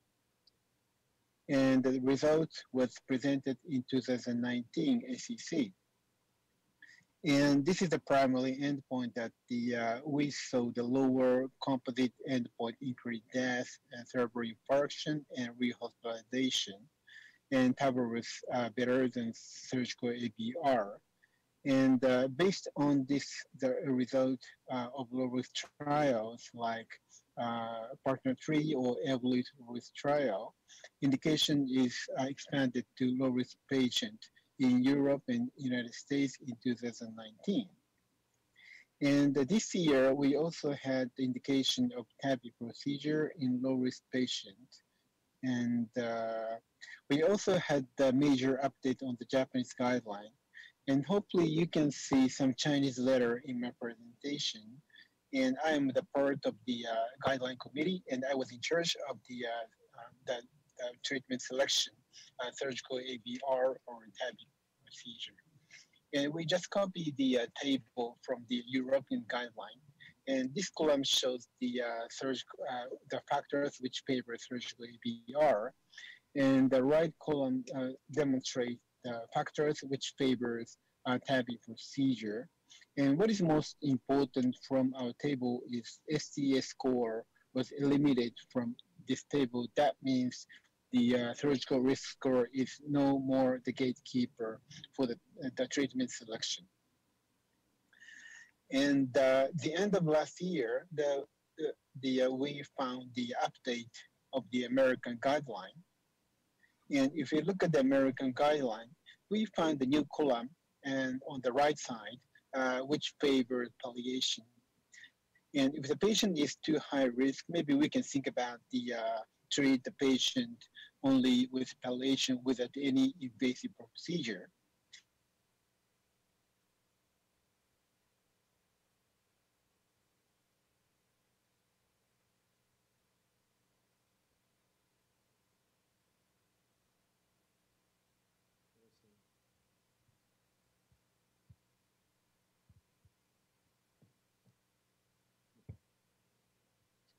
Sorry, we have some technical issue. Hayashida, can you hear from Taipei?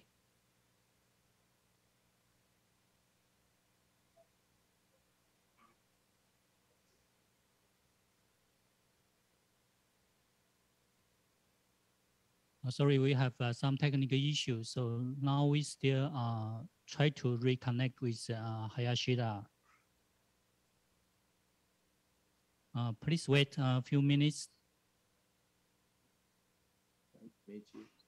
I'm so sorry that. Okay, yeah, we can reconnect okay, again. Sorry. Sure. Okay, thank you. And we can see this the chart that I am very much astonished to see the age of the cutoff point. If the patient is younger than 65 years old, the patient is sent to surgical ABR. And if the patient are older than 80 years old, and the transfemoral TAVI is class 1 indication, and surgical ABR was class 2A indication. And if the patient are between 65 years and 80 years old, the both transfemoral TAVI and surgical ABR are indicated as class 1 equally. That is very astonishing to me. And this is a scheme demonstrating the age cutoff point. And if you look at the European guideline in 2017, the age cutoff point is 75 years old. And this is our Japanese guideline. And we have the gray zone between 75 to 80 years old. And American guideline demonstrate a very large gray zone between 65 years old and 80 years old. Now the indication is shifting towards lower risk patients. But there's still some remaining issues of TAVI procedure, and low risk doesn't necessarily mean younger age. We also have the issue about leaflet thrombosis and the antithrombotic regimen. And sometimes we need pacemaker implantation, and we also have PVL. And there are some patients who has unsuitable anatomy for TAVI procedure, like Evolut calcification. And if the patient have concomitant disease like severe mitral regurg or tricuspid regurg, then maybe it's better to send the patient to surgical procedure. And this data demonstrates that the durability of TAVI procedure. And 93% of the patients are free from re-intervention during 10 years follow-up. However, no established data beyond 10 years. That is the major limitation of TAVI procedure. And our OCEAN TAVI registry demonstrates that we can see the health reflex thrombosis even in Asian cohort. And this popular TAVI trial demonstrated that the DOAC alone was better than DOAC plus clopidogrel. And this popular TAVI trial also demonstrated that aspirin alone was better than the dual antiplatelet therapy. And we also performed the study comparing DOAC and warfarin.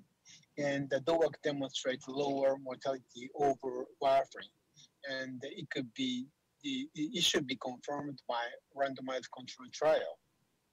And we are the part of the end-stage TAVI AF trial, that is a global clinical trial. And we are very honored to be the part of this trial as a representative from Japan. And our OCEAN TAVI registry also demonstrated that the clopidogrel is better than aspirin in terms of single antiplatelet therapy. And clinical frailty should also be taken into account for the patient selection. And if we treat too frail patient, it is associated with the increased mortality. So we should be careful about the patient selection. And we also check the appropriateness of TAVR procedure in our OCEAN TAVI registry.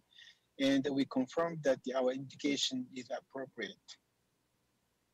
And we also created the OCEAN TAVI 1-year risk model. And you can easily know that the 1-year estimated mortality in specific TAVI patient. And I would like to give some example, 83 years old male, aortic stenosis, and mitral regurgitation. And this patient is quite healthy. And if we look at the aortic valve like this, and the CT demonstrates that this patient had unicuspid valve. And finally, we sent the patient to surgery, and the patient went well. So that means that if the patient is older than 80 years old, and if the patient are not suitable for TAVI procedure, we can, of course, send the patient to surgical procedure. And this patient is 78 years old male, and he is low risk and not frail. And we proposed the both procedure, and finally the patient chose TAVI procedure. And we implanted the valve slightly higher to avoid AV block. And finally, the patient was discharged next day because we have the inter-hospital infection of COVID-19 last year. And this is the penetration of the local anesthesia in a hospital. Now we are treating all the patients under local anesthesia. And the recent therapeutic mortality in 800 cases is 0.4%. Now the procedure is reaching maturity. And lifetime management of bioprosthesis is also very important. And usually we think that the younger patients should be sent to surgical AVR. And some people insist that the TAVI procedure should be first to avoid the second surgical procedure. And some people also said that we can put second or third TAVI bioprosthesis, but I'm not quite sure that we can do that. And this is a TAV in SAB, but we can do that. But this procedure is not indicated to all the patients. So we should be careful that we need to take into account the size of the sinus of Valsalva or second procedure if we treat a patient in younger age. And of course, the surgical AVR after TAVI procedure is associated with the high mortality. It's also very striking data. So we should be careful that we use the TAVI procedure to younger patients. And TAV-in, TAV procedure should be safe, and the 30-day mortality is reported as 1.5 purpose, and maybe it could be the way to go for us. But we need to be careful for the risk of the coronary occlusion as well. And coronary access after TAVI procedure should be also taken into account. And of course, the one valve is okay, but if we put the second valve, that means the two Evolut valves, it could be the problem. And the last but not least, this study demonstrated that this is a study from our Japanese surgical database.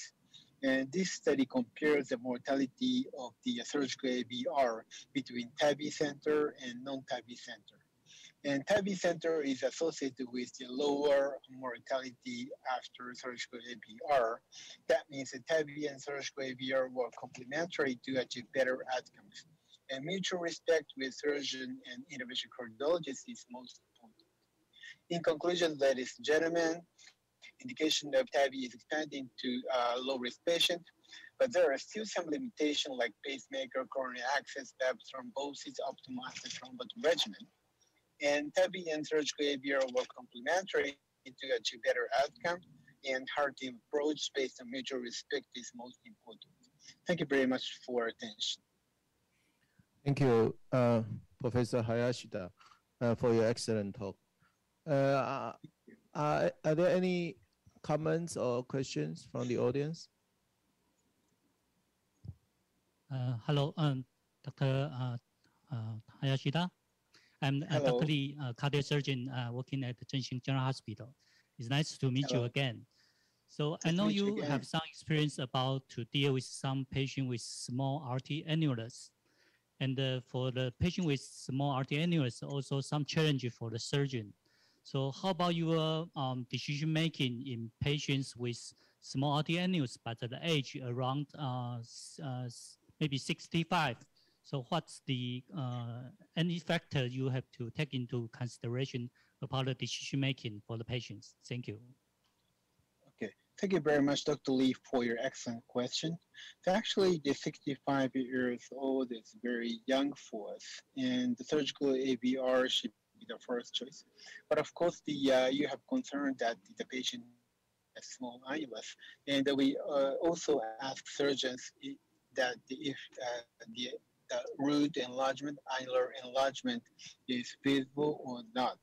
And if the patient has very big body size and severe prosthesis patient mismatch is the highly expected, we can also think that the TAVI procedure.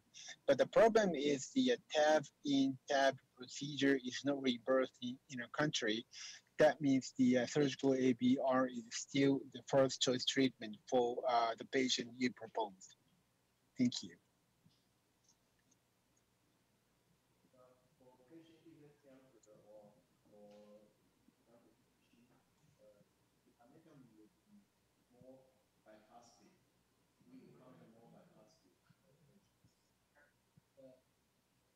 For this kind of patient, we should expect an excellent result without causing any complication.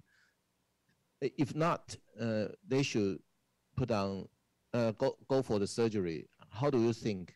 How many patients in your population will refer to surgery?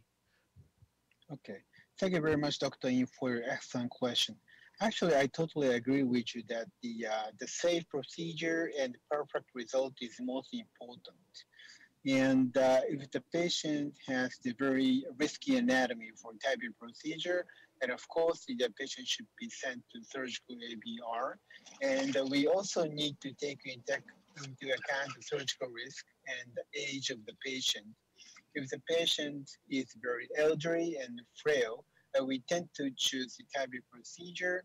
And if the patient is young and healthy and no frailty, we tend to choose the surgical procedure. It's totally the balancing act between the risk of procedure and the patient characteristics. Okay, thank you very much for your time. Yeah, thank you so much. Thank you. Hope you have a safe trip. Bye-bye. Yeah, bye-bye. Okay, next up will be delivered by Professor Park. Professor Park is our old friend, and we also did some study together. He's the professor in the cardiovascular medicine division at the Asa Medical Center, Seoul, Korea. So his talk today will be anticoagulation or antiplatelet after TAVR. He's an expert in this field. So let's welcome Dr. Park. Okay, thank you. Thank you, Dr. Lee, Dr. In. Can you hear me? Yeah, sure. Okay. Okay, so I'm gonna talking about this is a very important issue about the TAVR contemporary practice anticoagulation or antiplatelet. I'm gonna sum up the recent trial and then propose a future perspective in this field.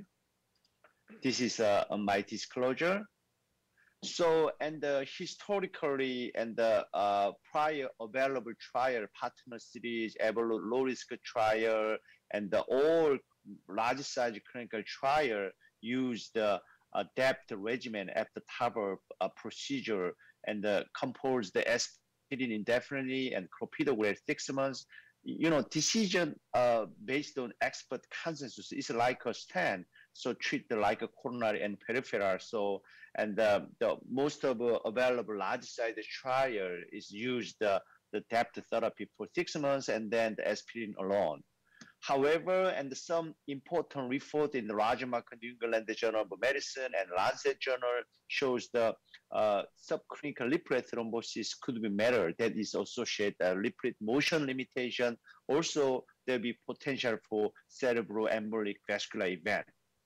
So, and we know also on the basis of a very serious the imaging study, there is a dynamic pattern of lip rate thrombosis with the anticoagulation therapy and the normal lip rate. There is a liplet thrombosis, and then there is a motion limitation we call the HEM. And so if you're gonna use the aspirin or depth or antiplatelet or no therapy, there is a higher chance of halt and liplet thrombosis as well as HEM. If you're gonna use the anticoagulation, is warfarin or DOAC, there is some more frequent the reverse of the halt and normal leaflet. This overall the phenomenon is very time dependent as well as anticoagulant and platelet dependent. So partner 3 CT sub-study performed in more than 435 patients and the TAVR and versus the SAVR patient. They do serial CT scan and 1 month as well as 1 year. One of interesting finding, looking at the halt, no halt, there is a spontaneous resolution in halt. 25 patients at 1 month halt, at 1 year, half of a patient is a natural resolved, half of patient is a persistent, and 30 days no halt patient at 1 year, 21% shows the new halt, remaining patient is no halt. Like this, there are very diverse time-dependent hemodynamic change of phenomena of lip rate thrombosis. Definitely after TAVR, lip rate thrombosis is much higher than surgery. Is 1 month 13%, 5%, is 1 year 28%, 20% in surgery. So looking at the clinical consequence outcome, overall instance of cerebrovascular event, the stroke, MI, death is quite low. However, there are some trend of high risk of cerebroembolic risk stroke or TIA, retinal artery embolization, hazard ratio more than 3, but statistically not difference because of the low number of events. So, and there are many trials conducted the last 5 years. Some trial published in the New England Journal of Medicine recently reported in the ACC 2021. And there are some trials. We also conducted some important trial.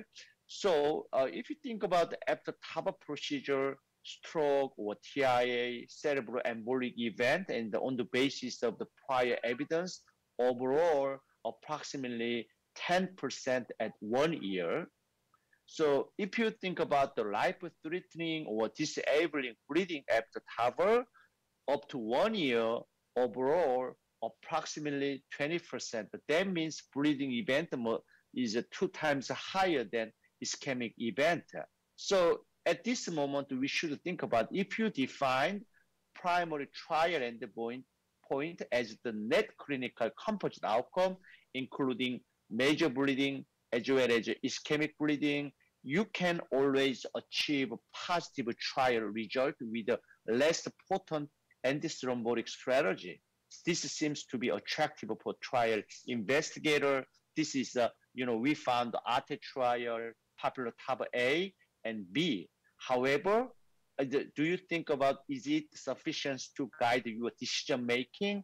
We don't know yet. So, and looking at the ARTE trial, they include 222 patients. One arm is a randomization, aspirin plus clopidogrel. One arm is a randomization, aspirin one alone. They do primary endpoint, definitely net clinical endpoint, death, MI, stroke, TIA, or major or life-threatening bleeding. Bleeding event is 2 times higher. Result is already expected at the design status. So life-threatening major bleeding 2 times higher with a depth therapy rather than aspirin monotherapy. No difference, stroke, TIA, MI, death. Result is already expected. Primary combined endpoint was 2 times higher with the depth therapy rather than aspirin monotherapy. So one of the important trial is Galileo trial, published in New England Journal of Medicine. They randomization, one arm is depth therapy. At 3 months later, just keep aspirin alone. One arm is just initial 3 months, rivaroxaban, 10 milligram, and then aspirin. After 3 months later, they keep the rivaroxaban monotherapy. And looking at the primary efficacy endpoint, the death, stroke, MI, the valve thrombosis, embolism, deep vein thrombosis, or systemic embolization is a rivaroxaban associate the higher risk of the primary efficacy endpoint is antiplatelet arm was better. And the safety outcome is life-threatening, and the major bleeding is tend to be higher with the rivaroxaban group. Also, one of the important finding is all-cause mortality was also higher in rivaroxaban group rather than antiplatelet therapies. Although there is no difference cardiovascular mortality, but this is one of the important hazard signal with the rivaroxaban use.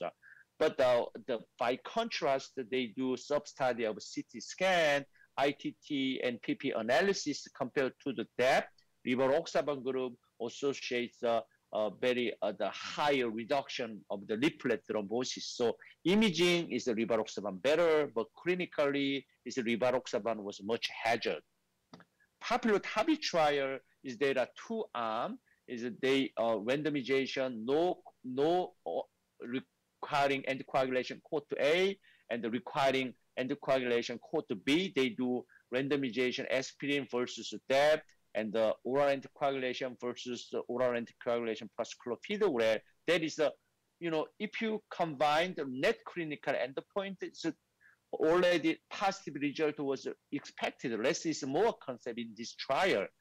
The popular TAVI cohort B indicated for oral anticoagulation. Bleeding is much higher OAC plus clopidogrel rather than OAC alone, but there is no difference ischemic event. The primary endpoint was met, published in New England Journal of Medicine. This is cohort A, not indicated for oral anticoagulation.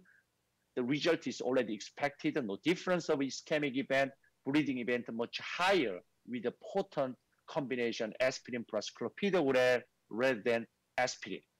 So if you define the primary endpoint, the net clinical endpoint, definitely you can always achieve a positive result with a less potent antithrombotic strategy. That is true ARTE, popular TAVR A, and popular TAVR B. So, and after release of 3 trial is last year, ACC/AHA new guideline recommended 2A, aspirin alone, 2B, depth therapy 3 and 6 months, 2B, warfarin, 3 is a rivaroxaban plus aspirin, but there is no class 1 recommendation. That is the reason why we require further larger size the randomized clinical trial. Atlantis trial presented the ACC 21 and Dr. J.P. Collett presented this result, and the study arm evaluated the stratum requiring oral anticoagulation like atrial fibrillation, and the stratum 2, no indication for oral anticoagulation. They do randomization warfarin versus apixaban. In the stratum 2, antiplatelet therapy versus apixaban. Primary endpoint was safety and efficacy endpoint, and they do 4D CT scan was a protocol mandated to detect subclinical valvular thrombosis. That is also one of the components of the primary endpoint. They enrolled 1,500 patients, and looking at the overall standard of care group is 751, apixaban group 749. Looking at compliance, and apixaban 90% compliance, and the stratum 1 is requiring oral anticoagulation group. Nearly 90% received warfarin plus minus anticoagulation, and the stratum 2 and the 92% just receive antiplatelet. Looking at the drug compliance is 90% of standard of care arm. Looking at the baseline characteristics, 82 is a very old age. STAT score is intermediate at 5.1, and diabetics is 30%, and the pre-TAVI antithrombotic treatment like this. So looking at the primary endpoint, they defined some combining endpoint is ischemic and bleeding endpoint: death, stroke, MI, embolized systemic, and the intracardiac valve thrombosis, and the deep vein thrombosis or major bleeding. Compared to the standard of care, overall, apixaban, there is no difference at all. So they do clarify the stratum 1 and stratum 2. Overall, there is no difference of net clinical outcome between apixaban versus and the standard of care group. So secondary efficacy outcome and the bioprosthetic thrombosis 1.1% apixaban, standard of care is nearly 5%, statistically significant with the use of apixaban, and the deep vein thrombosis of a pulmonary embolism was much lower. And the safety outcome is the BAC more than 3 major relevant bleeding, life-threatening bleeding, major or minor, any bleeding. There is no difference at all apixaban versus the standard of care group. So they do, and the stratification, stratum 1 requiring oral anticoagulation like atrial fibrillation, primary endpoint definitely no different. Any secondary efficacy, any primary secondary safety outcome, valve thrombosis tend to be lower, but clinical outcome absolutely no difference, apixaban versus warfarin. Looking at the stratum 2, this patient do not require anticoagulation. It's a non-AP patient. It's 70% of a TAVR patient. Looking at the primary endpoint, apixaban versus of standard of care, there's no statistical difference. One of the interesting finding, overall death statistically higher with apixaban, 5.9%, standard of care, single or DAP therapy, 3.4%, statistically significant. Looking at cardiovascular, non-cardiovascular deaths, and the non-cardiovascular much higher, is 3 times higher. Is we don't know the exact mechanism, underlying mechanism, this mortality difference that could be by chance effect. And the safety outcome is no difference. One of interesting finding, valve thrombosis 1.1%, apixaban, standard of care, single or DAP, 6.1% is there was a statistically significant. In summary, and the valve thrombosis is much lower, but bleeding and the mortality much higher. Conclusion, apixaban in the Atlantic trial is not superior of a standard of care. That is consistent indication for OSC or not. Safety is similar. Subclinical valve thrombosis decreased with apixaban, but a signal of a non-cardiovascular mortality is observed in the stratum 2, not requiring anticoagulation drug, but we require further evaluation in next stage. So this is my editorial for in the JAHA, and we have some question. Optimal antithrombotic strategy after TAVR. Is the less is more concept or is it better? We don't know yet. So looking at what are next solution, potentially rule out the benefit in TAVR patient, ARTE trial, popular TAVI A-B trial, is definitely focusing on bleeding event, but still in this population, ischemic event much higher. You know, the valve thrombosis is also much higher, but Galileo is valve thrombosis is very low. However, bleeding event much higher. Atlantis like this. So we hope the envisaged TAVI AFib trial will be presented is upcoming ESC meeting. Our ADEPT TAVR trial will be presented next year ACC. Dr. In also one of the key investigators in ADEPT TAVR trial. So, and I'm gonna just briefly introduce our ADEPT TAVR trial. This is the protocol paper. We include patients not indicated for OAC, and we randomization 220 patients. After randomization, one arm is rivaroxaban alone, 30 milligram or 60 milligram versus conventional is a standard of care aspirin plus clopidogrel. So primary endpoint is 6 months incidence of leaflet thrombosis on 4D volume landed CT. Also, we try to evaluate the real association leaflet thrombosis with the vascular, cerebrovascular event, something like that. Secondary key endpoint, we performed systematic DW brain MRI at baseline and 6 months to evaluate the cerebrovascular embolic event risk. Also, we consistently evaluated the neurocognitive function at baseline and 6 months. Also, we will systemically measure the clinical event. Also, we will evaluate the hemodynamic influence. We completed all in the randomization is now followed the last of a patient. We'll expect the next year ACC late-breaking trial primary result will be presented. In summary, antithrombotic strategy after TAVR. TAVR patient has a multiple thrombotic as well as a bleeding risk comorbidity, and the leaflet thrombosis itself is time-dependent dynamic phenomenon, and clinical impact is still questionable. The choice of duration antithrombotic therapy after TAVR still remains a matter of hot debate. Popular TAVR code A, B, ADE trial adapted conservative. Less is more design concept, but this is not compelling for clear decision making.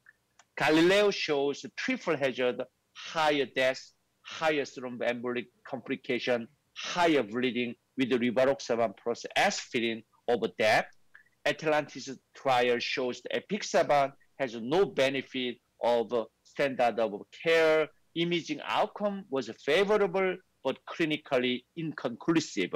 Lastly, potential role of new ARC will be further supported by upcoming random trial like envisaged TAVI AFib trial will be presented at the upcoming ESC, and our ADEPT TAVR trial will be presented next year, ACC 2022. Thank you for your attention. Thank you. Excellent talk. Dr. Park? Yes? I think that maybe, I mean, we should individualize every patient's condition to stratify them into groups such based on the anatomical feature or the immediate procedure result. For example, if the patient has coronary issue, they may at higher risk of delayed coronary obstruction or something like that. So maybe they will need a different antithrombotic strategy after all. Yeah. Definitely. Yeah, I fully agree, Dr. In comment. Definitely one size drug cannot fill every scenario. Looking at the TAVR patients, there are many comorbidity, atrial fibrillation requiring PCI. Sometimes there are many peripheral artery disease and the prior stroke, and all cases are different scenario. Although prior trial is a stratified patient requiring oral anticoagulation, patient not requiring oral anticoagulation, that is just a simple description. We require many combining baseline characteristics as well as several risk factors. Yes. Any other comment? So Dr. Pao, is any a study consider about the suggestion of anticoagulation in patient with valve surgery? Yes, so I think this is some same story for after TAVR, also after TAVR. So my if I'm gonna frankly speaking, I think some potent the NOAC would be much hazard for TAVR patient, usually very fragile patient, the age is more than 80. So my suggestion, but however, if you're gonna just use aspirin alone, that is okay. But the replace thrombosis is much higher than the dual therapy or the anticoagulation, but we don't care. We just focus about the bleeding event. Aspirin alone would be okay, but there is a less is more concept. But it's just, I think no drug would be number one. So if you have the less is more concept. So my the next suggestion would be some modest dosing NOAC like edoxaban or some different combination would have some potential for the sweet part, the ischemic and bleeding event for TAVR patient. But the reason why we require for the clinical trial, I think our ADAPT TAVR trial will provide some important clinical insight for such like high risk patient. Dr. Leong Zai, do you have any comment about this issue? Yeah, there's if you have the patient just noted increase the pressure gradient at the echocardiography and the repeat CAT scan. CAT scan show hot or some leaflet thrombosis. Do you use the offering or just use the NOAC? It's a big question because a lot of definitely. Yeah, definitely. Yeah, that is very important, the key and the essential question. Usually we don't do routine CT scanning, but I think most of the physicians now do routine transthoracic echocardiography. So, and we usually do 1 month, 6 months, 1 year, and then annually do serial echocardiography. Patients have some new complaint of dyspnea, also echocardiography shows some signal of leaflet thrombosis, so we do CT scanning. So, and the CT scanning showed some leaflet thrombosis, we changed the anticoagulation like a NOAC therapy from the ADAPT or aspirin alone to change the NOAC therapy. But the echocardiography is the pressure gradient is okay, or the patient is no symptom, we just keep the aspirin mono or the DAPT therapy. As shown, the partner 3 CT sub-study is the leaflet thrombosis is a very dynamic pattern over the time. Yes. Okay. Okay, we move to the next one. Thank you, Dr. Park. The next speaker is Dr. Natawut Wompraparut. Professor Wompraparut is Associate Professor of Medicine, Department of Medicine and the Faculty of Medicine, Shirajan Hospital, Bangkok, Thailand. And today, he will share with us the experience about the low coronary height in TAVR patients. Please. Thank you, Dr. Lee, Dr. Yin. Do you see my slide? Huh? Yes. Yes. Okay. Yeah, actually, I have some questions for Dr. Park that maybe later. Maybe later. Yeah, okay. Yeah, but thank you for invitation. And good afternoon, ladies and gentlemen. It's my pleasure to give a talk on the TAVI in the patient with low coronary height. And this is my disclosure. So the next 15 minutes, I will discuss with the incidence and predictor of coronary obstruction, especially in the patient with low coronary height. And we will discuss how to assess the risk of coronary obstruction, to look at the surrounding structure in the native aortic stenosis, and what should the algorithm should we do in the patient with the bioprothesis, aortic valve degeneration that will undergoing valve with valve. We discuss with the balloon, low of the balloon testing in the cath lab, and discuss with how to perform the coronary artery protection. I will finish up with the case-based approach. One patient with the aortic bioprothesis degeneration undergoing valve in valve TAVI, and the other one with the native severe aortic stenosis with low coronary height, small SOV, and bulky leaflet. So the incidence of delayed coronary obstruction is dependent on the type of the valve you put in. If you compare between the cell expandable and balloon expandable, the balloon expandable have the lower risk. It also depend on the valve that you're going to deploy. If you have the native aortic valve stenosis, the chance will be much lower compared to a patient with valve-in-valve. But instance, and you can see from the valve-in-valve registry and the valve-in-valve context, I think we better know the mechanism. We better have the better technique. You can see the chance of coronary obstruction is much lower as the year go by, from 3.5 go down to 0.6. So when you look at the patient with the valve-in-valve procedure, is also according to bioprosthesis size, bioprosthesis type. If you look in the patient with stent with external mouth leaflet, like trifecta, mitral flow, you can see this pattern, this type of the valve, you do valve-in-valve, the chance could go up to 6.4. But if you do in the stentless or the patient with the stent with internal leaflet, the chance is much lower.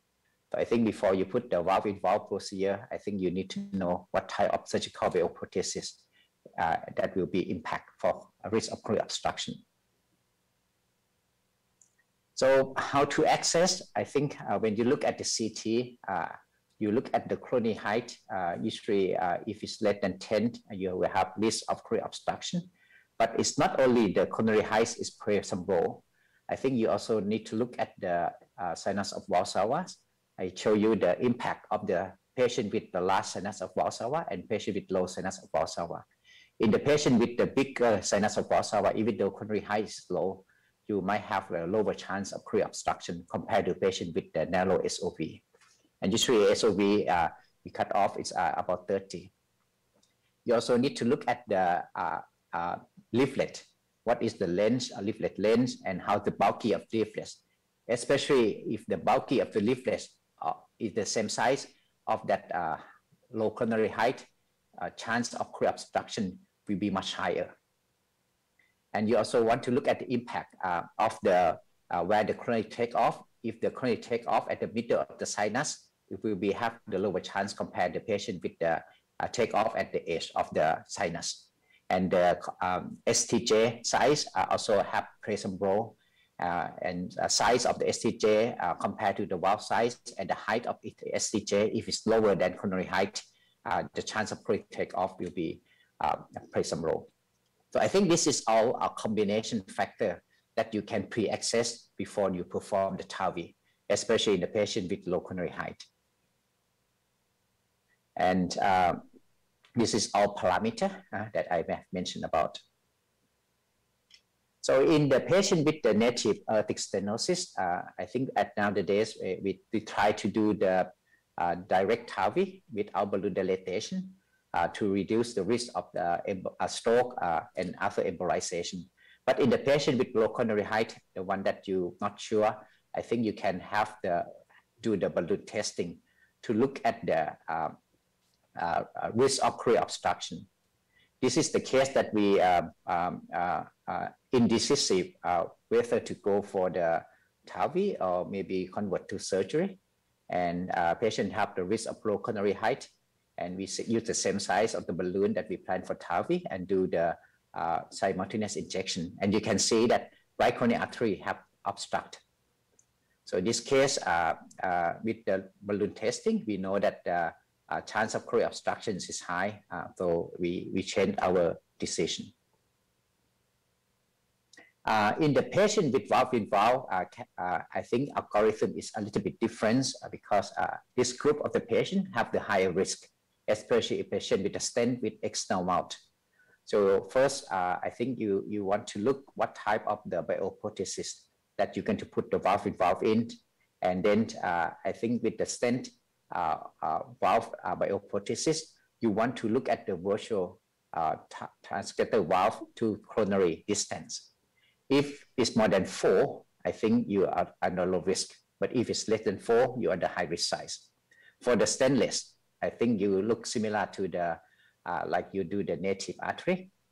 If the height is more than 12, SOV more than 30, you is low risk. But if height is lower than 12 and SOV less than 30, you is high risk. And this is the how we do the virtual TAVI valve to the coronary distance. And you can see on the left is a high risk patient with the distance is less than 4. In the right side is a very low risk. This is a measure about more than 6. So in some case that if you have to proceed the TAVI in the patient with very high risk, you have a couple of ways you can do coronary artery protection. One, you can put the chimney stent to protect the left main, or you can do the basilica, and this will be valuable in the patient with the valve-in-valve, and you can put the wide and cauterize the leaflet and put the snare and try to cut the leaflet open. So let me show you some case-based approach, how we approach this group of the patient. I will first start with the patient with the bioprothesis undergoing valve-in-valve. This is an 82-year-old female with the prior aortic valve replacement. She had perimouth pericardial bioprothesis put in size of 19, 12 years ago. She came in with heart failure hospitalization. And you can see that patient have the progressive bioprothesis degeneration. And at this admission, the gradient went up to about 49. And she also have the failed leaflet of the AR. So she came in with heart failure with impending cardiogenic shock. And the heart team has seen her and feel that she's a high risk for surgical operation. So the pre-assessment of the CT echo cath have been performed, and you can see on this case, coronary height on the left is very low. It's about 6.4. On the right is about 8.8. And you can appreciate how the small SOV on this patient. So we assess and try to do the virtual valve and VTCs, and you can see is less than 4, is about 3.6.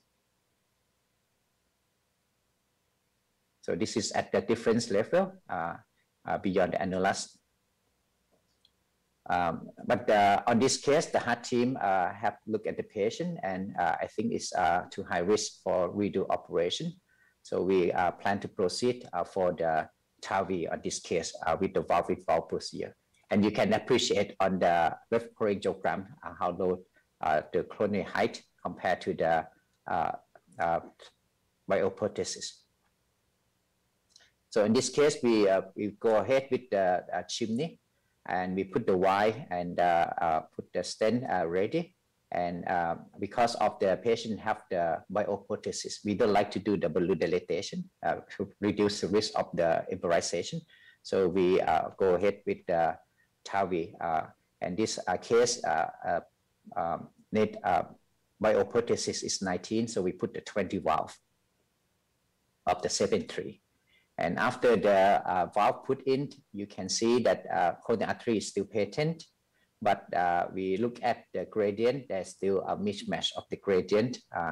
And we thought that the valve is quite small, so that will cause a mismatch. In this case, we like to do the bioprothesis valve fracture in order to achieve reduce the gradient. And as you remember, because of coronary to virtual valve is small, so there is a chance of the coronary obstruction, but I think it's necessary to do it. So we keep the chimney ready. In this case, we proceed with the valve fracture to crack that previous bioprothesis. And final angiograms, coronary artery is still patent. So in this case, we can avoid putting the chimney stent. The second case is patient with the native coronary aortic stenosis.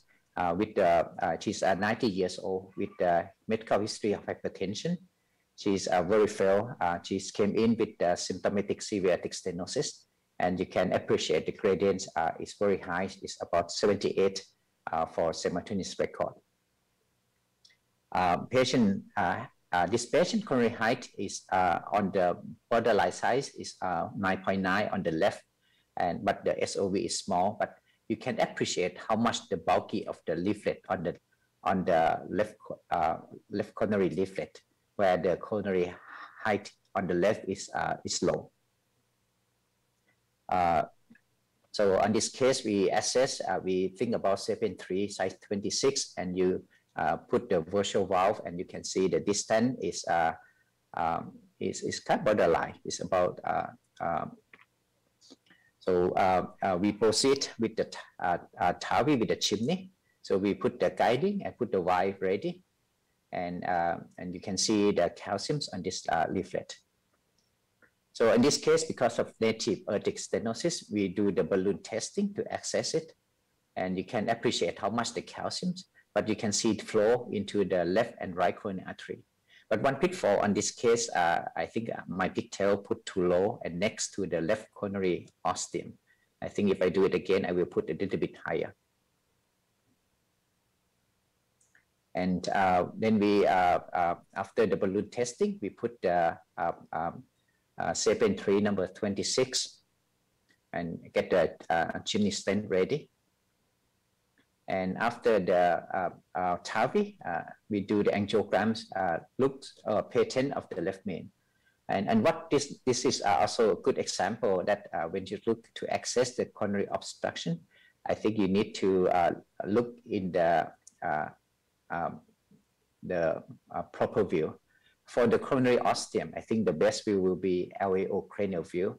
So we do another angiogram in LAO cranial view, and you can see how much the calciums on that leaflet is bulked into the coronary ostium and impeding occlusion.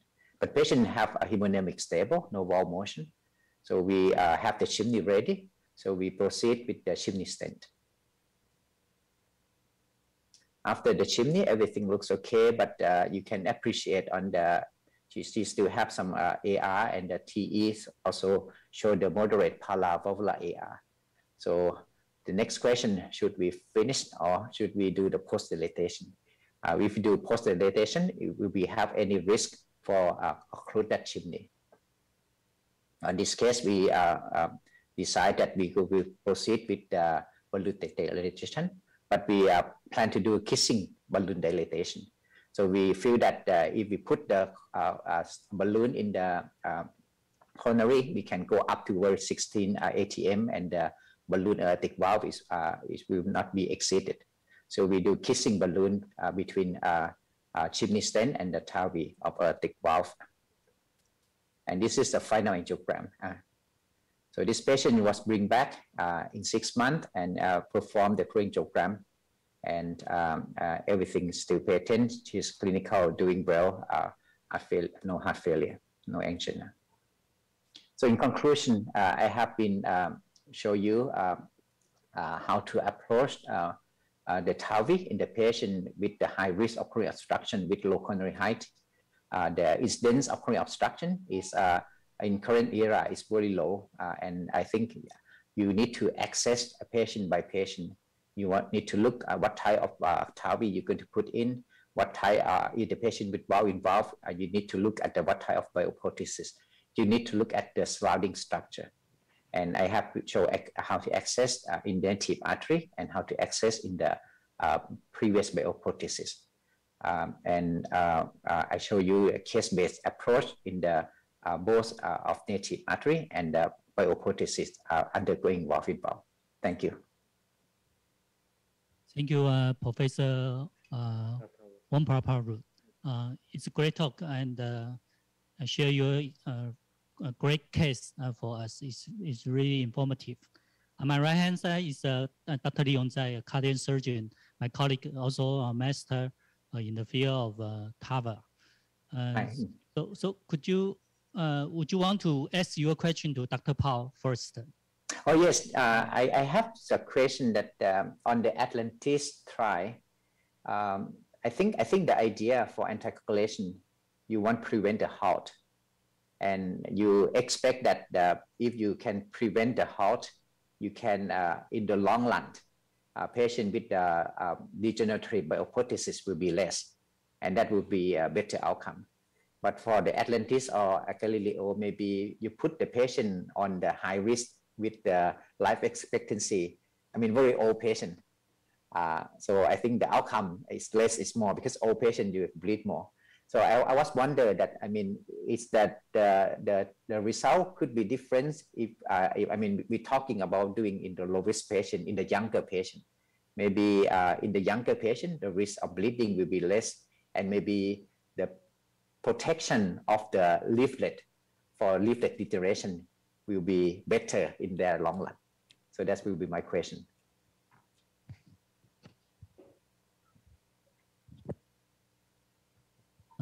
Is Professor Park on the line?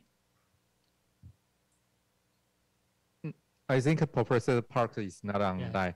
So that's in our center's experience, if we found some hot or leaflet thrombosis, we usually change to anticoagulant such as NOAC or Opry. However, we keep watch for the complications because the patient is very old, and sometimes even half dose of Opry still have some problems. So that's the patient needed more regular follow-up. Maybe that's 1 month follow-up or 2 months follow-up, not as the regular 3 months or 6 months follow-up. So it's our center's experience. Is Professor Pop have any question? Yes, I think you answered. Yeah, but I think on the older patient, I think put them on anticoagulation. I think is risk of bleeding is tip over risk of thrombotic and future bowel degeneration. But for the younger, I think that might be. I think we need more try to look at on this perspective. Yeah, there's the second case. There's you notice high risk of the coronary occlusion. Do you think at the first time you do the treatment is better than check the coronary flow and do the treatment again? Is better or not? You mean like the first time you just do the treatment, not the after check the coronary flow and you do the treatment, because the heavy calcium and the low coronary orifice. Right. I think because I think initial question is should we do the balloon dilatation first and then chimney afterward, right? Yeah. Yes. Post balloon dilatation. Yeah, because I think on the first time when we act very concerned about the coronary obstruction with that bulky leaflet, so we pay a lot of attention on that. And I think when we look at first, we thought that we have to chimney it, but in retrospective, patient actually was hemodynamically stable, no wall motion abnormality. So I think it's possible. It might be better that we just post dilatation to finish everything and then put the chimney after. Yeah, I think question. We also have a panelist, Dr. Cao Dianping, our cardiologist, chief of the cardiology. Do you have any comment or any question for the Professor Wong problem? Yeah, I enjoy your talk very much. Oh, thank you very much. For the case of kissing balloon inflation, and I saw the procedure is you inflate the valve first, and then the chimney stand, and then deflate the valve first, then deflate the valve, and then deflate the chimney stand. And this is your sequence of balloon kissing inflation. I think this sequence is fine. It's very good. But you can keep the chimney stand patent after the kissing balloon inflation. Yeah. Right. I think you. I think for the balloon dilatation for the valve, I think you just push in. But for the coronary, you just have to twist the indiflator, so it takes some time. But I think the sequential, I think to complete expand and then pushing up and simultaneous kissing and then and then deflate aortic, and then keep the coronary. I think that could be the way to keep the patency of the coronary, because the aim for this case, we want to get rid of the paravalvular leak, and also we want to keep the chimney to be patent. Thank you.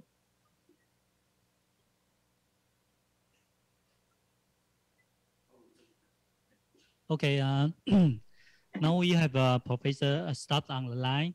So we move to the speech from Professor Dion Steph. Let me introduce Professor Steph first. Professor Dion Steph graduated from the Monash University in 2003 and undertook cardiology training at the Fred Hospital in Australia. Dion has particular interest in treating the cardiac emergence of myocardial infarction and the cardiac arrest, and was awarded his PhD in 2013, developing Australia's first treatment pathway for patients with refractory cardiac arrest through combined research at the Baker's IDI Heart and the Diabetes Institute and the Alfred Hospital. Today, he will share with about the topic of TAVR in low-risk patients. Thank you. Please. Yeah, thanks for the very kind introduction. Coming to you from Melbourne, Australia. Hope everyone is very well, and it's my absolute pleasure to talk to you at Taipei Valves, and really thrilled to be able to present. I thought, and we've already had a few great talks on TAVI in low risk and decision making between surgery and transcatheter aortic valve implicate in low risk patients. So I thought I would focus on one aspect of low risk that I think is important to all systems of healthcare that have national coverage. So Taiwan, much like Australia, UK, Canada, has a national health system, all a little bit different, but I think the understanding of the cost implications of our decisions for our patients are increasingly important when we're comparing efficacy, safety, as well as cost. So with regards to disclosures, I think I'm suitably conflicted across all the large valve platforms, and I have grateful research from the National Heart Foundation, and clearly I come with my own set of biases as an interventional cardiologist, and so will always be biased a little towards TAVI. So in terms of a quick summary of the Australian healthcare system, I don't know how it is in Taiwan, but we have a fantastic universal healthcare system, but it is very opaque when you actually try and look at how it's funded and the mechanisms and machinations of the system. And so whilst everybody has access to fantastic technologies and healthcare, it can be very confusing and complex to navigate it from a regulatory and cost perspective. We have both a public system where patients can access essentially free of charge healthcare. There is also a private system that can mean shorter waiting times, and then some issues around navigating within the two various hospital systems, as well as other community and public issues. But I think from a regulatory framework, it still allows for universal healthcare adopting rapidly new technologies, but can be confusing from navigating the regulatory environment, in particular when moving towards new technologies such as TAVI. I think it's important when we're thinking of adopting new technologies, in particular when we're moving from prohibitive, high risk, intermediate risk, and now low risk, which is really what 2/3 of patients with severe aortic stenosis are. It is important that we do look at the cost implications for those decisions and understand what it will mean when we're treating our patients with aortic stenosis. In terms of thinking about cost implications of procedures, it is very different on your perspective. So the patient will think of it differently to the hospital, which will be different to the system, whether it be the government or the insurers and society. And so when we're thinking about our costs, it can be tricky to work out the various incentives that each of these parties will have. In terms of, from a clinician perspective, it's not something that we spend much time thinking about, but I think it is, as we develop new technologies within cardiology and cardiothoracic surgery, it is something we have to be increasingly mindful of. in a very simple terms, we look at this cost effectiveness plane where ideally we have therapies and new therapies that are providing us with health benefit, and then we need to think about what are the costs. And so most systems will develop a cost effectiveness ratio or a threshold. Most systems around the world will set the threshold at $50,000 per cost effectiveness ratio or quality. Some systems will expand that out to $100,000 in terms of net health gain at certain costs. The ideal therapy would be something that provided net health gain at an actual cost saving. Again, where we'd be down here in the graph, that can be very hard to develop, but I'll show you in many instances of TAVI, we may be actually in this cost dominant position. So with regards to the cost effectiveness of TAVI, we've applied it to the Australian system, and I think that would be very generalizable to other systems with universal healthcare. We've published papers in both TAVI in intermediate risk patients as well as the cost implications of TAVI in low risk patients that I'll just spell out for you. The way we've looked at it is by developing Markov models where we take randomized controlled data. So I'll show you, we take the international low risk randomized trial data. So we have clear comparable ratios between TAVI and surgery, and then apply Australian, you could apply any cost system. And in these papers, we've applied Australian costs to both the workup, procedure and recovery. So in terms of the input that have gone in, I'll focus on the low risk data. I think everyone's familiar with the two seminal trials of both the balloon expandable TAVI technology as well as self-expanding TAVI technology were really what the 6th and 7th large-scale international randomized trial on TAVI. I think it's fair to say that there's never been a procedure in medicine that has been trialed as rigorously as TAVI has compared to surgery. The two trials were performed across the United States, Europe, and Australia and Southeast Asia, and I think had a fairly well representation as much as we would hope within randomized controlled trials.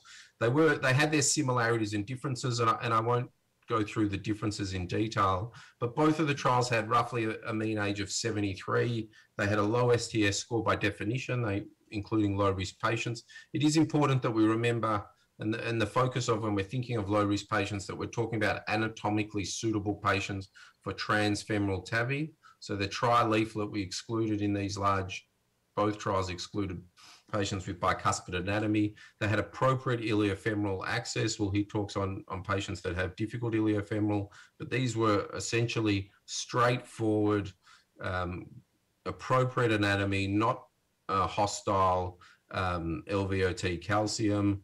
You could have coronary artery disease, and so a number of patients, between 5 and 15% of patients, would have either coronary intervention or coronary artery bypass graft surgery. But on the whole, this would be what we would consider the average low risk patient with severe symptomatic aortic stenosis.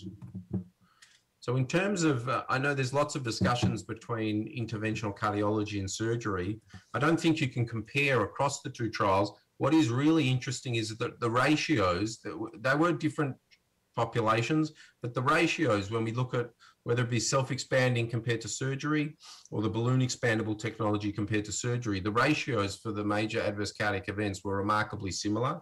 And so you saw when we looked at the major outcomes of death and major stroke, we saw this 3 times difference in both the self-expanding trial and the Edwards trial. Both in both trials, there was 3 times more death and major stroke in surgery compared to TAVI. There were differences in pacemakers that we're well aware of between self-expanding and balloon expandable platforms. Things like discharge home and discharge to rehabilitation have major quality of life implications for patients, as well as from a cost perspective, also major implications. And you can see TAVI came up very favorable in both trials, initially out to 1 year, and we've seen more recently, both trials have now published their 2-year data. So it's these outcomes, death, stroke, pacemaker, discharge home, discharge to rehab, we then put into our Markov model to come up with cost implications. And so this would be, I think, very similar to what you would see a patient being worked up in Taiwan as well. So when you look at a patient having surgery and TAVI, when we're thinking about cost perspectives, the workup for both procedures are very similar. We were quite conservative in our modeling, so we estimated no cost for a CT for surgical patients, whereas all TAVI patients, of course, had a TAVI planning CT. In reality, many surgical patients will have CT aortas.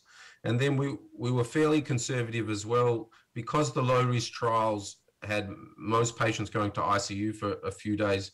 We put that in the model, whereas in Australia, 90% of patients would be discharged from the cath lab directly to the coronary care and would spend no time in ICU, but we were conservative in our cost modeling. And so you can see the TAVI procedure on day one will be slightly more expensive than surgery by a few $1,000s due to the cost of the prosthesis. But by the time the patient is discharged, so when you're being discharged from TAVI day 3 compared to surgery day 7, the procedure rapidly becomes, in most scenarios, cost effective, and then even in many scenarios, actually cost dominant. And so when we do a sensitivity analysis and run 10,000 different permutations of what may happen to the patient, including all varieties of complications, you can see whether you look at balloon or self-expanding technologies, in both scenarios, the vast majority of scenarios show that TAVI is clearly cost-effective compared to surgery in a low-risk population. And even in Australia, the self-expanding platform is slightly cheaper than the balloon expanding platform. And in 50% of these scenarios, you actually have TAVI being cost-dominant. So if everybody was having TAVI compared to surgery, the health system would actually be saving money. It would actually be a cost-saving exercise, both on efficacy and cost. And so when we think about moving towards low-risk TAVI for all of our appropriate patients, I think it's fair that we can now summarize across 7 RCTs. And as I mentioned, there's probably no other surgical technique in history that's been compared in this rigorous fashion across international 7 randomized trials, that it's clear that when we're consenting our patients, that when you're suitable for transfemoral TAVI, that you have less death and major stroke, you have less major bleeding, less renal injury, less atrial fibrillation. It's clear that your length of stay is reduced, and it takes 6 months for a patient's quality of life after surgery to mimic that after TAVI. And from a patient's perspective, we don't talk about it enough, but patient-reported outcomes are really significant. And for our 75 and 80-year-old patients, they don't want to wait 6 months to feel like they could after 3 or 4 days post a TAVI procedure. In terms of how Australia's going with regards to TAVI access, we know both in America and in Europe, the numbers of TAVI exceeded the numbers of open heart surgery with regards to surgical aortic valve replacement a few years ago. Australia's still lagging. Whether we look in the private or the public system, access to TAVI is still not quite as it is overseas. And there's a whole variety of reasons. We have fantastic results with our surgical aortic valve replacement, but I think it's clear that that the regulatory environment in Australia is just making it too difficult for patients to access TAVI. And part of the reason is that we've just been very slow in adapting to the evidence. And so at the moment, for a patient in Australia to have TAVI, all patients are presented at an MDT, but we're still operating under the rules of that we have to convince our surgical colleagues that the patient is unacceptably high risk for surgical aortic valve replacement. So this is a very well-known rock star who did fantastically well from a TAVI. This was him in cardiac rehab a few weeks after his TAVI. And so the issue in Australia is that our 75-year-old rock stars struggle to access TAVI because they may not be high risk enough. So I think we could spend the whole time comparing the differences between across the platforms. I think it's really important that we look at patient factors. We think about their baseline ECG and their risk of permanent pacemaker. Clearly, issues of LVOT calcium are different for self-expanding versus balloon expandable valves, as well as aortic angulation. Thinking about reaccessing coronaries in our low-risk younger patients is really important. And I think we will need head-to-head trials as we move forward. But there's no question that we need to move away from this concept of risk. And I think there's very other few areas of medicine where we decide what procedure we're going to do based on the risk of the patient. And it really should be what's best for the patient. So we should be looking at the patient's anatomy and deciding what's the lifetime going to be for this patient. Do they need TAVI, then TAVI and TAVI? Should it be surgery first and then followed by a TAVI and a failed bioprosthetic valve? And so sitting down and working out the lifetime, what's going to happen for the next 10, 20, 30 years will be important. And then finally, discussing what our patients want and shared decision-making is clearly important. So in summary, I think TAVI is one of the very few new technologies that ticks the boxes on both efficacy, safety, as well as cost. And so it's both beneficial to patients. Patients prefer it and is potentially cheaper to the health system. And that I very much concur with the new American Heart Association and ACC guidelines that, again, have moved away from this risk assessment and rather just making good decisions based on anatomy. That's all for me. And thank you again for the invitation to talk. Thank you, Dion. Is there any question or comment from the panelist? Dion, I thank you for your lecture to analysis about the cost efficiency in TAVI procedure. So is there any the trial for me, the TAVI may be a higher incidence of the PPM implantation as compared with the surgical AVR. So is there any cost analysis compared with the surgical AVR and the TAVI population with later PPM implantation? I mean, all the cost difference between two groups. Yeah, no doubt. In particular for the self-expanding platform, you know, the rates of permanent pacemaker were, what, 15 to 17% in the trial compared to 5% in surgery. And so that was clearly incorporated in the model. But despite 3 times the amount of patients requiring pacemaker, it was still significantly cost effective to have TAVI compared to surgery with self-expanding platform. Balloon expandable platforms have a pacemaker rate much more similar to surgery, 6% compared to 5%. But no, because of the reduction in ICU days and the significantly less length of stay, I think it's similar all over the world, but both ICU and cardiac monitoring days are $5,000, $6,000, $7,000 a night in hospital. And so by the time the patients are discharged, even when they need a pacemaker, TAVI is still highly cost effective and even cost dominant. It's even cheaper.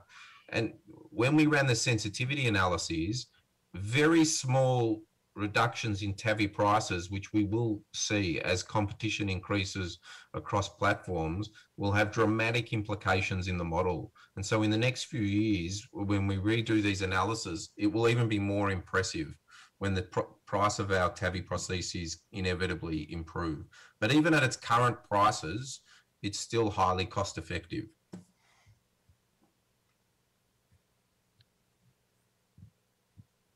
Thank you. Any question or comment from the panelists? So is there any study or from your experience, any cost difference between balloon expandable and the self-expandable device? Yeah, it's tricky. I think every system is different.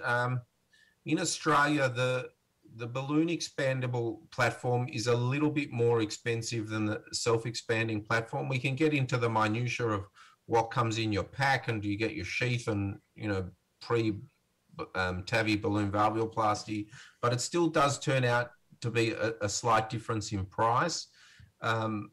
And for the most part, we really don't make decisions based on that. It is a relatively small difference, and most of the time we'll decide on anatomical grounds what patients should have. But I think as more players come into the market, you know, we really have 2 dominant platforms who have proven across the risk spectrum. As that changes, yeah, I think price competitiveness will be important. Dr. Stephan, thank you for your talk. So the TAVI is very cost effective in the low risk patients. How about the intermediate risk patient and or high risk patients?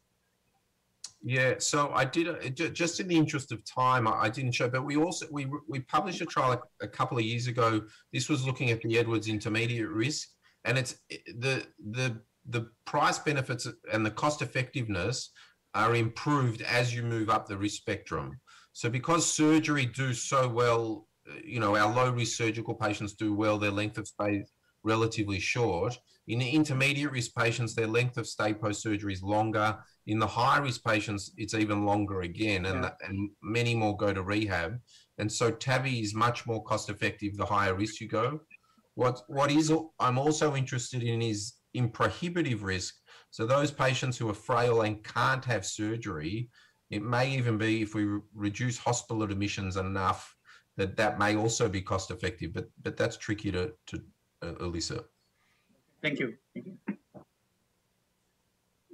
So we move to next topic, and the next one is speaker is Micheal Lee. He is the clinical assistant professor at National Taiwan University, and he was the beginner of the TAVR in Taiwan. So he focused on coronary intervention and the structural heart intervention. So welcome Micheal Lee for his topic, TAVR prevention and the management of access complications.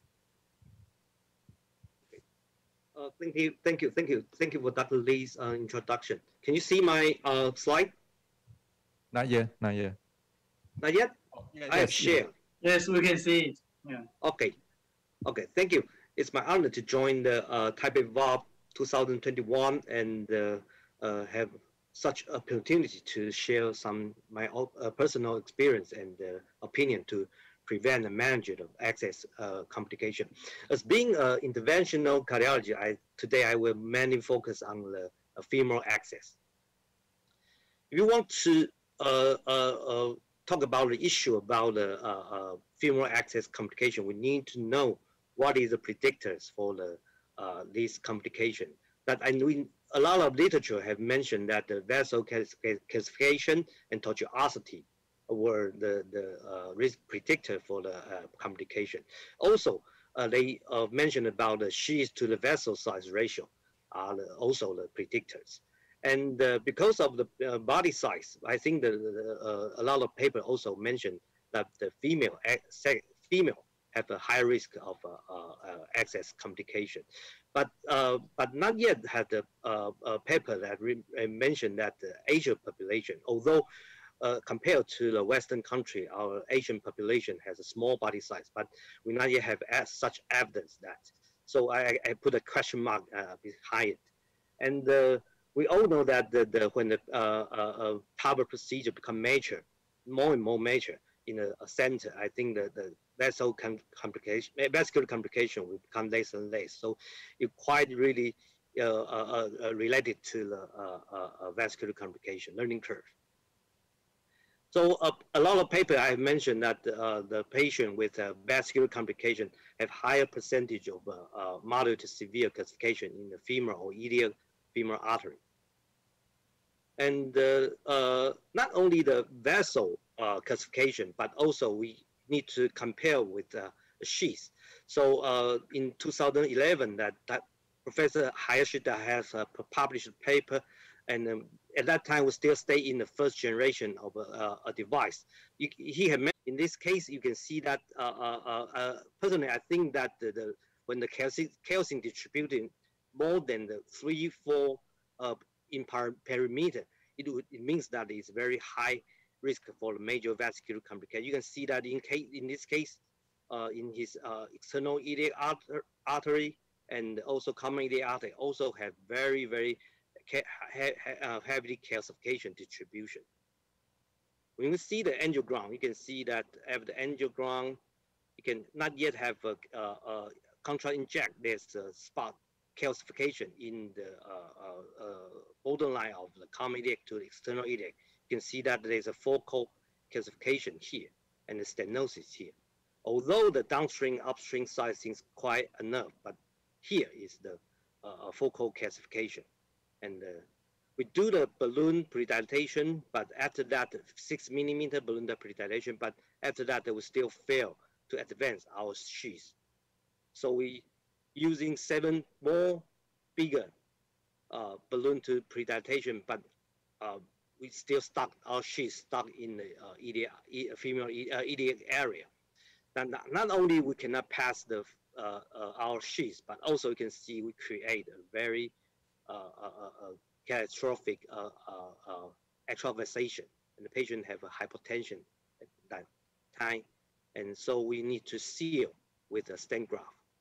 So I think the pre-TAVR CT evaluation, not only for the size, but only for the casting distribution, is very, very important to identify the high risk for vascular compression.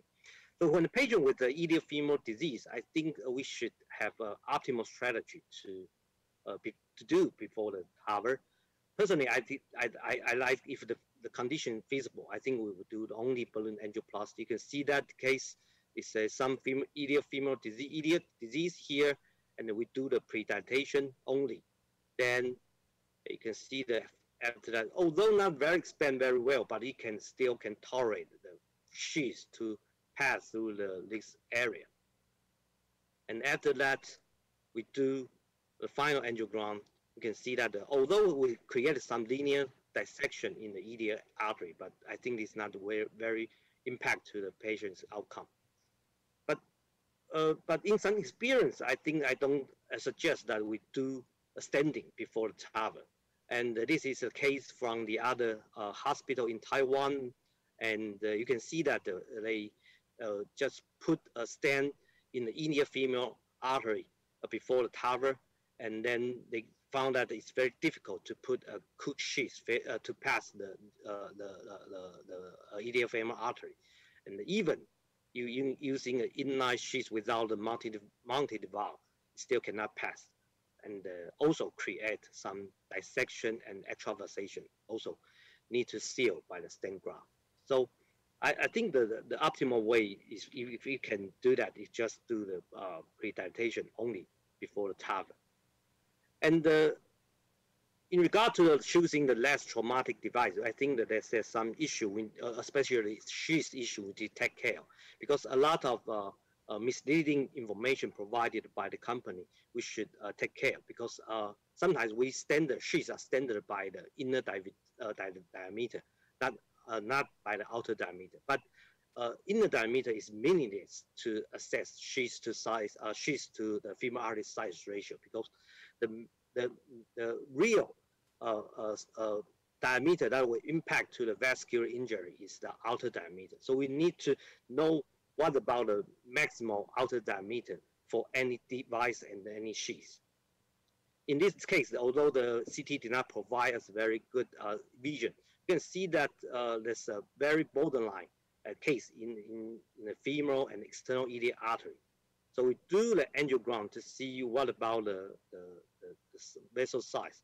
You can see iliac artery is still okay, but in the transition of iliac to femoral, and also there's some calcification spot here.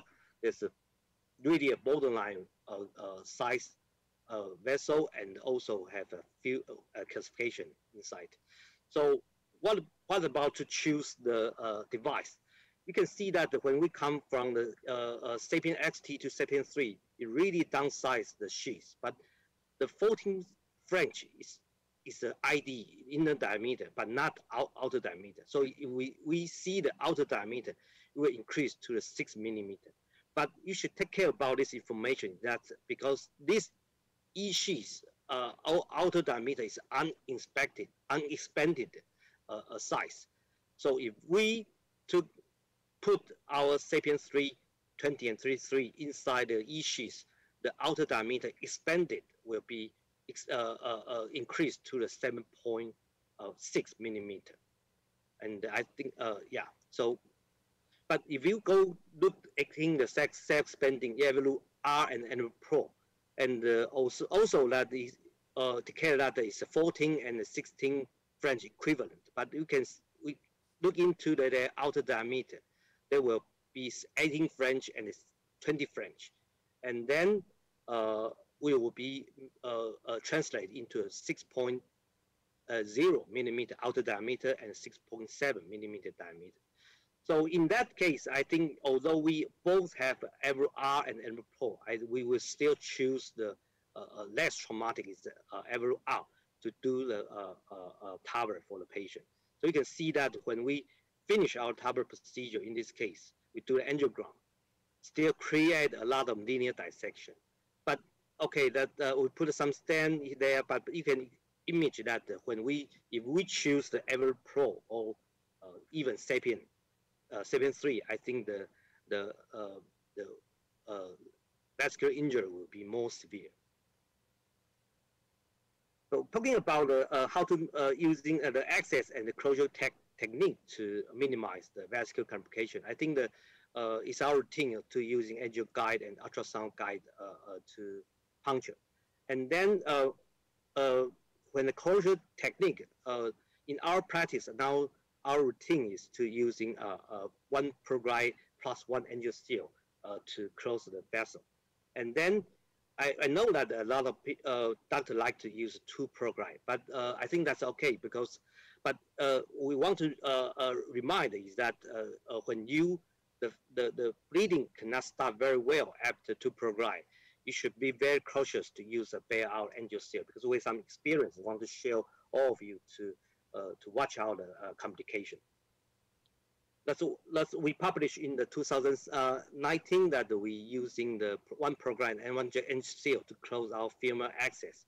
You can see that after retrieve our device and sheath, we using one 8 French sheath, and only, of course, we pre-suture with one ProGlide only, and then finish with one angioseal and cut the suture. The mechanism is that they're using one ProGlide to shrink the large bore hole to downsize to the 8 French size, and then seal with a collagen by the angioseal to seal all the residual space and close the wound.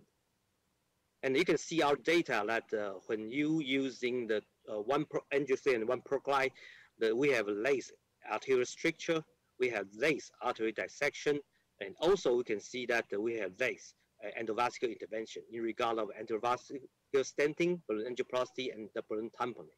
And also, although we did not impact to the major or minor and bleeding complication, but you can see that in the one angioseal and one ProGlide group, they have less chance to blood transfusion. So we conclude that we think that this novel, and we're using two different mechanisms, closure device can provide more effective hemostasis and less artery complication as compared to the traditional two ProGlide system. And I mentioned that somebody like using two ProGlide, but when they fail to, or the bleeding cannot stop very well, they were using adjunctive use of angioseal to achieve the hemostasis. But we want to remind that because we have some experience, not only our NTUH, but also combined with German's experience. We found that from 2018 to 2019, found that more than 350 cases, and 49 cases we using two adjunctive angioseal, and we found that the 3 cases, around 6%, will have acute femoral occlusion when adjunctive angioseal usage. You can see that this case that after that, although the bleeding stopped, but the vessel was causally occluded. In this tough case, we even need to use a bilateral approach to recolonize the vessel again, and then put a stent graft in the femoral artery. So we pulling all these 3 cases, we found there is some common feature we need to take care. They are very old and very high surgical risk. 2 of them have a chronic kidney disease, and their minimal vessel diameter all less than 6 millimeter, and all of these 3 cases have moderate calcification. So I think I need to provide some suggestions that if you using adjunctive, and if you the two brocli fail to stop bleeding, and in such cases, you should be very cautious to using adjunctive angioseal to stop bleeding. And then availability of buyout equipment is also very important. I think we operator not only everyone need to have an endovascular technique to do, or we have an endovascular team to prepare for or to deal with the complication. But also we need to have several bailout device, balloon, stand, and some wire sheaths in the room for prepare for the complication. But I want to mention that also, I know a lot of operators do the TAVR in the hybrid room, and but a lot of endovascular device was stored in the cath lab, and the two rooms are sometimes separate in different floor, even in a different building. So I think it's not very quickly to get this device in time. So I think like our NTUH cardiovascular center, we build our hybrid and the cath lab together in the same HEPA filters center, and then we can not only can work together but also share our device together. And any structural heart intervention happen, complication happen in the hybrid room, I think we can quickly get the endovascular device in a few seconds. And then anticoagulant strategy that I think identify bleeding risk group is important, such as chronic disease or some patient with the platelet dysfunction. A lot of people now mention that routine DAPT now is not really very mandatory. So in our practice now, the patient with high bleeding risk or the patient with a complicated anatomy or procedure, now we are not routinely give them the DAPT after TAVR. Also, we routine to do the routine protomic reverse the heparin dilation, except in patient with a concomitant PCI during the procedure. So of course, there's some spatial device technique we can do to minimize the vascular complication, like some sheaths, some spatial procedure. Also, we should also know that alternative access is still our option. Solo pass, I'm sorry that I have no experience of that because we not yet have available in our hospital, but I think still can maybe somewhat can minimize the complication. And the very small device sheath inside the vessel and inflate, and then follow with our TAVR device, and you can see that with acceptable femoral outcome. And then artery endoconduit that we thank to the colleague from Chengxing General Hospital. Personally, I have not so many experience for that. Using this wire-bound stent graft put in the iliofemoral disease area, and then during high pressure and oversized dilation, provide an adequate space for our sheaths and for our device. And then Transcatheter TAVR is our option. We know, I read that they first published the data in 2017, and in 2019 they have provided 1 year follow-up, and they found that 86% of patients, the occluder is functional very well. So I think there's still a way we can do to minimize that complication. So I conclude that I think before we want to prevent or manage it, prevent the vascular complication, we did take care who is the highly risk for the patient with a femoral access complication. So I think pre-TAVR evaluation with pre-TAVR CT analysis take care about their calcium distribution is very important. And also, when we make the patient with iliofemoral disease, before the TAVR, we optimal strategy, and that's choosing the less traumatic device is very important. And also, we should any time we need to be well prepared for any complication. Thank you.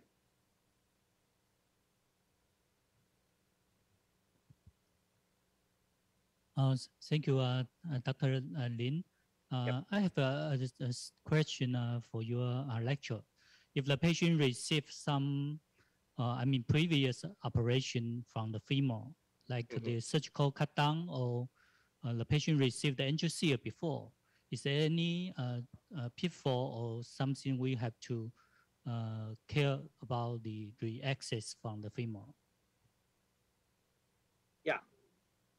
But I think after surgery, I think we still need to know what about the like graft or bypass graft still can do. If you the bypass graft and all the upstream to the iliac area and the aorta, what about the size and tortuosity for the root?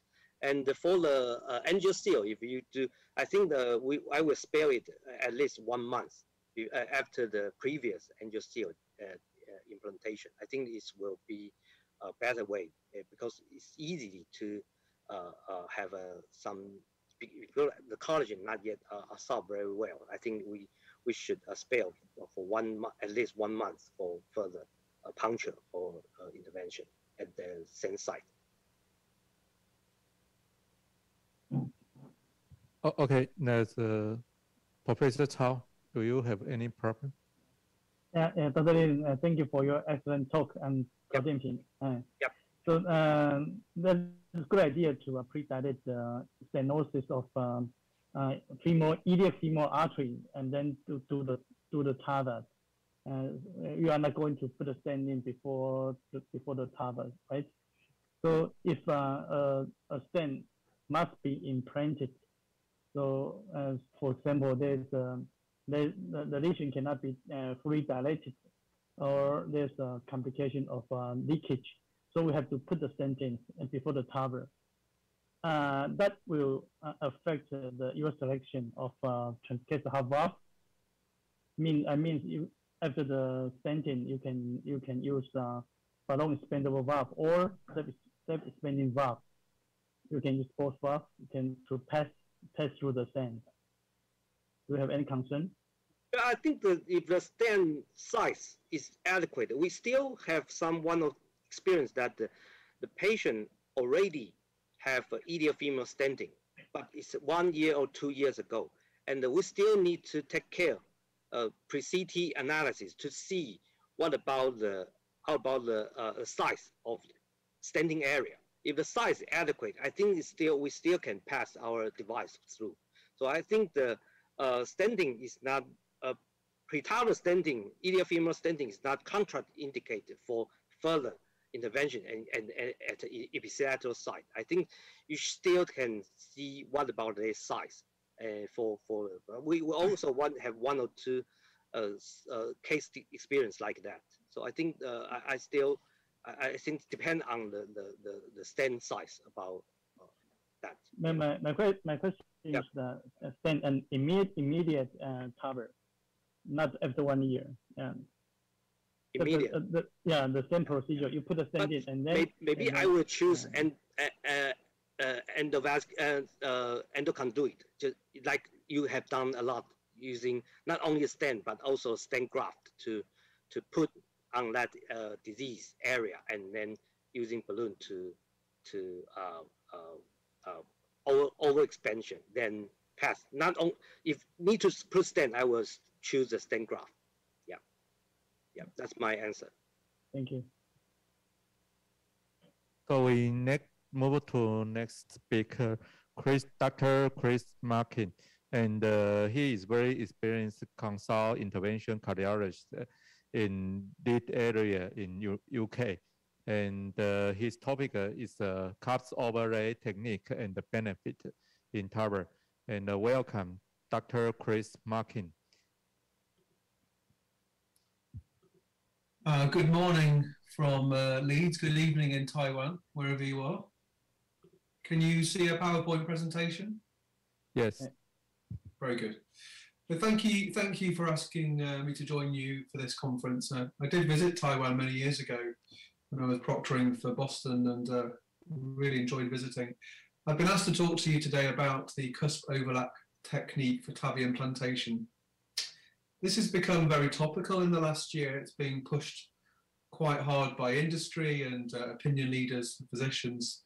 And you'll see live cases and a lot of kind of twittering about this technique. And it is an innovation, not a revolution, but it's definitely something that you should strongly consider for your practice. So I'm just really going to go through what it is, why you should incorporate it into your practice, how to do so, and ultimately what is the benefit of doing it.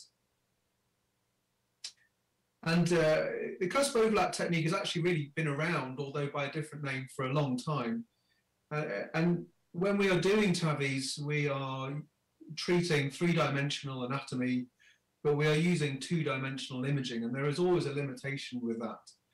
And one of the major concerns, particularly with self-expanding valves, was the higher rate of pacemakers compared to surgical replacement and balloon expandable valves.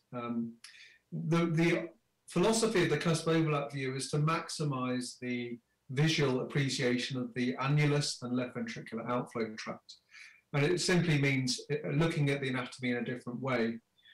Most of us, when we started to do TAVIs, started using the so-called coplanar view, as you see on the left panel, with the three sinuses, each drawn in a different color here, separated out to create an annular plane. And that works very well. It's easy to understand that. But in that view, the actual left ventricular outflow tract, which is actually, of course, the anatomy that the valve is anchoring in substantially, is foreshortened. There is a sort of illusory foreshortening effect. The cusp overlap view means revolving around the plane of the annulus so that you overlap the left and the right sinus and you isolate the non-coronary sinus. And in fact, you see the non-coronary leaflet completely in profile. That alters your view, but it maximizes your visual appreciation of the left ventricular outflow tract. And there are good reasons why you might want to do that. This is how you perhaps would have set up, or how I would have set up 2 or certainly 3 years ago, in a sort of standard 3-cusp view, which is generally LAO or LAO caudal. There are some advantages in this view. You get a good appreciation of the catheter sitting in the ascending aorta. You have an appreciation of the arch, and you have appreciation of how the wire and catheter are sitting in the arch. But in this view, you've already reduced your ability to appreciate the left ventricular outflow tract. You've artificially foreshortened it. And this is how I would set up now with a self-expanding valve. You are losing some of the appreciation of the catheter in the ascending aorta, and you lose the appreciation of the arch, but what you're gaining is a one-to-one appreciation of the left ventricular outflow tract. And the advantage of that is that you can safely target high implants, knowing exactly where the valve is going to end up and how it is going to behave, and you will not get fooled by foreshortening effects or a parallax loss in the cusp overlap view. And this graphic shows quite clearly the effect of moving around the plane of the annulus. In the top right panel would be more of a cusp overlap projection. You can see below the yellow line, the left ventricular outflow tract is significantly foreshortened, whereas in the ariocaudal projection, as we rotate around, you can clearly see the left ventricular outflow tract is just longer. It's maximally appreciated. And this is essentially the philosophy of the cusp overlap view. You're maximizing your ability to see the anatomy in which you're wanting to place your valve. And those of you that spend time analyzing and reconstructing your CTs will know that most software create this so-called S-curve, which is the yellow line is a plane in which the annulus is always in plane. And so there are multiple views where the annulus is in plane. But the advantage of a cusp overlap view is that you know exactly where you are and you are appreciating the LVOT well.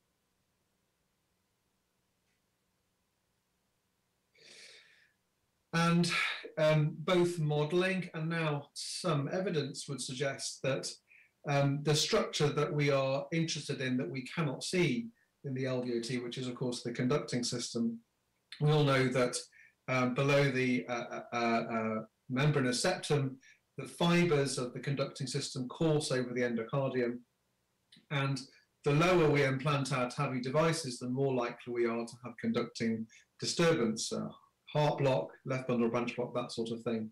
So if you really want to succeed in implanting high, what you need to visualize is the LVOT, because only then can you implant in it very high and know exactly where you are.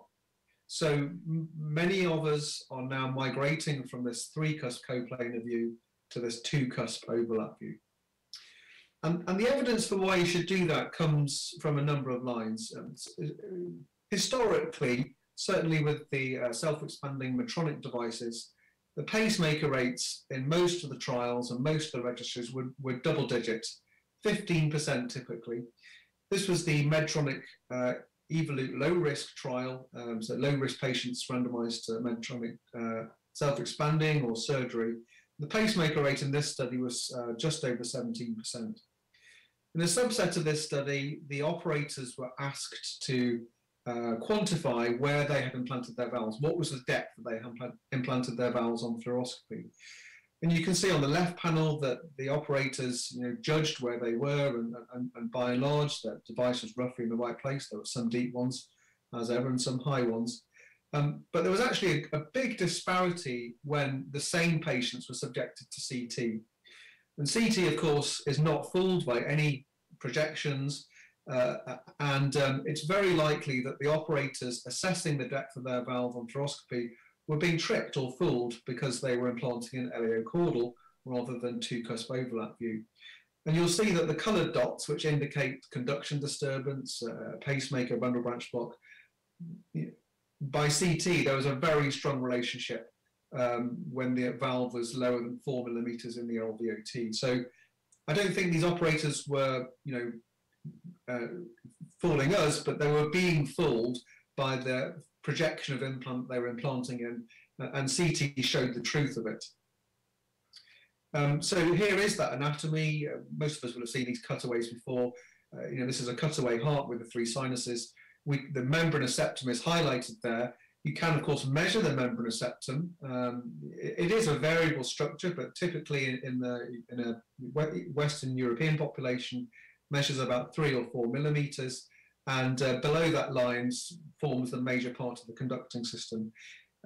We are wanting to implant high, but we're wanting to implant safely. We're not interested in having pop-outs, but the lower we go, the more likely we are to get stuck into that anatomy and cause trouble. And there is no doubt that conducting disturbance, and indeed pacemaker, is not a completely benign phenomenon. No one would argue that a patient with significant conducting disease or heart block needs a pacemaker, but the very fact that a patient has a left bundle is associated with harm down the line, both hospitalization and cardiac mortality. And even with a pacemaker implant, there is some attrition and harm associated with that. So it is not a completely benign phenomenon. Even a left bundle branch block, and certainly a pacemaker, if it can be avoided, we should do so. So how do we do cusp overlap view? Well, it starts before the patient gets on the table, and it starts with CT planning. Those of you that are still using a sort of coplanar view will recognize what you see on the left. You start off with the annulus in plane, you bring the valve, your TAVI valve, down to the anatomy, and you find that the projection of the valve is not the same as the projection of the annulus. And you don't have a choice. You either work in the annular view or you work in a view where the valve is in plane, the so-called taking out the parallax, which nearly always means going more caudal or more LAO. And that builds in error. What we really want as TAVI implanters, what would be perfect and what rarely happens in this projection, is a view where both the annulus and the TAVI valve are in the same plane. And this work's been done some time ago. Nico Piazza's group did it. There is an S-curve for the annulus, but there is also an S-curve for the TAVI valve. And there is one point where those 2 lines intersect. You'll see that on the bottom right panel. Nearly always, those curves intersect in an areocaudal projection. So even if you just choose to work areocaudal, you will get much less parallax than you would do in a LAO projection. So if you actually calculate the cusp overlap view, you'll be very close to the line of intersection. You're less likely to have parallax. You're less likely to want to or need to adjust your angiographic projection. There's been some further work done by some of my colleagues in Manchester where they modeled this, and they calculated that every 10 degrees of movement LAO or caudal you made away from the true two-cusp overlap view, you built in about 1 millimeter of foreshortening error. So that would mean, for example, if you were in an LAO caudal projection, say LAO 20, and you implanted your valve at what you thought was 3 millimeters below the pigtail, or 3 millimeters below the target zone, you could comfortably be 6. There was that much error. And that's why in the Evolut low-risk trial, the operators thought they were higher than they actually really were. And this is obviously this is a 3 Meng-Xu, but any software should do this. It's definitely worth having a look at your S-curve. The angle or the inflection point is worth recording, because the steeper the angle, the more error you build in by going LAO. And it's my practice to record both the two-cusp overlap view, I record a coplanar view, and I also record a near overlap view as well. You'll see in this patient, the true overlap view is extreme caudal, REO 13, caudal 42. It might be difficult for whatever reason to work in that view. So it's worth going just a few degrees up the curve and getting a compromise view, because that'll still be very close. And occasionally equipment is overlapping the view you want to work in. So it's my practice to record a backup view as well. And here is the modern or the upgraded technique for implanting the Medtronic device, which is what is being taught by proctors and is what is being done in live cases. Cross the arch according to best practices, and that means going LAO. And those of us that are interested in commissure alignment will concentrate on that as well. That's another talk in itself. Then come over to the cusp overlap view, which you will have already worked out and is nearly always REO caudal. Start high, as you see in the image here, with the ring of the valve kind of mid-pigtail, and start to deploy fairly slowly. Your target depth would be 3 millimeters. If you get to 3 millimeters, you probably won't get significant conducting disturbance. And deploy on a short run of rapid pacing, as you see in the video at the bottom. So it's a bit more of a sort of Edwards style pacing rather than a lower rate pacing. It's done a bit more quickly. And then the other thing is to, again, going back to this 3-dimensional anatomy, assessing with 2-dimensional imaging, it's worth getting into the habit of assessing the valve in 2 views. The REO caudal projection, the cusp overlap view, is very good for assessing the depth on the pigtail side, on the non-coronary side, but it's less good for assessing the depth on the LAO side. So the thinking and the advice is that you do then come LAO, but you're only assessing the left side of the valve with a separate aortogram. Now, of course, by coming LAO, we are building in foreshortening. And in the 2 views, this is the same patient, the valve has not moved. It does look higher in the LAO caudal, LAO projection, as you see. And that is expected. That is the demonstration of the foreshortening effect of the outflow tracts that we expect from the theory on the CT. So you go to the point of recapture, you assess the valve in 2 views. If you're happy with the position, if you're happy with the depth, the coronaries, everything else, pull the pigtail and carefully and slowly release the valve.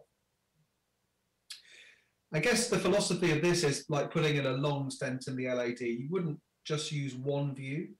In a long stent in the LAD, you would come caudal to assess the proximal end of it, and you'd go cranial to assess the distal end of it. This is the same philosophy for the valve, assessing it in 2 views because it's a 3-dimensional structure. So it does appear higher or shallower in the LAO projection, but the valve has not moved. What's moved is your appreciation of it. And this is a consistent finding. So here are 2 views. On the left is the REO caudal. On the right is the two-cusp view. These are high implants, but you can see the consistent finding that when you go LAO, it does look higher. And that's just something you just need to accept. That's part of how this whole science works. It's a very consistent feature. It's not just specific to Medtronic products. In my center, we use a fair degree of Portico devices, and obviously there are other self-expanding devices. Here the panels are reversed, so the 2-cusp view is on the right, the cusp overlap view, and the 3-cusp or LAO projection is on the left. It does look slightly higher in the LAO caudal projection, as you see there. So what is the benefit of this? Well, this data is beginning to trickle in, and this data was presented at SCAI pretty recently, I think within the last few weeks. It's the Optimize Pro clinical trial results. So Optimize Pro is a Medtronic sponsored trial. It's really a high-end registry with the very newest generation of the Medtronic product, which is Pro Plus, but the implantation was strongly recommended to be a cusp overlap implant. And the patients were designed to be similar to those in the Medtronic low risk trial. So you'll see that their baseline characteristics are similar to those that Medtronic captured in that trial. But what they were interested in was obviously the performance of the Pro Plus, and also this new technique of implanting, aiming high in an areocaudal cusp overlap projection. They did not, they excluded patients who had a pre-existing pacemaker, but they did not exclude patients who had significant conduction disturbance. So there was a small number of patients who had right bundle branch block, for example. Otherwise, it's an unremarkable kind of lowish risk population. And they had a role in a main cohort, but the data we're interested in is the combined group. So no, there was no pop-outs. Number of valves implanted, 1 in every single patient. And the rate of conduction disturbance in terms of new broadening of the QRS and bundle branch block was lower than that of the Medtronic low-risk trial, but still a sizable group. However, as will come shortly, the pacemaker rate was considerably lower than had been previously documented. Most of the patients did get Pro Plus. The reason not to implant Pro Plus was vascular access and the size of the device and the larger devices. The target depth achieved was on average 3. Remember, it used to be 5 for this device. Now it's 3 using this modern technique. And the pacemaker implant rate is now single digit for the Evolut platform, which is probably the best data they have had. And whether it's the new valve, unlikely, it's a very similar, or the new technique, I think much more likely. Something has changed here, and the pacemaker rate is now single digit, which is far more acceptable for intermediate risk and young patients that we want to stay well. And the valve performed very well, as you would expect. So this is my final slide. The cusp overlap technique, it's not new, but I think the effort to make its use widespread is a good one, and it's something that I would support. It's a modification of an implant technique, and it's really just using the imaging to maximize your appreciation of the left ventricular outflow tract. Why should you do it? Well, you can safely target a higher implant level, and you know exactly where the valve is going to be. And there are other spin-offs as well. I think if you're interested in commercial alignment, knowing exactly where you are on the CT is quite an important part of that, and that's a separate talk. Again, another topical topic. How to do it? Well, you start before the patient gets on the table by planning with the CT, and I forced myself to get into the habit of using 2 views, the cusp overlap view and the LAO projection, to assess the 2 bias of the valve. I think it is an advance. I think it is a benefit. In my practice in our centre, we use a mixed bag of valves, but our workhorse valve is self-expanding, and our pacing rates have clearly come down, even in the sort of 12, 15 months that we've been using this. And secondly, I think it has just simplified the implant. There is less moving of the gantry and the image intensifier. This kind of toing and froing between the annular view and the valve view is much less of a factor now, and we find that we could finish our procedures more quickly. Thank you very much for listening.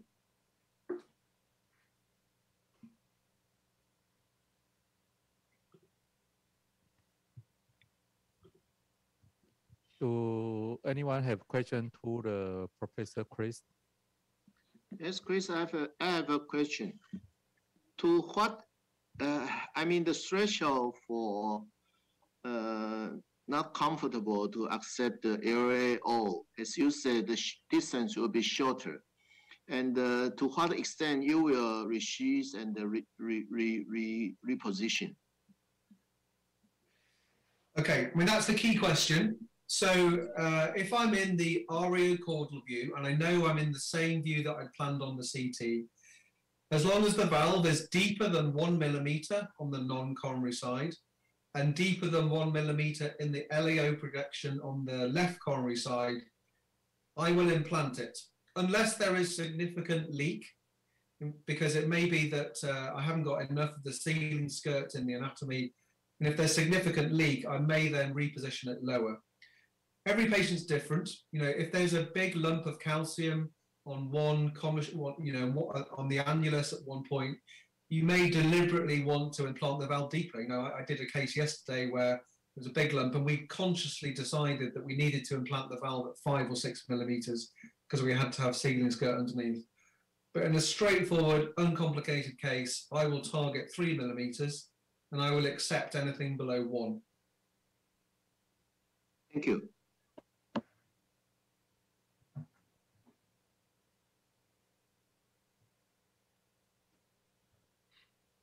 So we move to next speaker, the Professor Wu Yongjian. And Professor Wu Yongjian is a professor in Fuai General Hospital, and he is a editor of many medical journal and committee in healthy department in China and Beijing. And he is very famous interventional cardiologist in China, and we welcome Professor Wu Yongjian. 好，那个尊敬的各位主席，还有叶文祥院长，晚上好。首先感谢我们这次台北瓣膜高峰论坛的邀请，来参加这次台北的瓣膜病的高峰论坛。其实，在前几届没有疫情之前，我们每年都到台北去啊，都能够在面对面的一起交流。但从去年开始，我们就只能通过线上了。但是我觉得并不影响我们交流的效果。其实这几年呢，我觉得我们整个从大陆到台湾瓣膜病的发展，其实我们首先应该向台北的振兴医院的叶伟贤教授，还有魏征院长的团队去学习。这几年确确实实给整个大陆的各个中心啊，也带来了很多的帮助。这里呢，我再一次对院长和魏征院长，还有包括各位我们台北振兴医院的所有的同道表示感谢。今天叶院长让我来说一下关于整个大陆的器械的发展，我想在这里简单的给大家做一个汇报。这些呢，我就想不再讲了。那么到目前为止啊，应该说大陆的现在目前的情况，现在总体来说发展呢还是相当还是经过了前10年的发展，相对来说呢，现在已经进入了一个快速发展时期。其实，在最早的时候呢，是当时这是2012年的9月10号，当时大陆的第一款VNC 是由杭州启明，然后去研发的。经过了大概2年的动物实验之后，那么这个瓣膜呢是个4膨胀式瓣膜，应该和当时第一代的 Cover 有些相似，但是在整个研究过程中呢，在不断的改变它的支撑力和它的瓣膜的缝制。那么这个呢这是最初的一些特点。当然和 Cover 有些不一样的地方呢，就是上边呢有3个梯形头。那么镜像支撑力呢，大概经过了数次的改进，最后呢已经在26号瓣膜当中，镜像支撑力可能是最大的。另外呢下边呢还有3个标记点，我觉得这对术者定位呢可能还是有些好处。那么这是整个大陆的第一个上市前的注册研究。其实当时呢，我们在包括入选标准都不是特别清楚，2页半呢也是排除在外的。另外呢，还有对钙化呢，对这些都没有任何的思想准备。所以当时在做的过程中呢，早期是个连续的失败，而且这个瓣膜的移位特别明显，然后包括起搏器的植入率也很高。刚才呢 Chris 教授当时也讲的关于这个瓣膜的这个定位使用不同的角度，其实在早期的时候没有任何的感受。那么这是大陆当时开始立项的时候，有这个整个这个 CFD 就是 CFDA， 其实也不知道当时应该是怎么做，所以这就是等于一边摸着石子一边过河，然后来开始做的这个整个设计。你看大家当时只是在最早的这个设计的时候，其实当时我们那个在早期的这个入选的过程中非常的困难，所以当时呢 STS 设计的是这个4分以上，其实当时呢应该大部分都要求呢应该是8分以上另外呢也是用的这个入选的标准是不适合于常规外科手术的这一类的病人。那么其他的这个入选标准呢，包括2叶瓣是没有入选，但后期的时候，大概我们进行的第25例的时候发现问题，这个入选的速度非常缓慢，所以才把2叶瓣呢，在这个通过这个国家审评中心的这些官员最后同意之后，说我们要重新做这个伦理，然后把2叶瓣开始列进来。那么到了以后呢，才开始速度加快，大概有6个中心参与，最终是5个中心，然后来完成的这101例。最初呢完成的时候呢，也是最初要求是80例，就完成了。到了后期呢，发现呢，我们因为随着技术的进步这个瓣膜病的其实胎位的死亡率呢，不像一开始那么高，所以呢样本量呢就在不断的增加，弄一个单臂的研究，从80例延长到这个101例。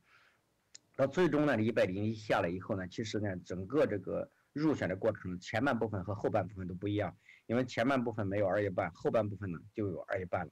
STS 的积分早期呢都比较高，到后期发现入选慢了以后，所以呢再加上这个咱们东方人群的这个特点，所以还有包括 STS 的一个计分，这个可能因为有些脑血管这个检查都没有检查，包括这个肺部的检查也不全，所以因此呢早期在开展这个瓣膜病的注册研究的时候，其实早期是很多东西呢都是我们在一边摸索着一边进，但是在最终的呢，这101例当中，包括年龄我们其实比当时的 Pattern 的研究要这个小了大概将近7岁的这个 STS 呢是6.68。当然，我现在呢，我作为这个整个项目的协调人，认为 STS 其实呢应该更高，是因为我们有很多的一些脑血管的检查，还有包括这个 COPD 的检查，还有包括其他方面检查都没有做，所以这些分数没够。所以我认为呢，当时做的时候呢，大概应该是 STS 肯定是大于6.68的。这是当时的这个整体的情况。那么到了这个整个研究过程中，虽然早期的这个25例当中没有2叶瓣，把2叶瓣排除在外，后边开始加入。那么尽管这样呢，2叶瓣的这个比例呢仍然达到了40%。说如果从一开始就入选2叶瓣的话，大概2叶瓣的比例应该大概是50%的样子。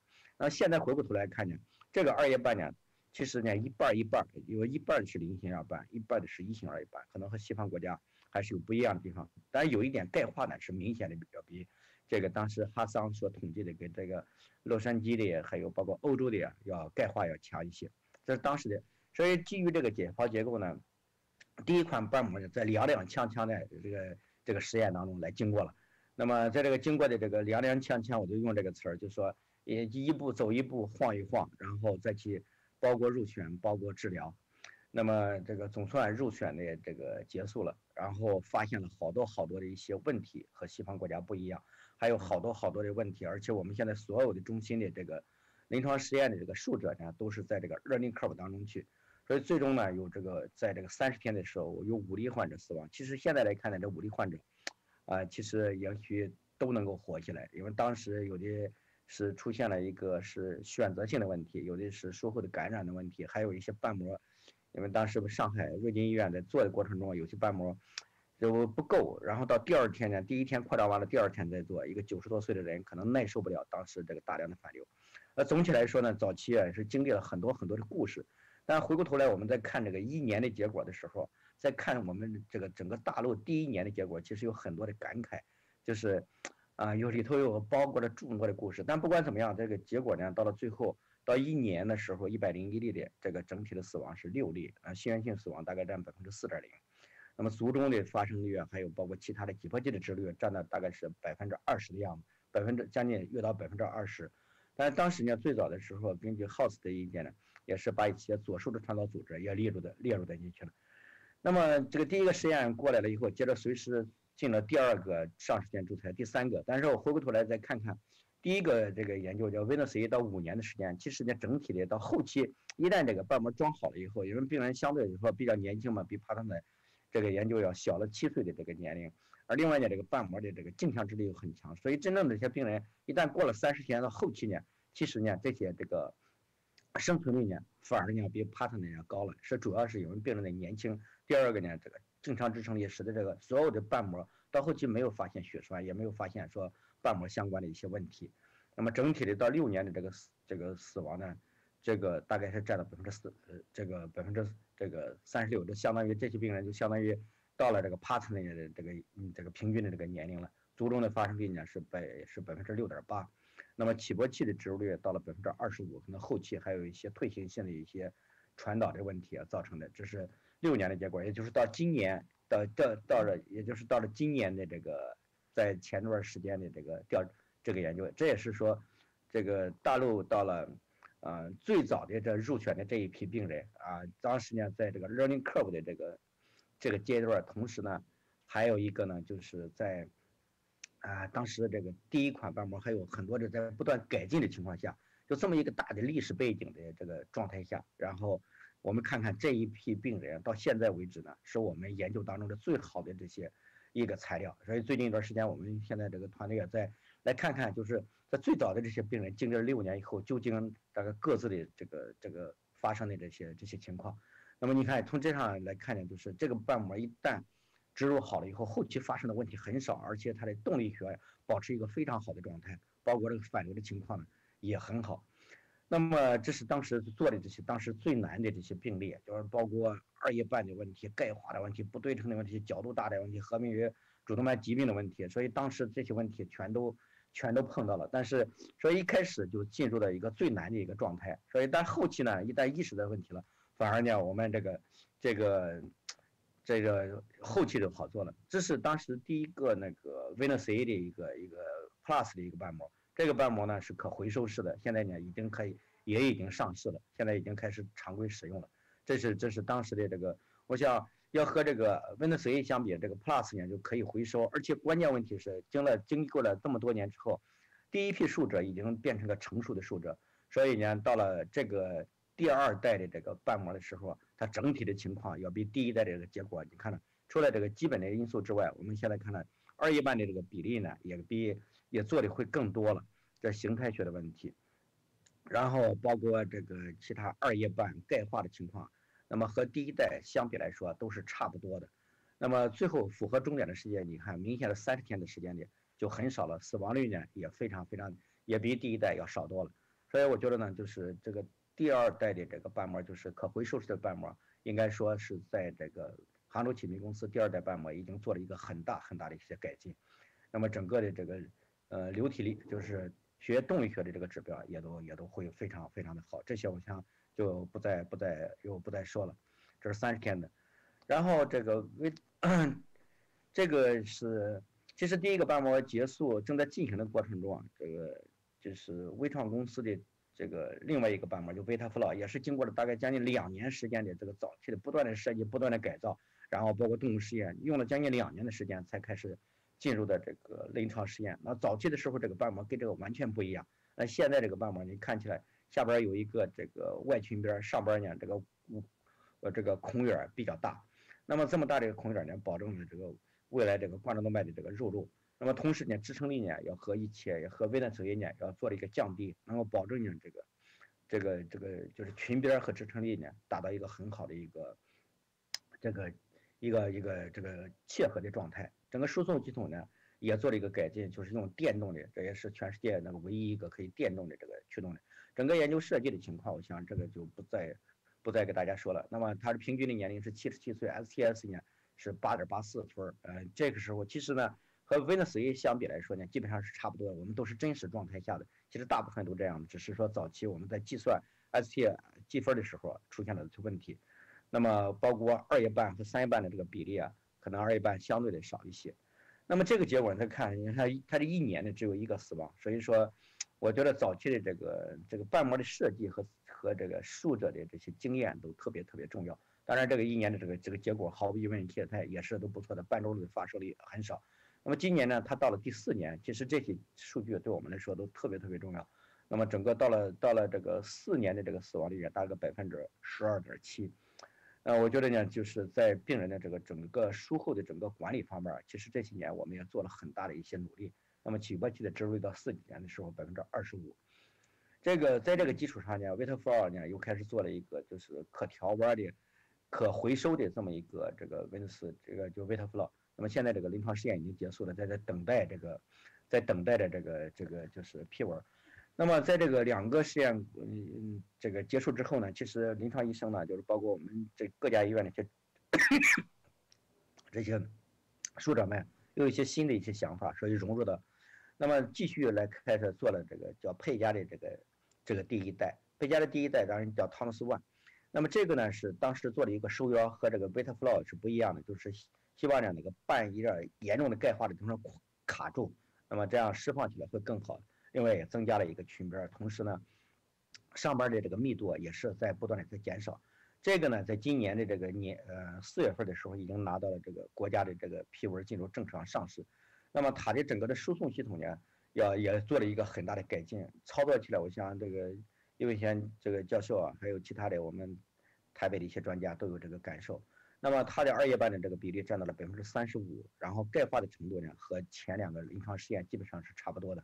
那么它这个出现30天的死亡率也是很少，它是总共的这个样本量是也是单臂的120例，那么术后1年的这个死亡率6.7%，冠状动脉的这个闭塞是没有，那么半周率的发生率很少，也是因为它这个正向支撑力也不是特别强，它在释放过程中就不容易跑掉，同时呢，它有一个外裙边可以封住，所以现在我们对后边这2款的瓣膜的这个释放，一般的呢都相对来说高位，用这个外裙边来作为这个半环水平的封堵，然后来上部呢来作为在半叶部的铆定区，这是到目前为止我们大部分中心采取的一个方案。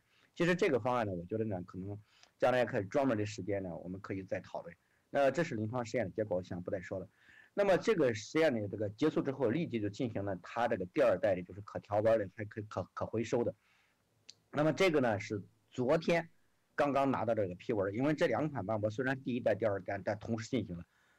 从下个礼拜的时间呢，可能全国各个中心呢都在开始使用，就第1代、第2代呢就同时使用。其实第2代和第1代也做了很大的改进，操作起来更加方便。我觉得术者的感受很重要。那么这2款这2个瓣膜的，其实从这上来看，2叶瓣和3叶瓣的整个的在这个操作的过程中，其实没有什么太大的区别了，而且释放的时候成功率，还有包括这个位置，基本上都掌握的都很好。而且2叶瓣所表现出来的整个的结果，大家从后边这个结果来看，那么其实这个结果基本上都没有什么太大的区别，甚至我们有时候觉得菱形2叶瓣可能释放起来对这款瓣膜来说更好使，因为它2个在一个角度上，在短轴的角度上能看到2个钙化的瓣膜，其实我们看起来更合适。那么它超声的数据也是不错，这是我想这个简单说一下。那第1代和第2代相比来说呢，肯定毫无疑问，第2代呢，除了经验增加之外呢，这个瓣膜的这个操作性，可能更好，而且呢，这个半中瓣的使用率呢，也更低了。那么这是这个问题。那么其实这3款瓣膜是到目前为止主导的瓣膜。那么另外一个呢，我想在这一块简单说一下，就 Direct Flow 其实在欧美国家已经开始使用了。那么大陆呢有一个公司已经把整个的这个就是开发的这个权利能够把它买断了以后，现在其实在过去我们做了一些动物实验，那么现在呢这个动物实验呢现在进入这个 first in man 的这个阶段，我想这个就不再说了，这是我前段时间做的这个 first in man。那么这个 first in man 呢，现在做的这个整个的过程中，大概的我有一种感受，我不知道这个是叶文贤院长还有我们台北的这个同道是不是这个瓣膜，我不知道这个大家的感受，但是我自己感觉的就是这个做的过程中呢，其实一点都不紧张，慢慢一点点调完以后呢，这个半周漏的发生率是非常非常低的，基本上没有半周漏，你想把它放在什么位置，把它放到什么位置。但是它有个问题呢，就是要充分的考虑到钙化的情况。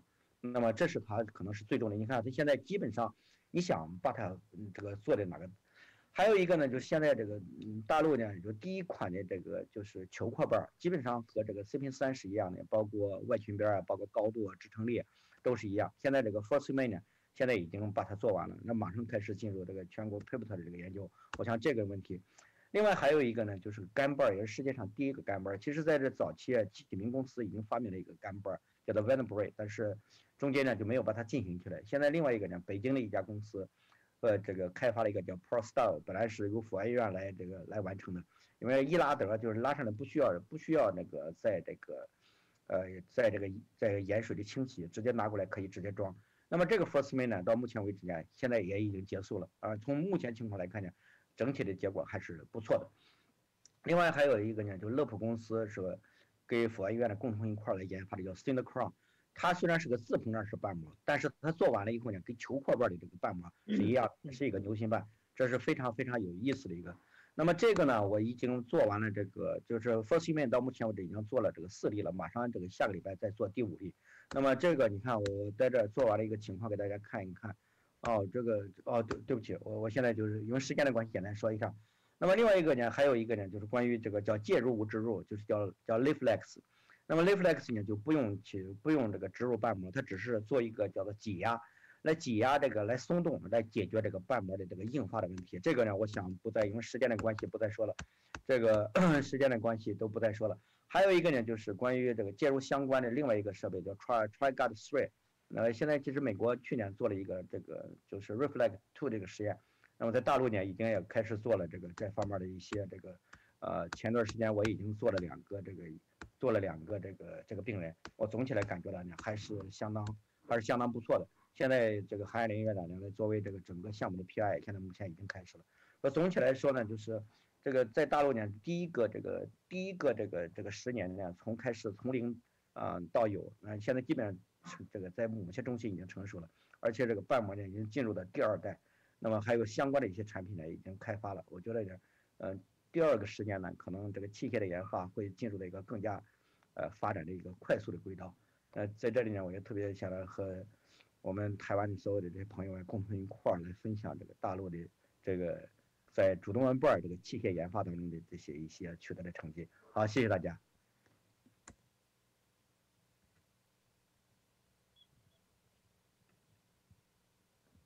院长有没有什么 comment？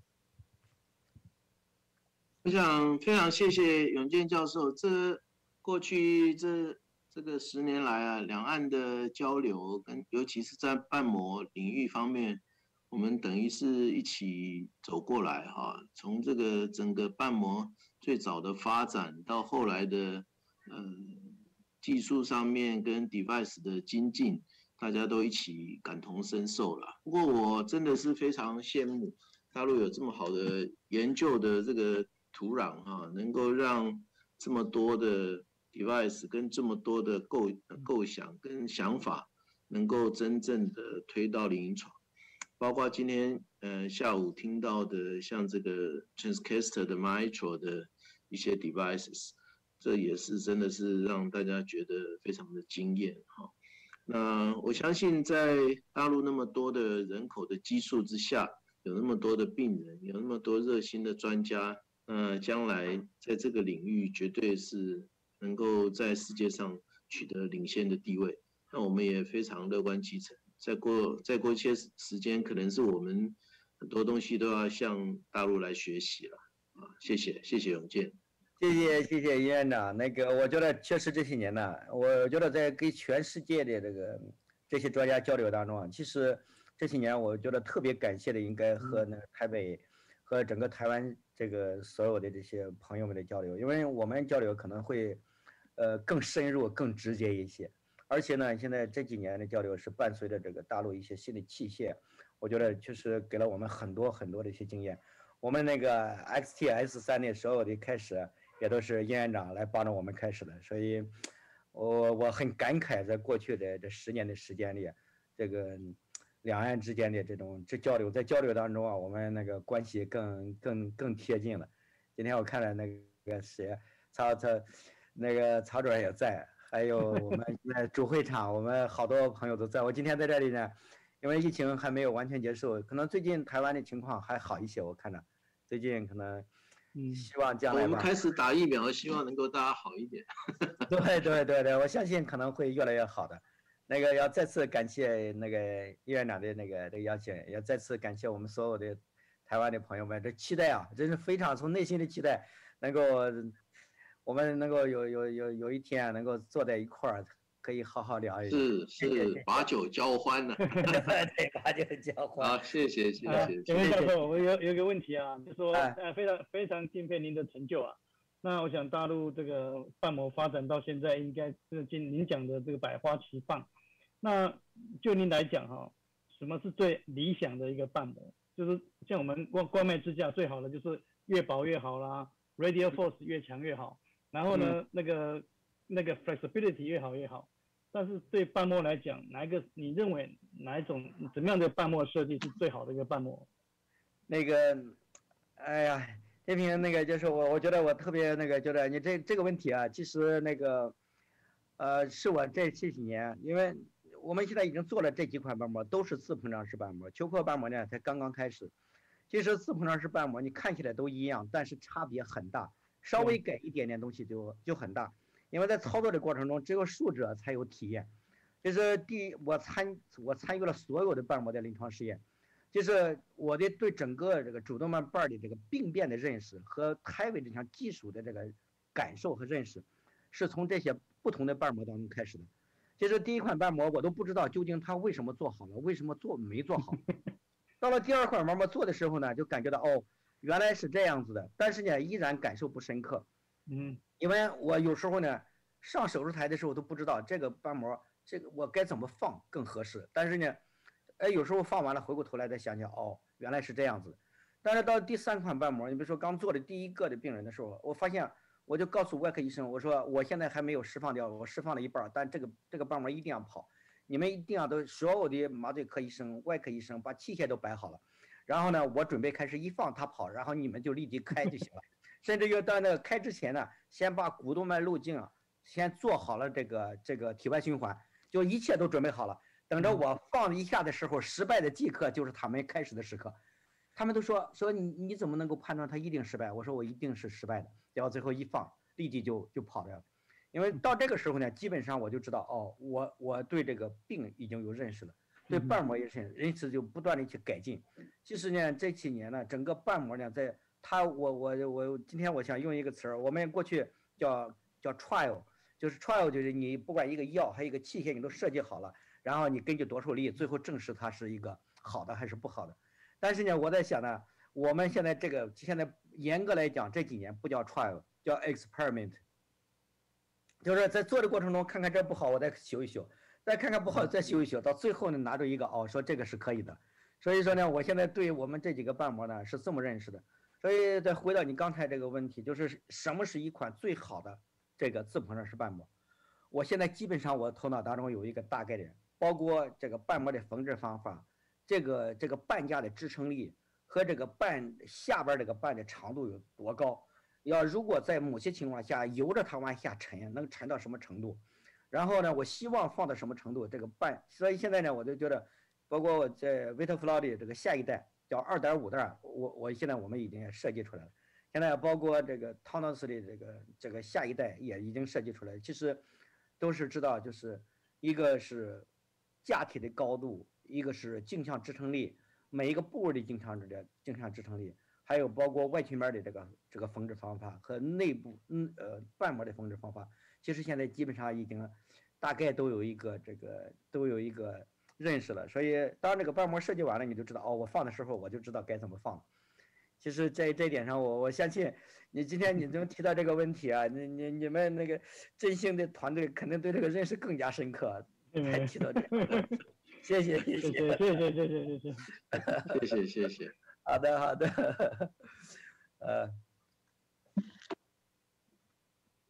谢谢永健，谢谢袁院长，袁院长辛苦啊！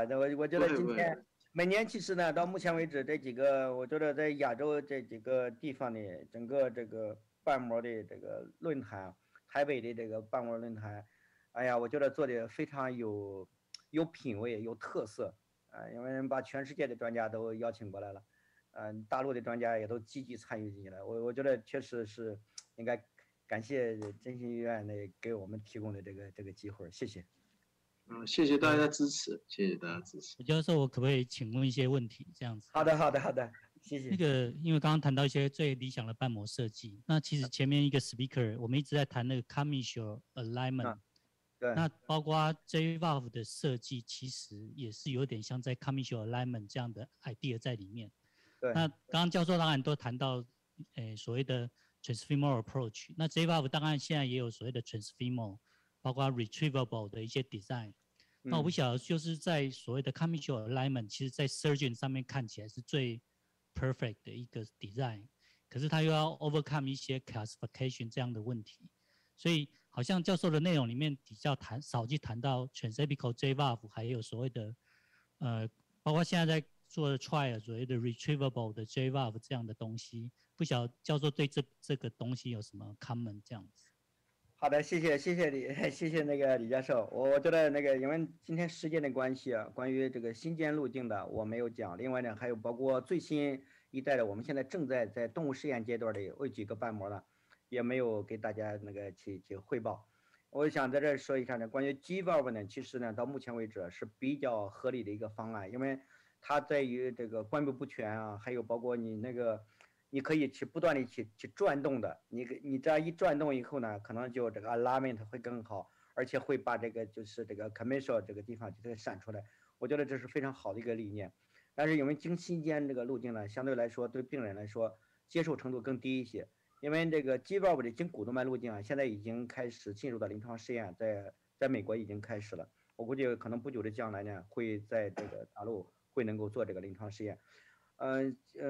就在今年做动物实验，我大概2个月之前，我在上海开始做了一个动物实验，就是要结合着这个就是经股动脉路径，还有包括 G valve 的所有的特点。现在有一款最新的一款瓣膜，就是其实我们是可以，就刚才那个 Chris 教授已经说了，他就是 alignment 这个技术啊，包括这个 CASP 这个 overlap 这些技术，其实我觉得这些技术很好，但最终呢，这些技术呢，在整个手术当中，我个人认为呢，可能有些术者啊，尤其在早期的术者掌握起来相对比较困难。第二呢，还有一些呢，就是真正的在2叶瓣，还有一些，因为在大部分的很多3叶瓣，我们也发现这个3叶瓣为什么会发生这个 restenosis， 发生这个狭窄啊，是因为这3个瓣是不一样大小的，这3个瓣有时候不是一个高度的，所以它受力不均匀，它就很容易。那么真正的3个瓣都很均匀的这些病人呢，其实相对比较少。而我们现在说用 overlap， 我个人认为呢，这是一个非常好的一个理念，也是一个技术。但是在很多病人身上，是因为这个瓣膜的高度不一致，还有大小不一样。有时候是左冠瓣很小，右冠瓣很大，虽然也是三个瓣，但是呢，你再去做这个 alignment， 可能有时候就不是特别好做。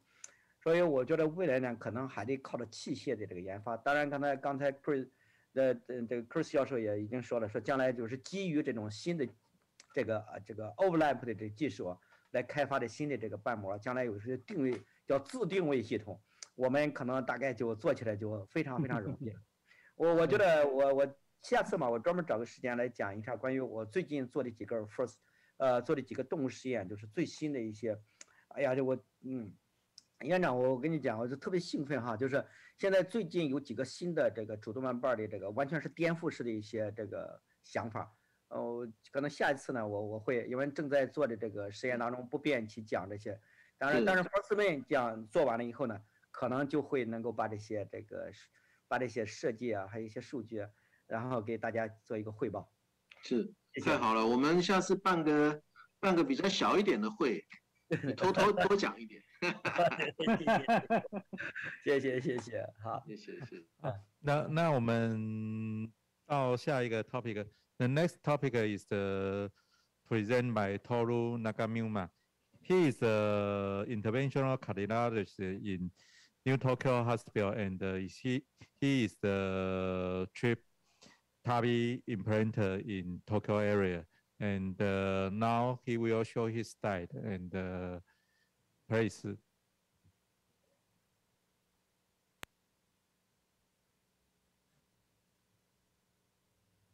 Thank you very much for your inviting me for Taipei Valves this year. My talk is about TAVR in an unfavorable iliofemoral access. No conflict of interest. There are several concerns regarding TAVI, including vascular complications. As you know well, major vascular complication rate is getting less according to the improvement of issues. However, we have to be careful when the SAPIEN 3 valve goes through inside the Cs. It becomes bigger than 14 French. Regarding Evolut valve, when we use 23, 26, 29 valves, we can use inline 14 French or 18 French conventional Cs. Whereas with 34 millimeter valve, we can use inline 18 French or 22 French conventional Cs. We are known to be aggressive transfemoral TAVI center in Japan since SAPIEN XT era. Let me introduce crossover technique using 4 French IM catheter, 8 millimeter over the wire balloon, and long cruise wire. Before TAVI, we have to place a cruise wire through IM catheter from contralateral femoral artery, then do fluoroscopy guide puncture. In this case, we can make a puncture at a higher position to avoid the calcified site and fibrilation. After TAVI, we advance balloon from contralateral site and gently dilate at the external iliac artery when removing a cyst for hemostasis. At the end of the procedure, we can make sure the hemostasis by injecting contrast from the tip of the over the wire balloon. We can perform this technique before TAVI procedure. In this case, TAVI cyst and cruise wire are placed together in an iliac artery. Or, of course, when vascular complications happen for bailout. We have to distinguish these different scenarios: bleeding stenosis at puncture site or dissection perforation on iliac artery. The former is a bit challenging than the latter. In this case, you can find the stenosis at the puncture site. We gently dilated and the result was okay. In this case, you can find bleeding at the puncture site. We advance the contralateral cyst as much as possible. We advanced and implanted the covered stent like this. The result was okay. In this case, we found the perforation of left external iliac artery. In such a situation, we have to immediately advance the TAVI cyst for hemostasis.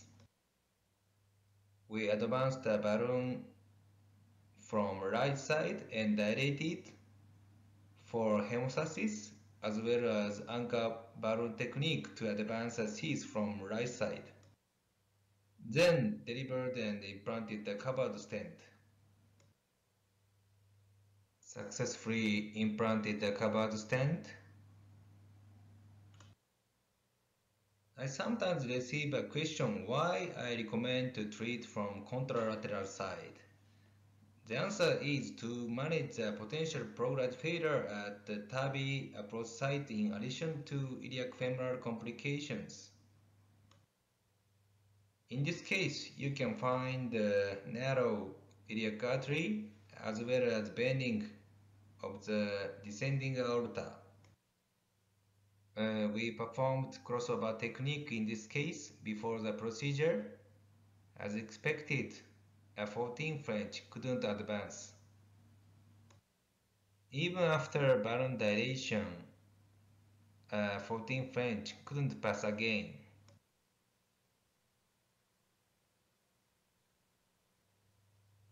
Finally, we implanted a covered stent like this.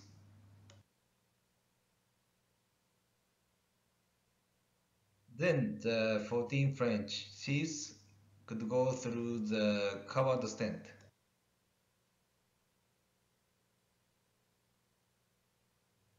Regarding the bending part, we required body wire technique, including safari wire from right side and Landakist wire from left side.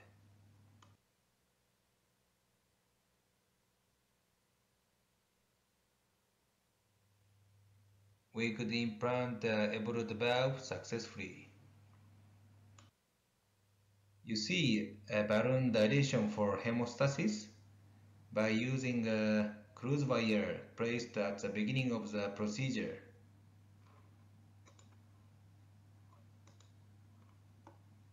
Then make sure complete hemostasis by injecting contrast. Acute result of covered stent implantation is okay, but what about long-term patency? This case shows long-term patency at 7 years follow-up. There are little data about long-term patency after covered stent implantation. Our data including very small number of patients, but you can find not bad patency rate. Let me show you a case with heavily calcified stenosis of abdominal aorta.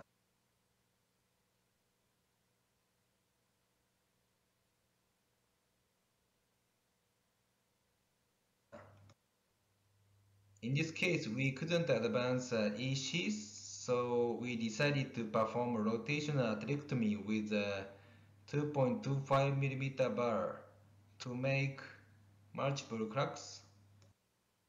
Then we could advance a sapien valve and implant it successfully. Recent topic in Japan is TAVI for hemodialysis patients. Only 24 high-volume centers are allowed to perform this. In Japan, hemodialysis patients are increasing like this. Let me show you a very challenging case. 74 years male, high STS score, AS plus AR, ejection fraction 26, pulmonary hypertension, hemodialysis, post-PCI for 3 vessel, post-CABG, post-surgery of both femoral site. Echo showed AS plus AR, dilated left ventricle, high TRPG, low ejection fraction. All PCI and CABG were performed at another hospital. As you can see, SVG graft shows thrombotic lesion. Also, both femoral artery surgeries were performed at another hospital, and angioplasty was done at the iliac artery. You can see narrow access route. We had a lot of discussions for this case. We decided to perform TAVI and PCI at the same time, supported by ECMO. In such a patient with borderline access route, sometimes yes we can go, sometimes no. In this case, we couldn't advance even inner dilator. we decided to perform rotational atherectomy to make multiple cracks of the heavy calcification, then dilated with cutting balloon and high pressure balloon. We finally advanced the sapien valve and we found no PBL. We could increase ECMO flow after treating ASR.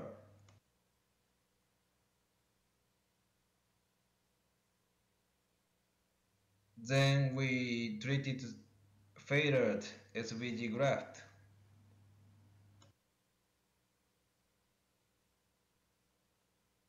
The distal protection device, parachute, could catch a lot of debris as expected. We found no evidence of iliac perforation. The clinical course of this patient was excellent. He could discharge in 2 weeks with improved ejection fraction. There are several tips for successful transfemoral approach, including crossover technique, dilators or balloon, propofol as lubricant, covered stent, long Cs, body wire technique. Thank you very much. I strongly hope we can overcome COVID-19 in Japan and Taiwan, and I hope I will visit Taiwan next year. Bye bye, 谢谢. Okay, we thank Toru Naganuma for his excellent talk. Well, I think it's late. We are far behind the schedule, so my talk will be shifted to tomorrow's program. Today, we are very happy to have a whole day, nearly whole day meetings, and we have many interesting and informative talks. I think my first impression is that TAVR is still evolving. I think with the refinement of the device and the implantation technique, we can treat a broader spectrum of patients. At the one end, we should aim at an excellent result in treating patient, a younger patient, low-risk patient, because they are expected to have a longer life expectancy. So we have to avoid complications and making the patient's life easier. But at the other hand, we will encounter some patient, the so-called cheap patient. They have no option but to undergo TAVR. In this scenario, we may need to try our best to put the hemodynamic support before the procedure or stand by during the procedure to make sure that everything can be accomplished smoothly. So I think in the same thinking, I think a transcatheter mitral almost goes in the same directions. As we can see, many devices are in the pipelines, and hopefully in the future we can get some of mature devices to help our patient. Tomorrow we still have a half-day program starting from 8 a.m. So I very much welcome all of you to attend tomorrow's meeting on time. Today, thank you for your attention, and all the faculties and members that organize the wonderful meeting. Thank you very much. 永健，谢谢啊，谢谢。好，明天早上欢迎啊。今天早上这是我的这里有好多的我们的同事也是要明天早上一起来那个参加这个会上，因为都这个很多的这个 topic 非常的重要，很有意思，但是谢谢。 Thank you, everyone.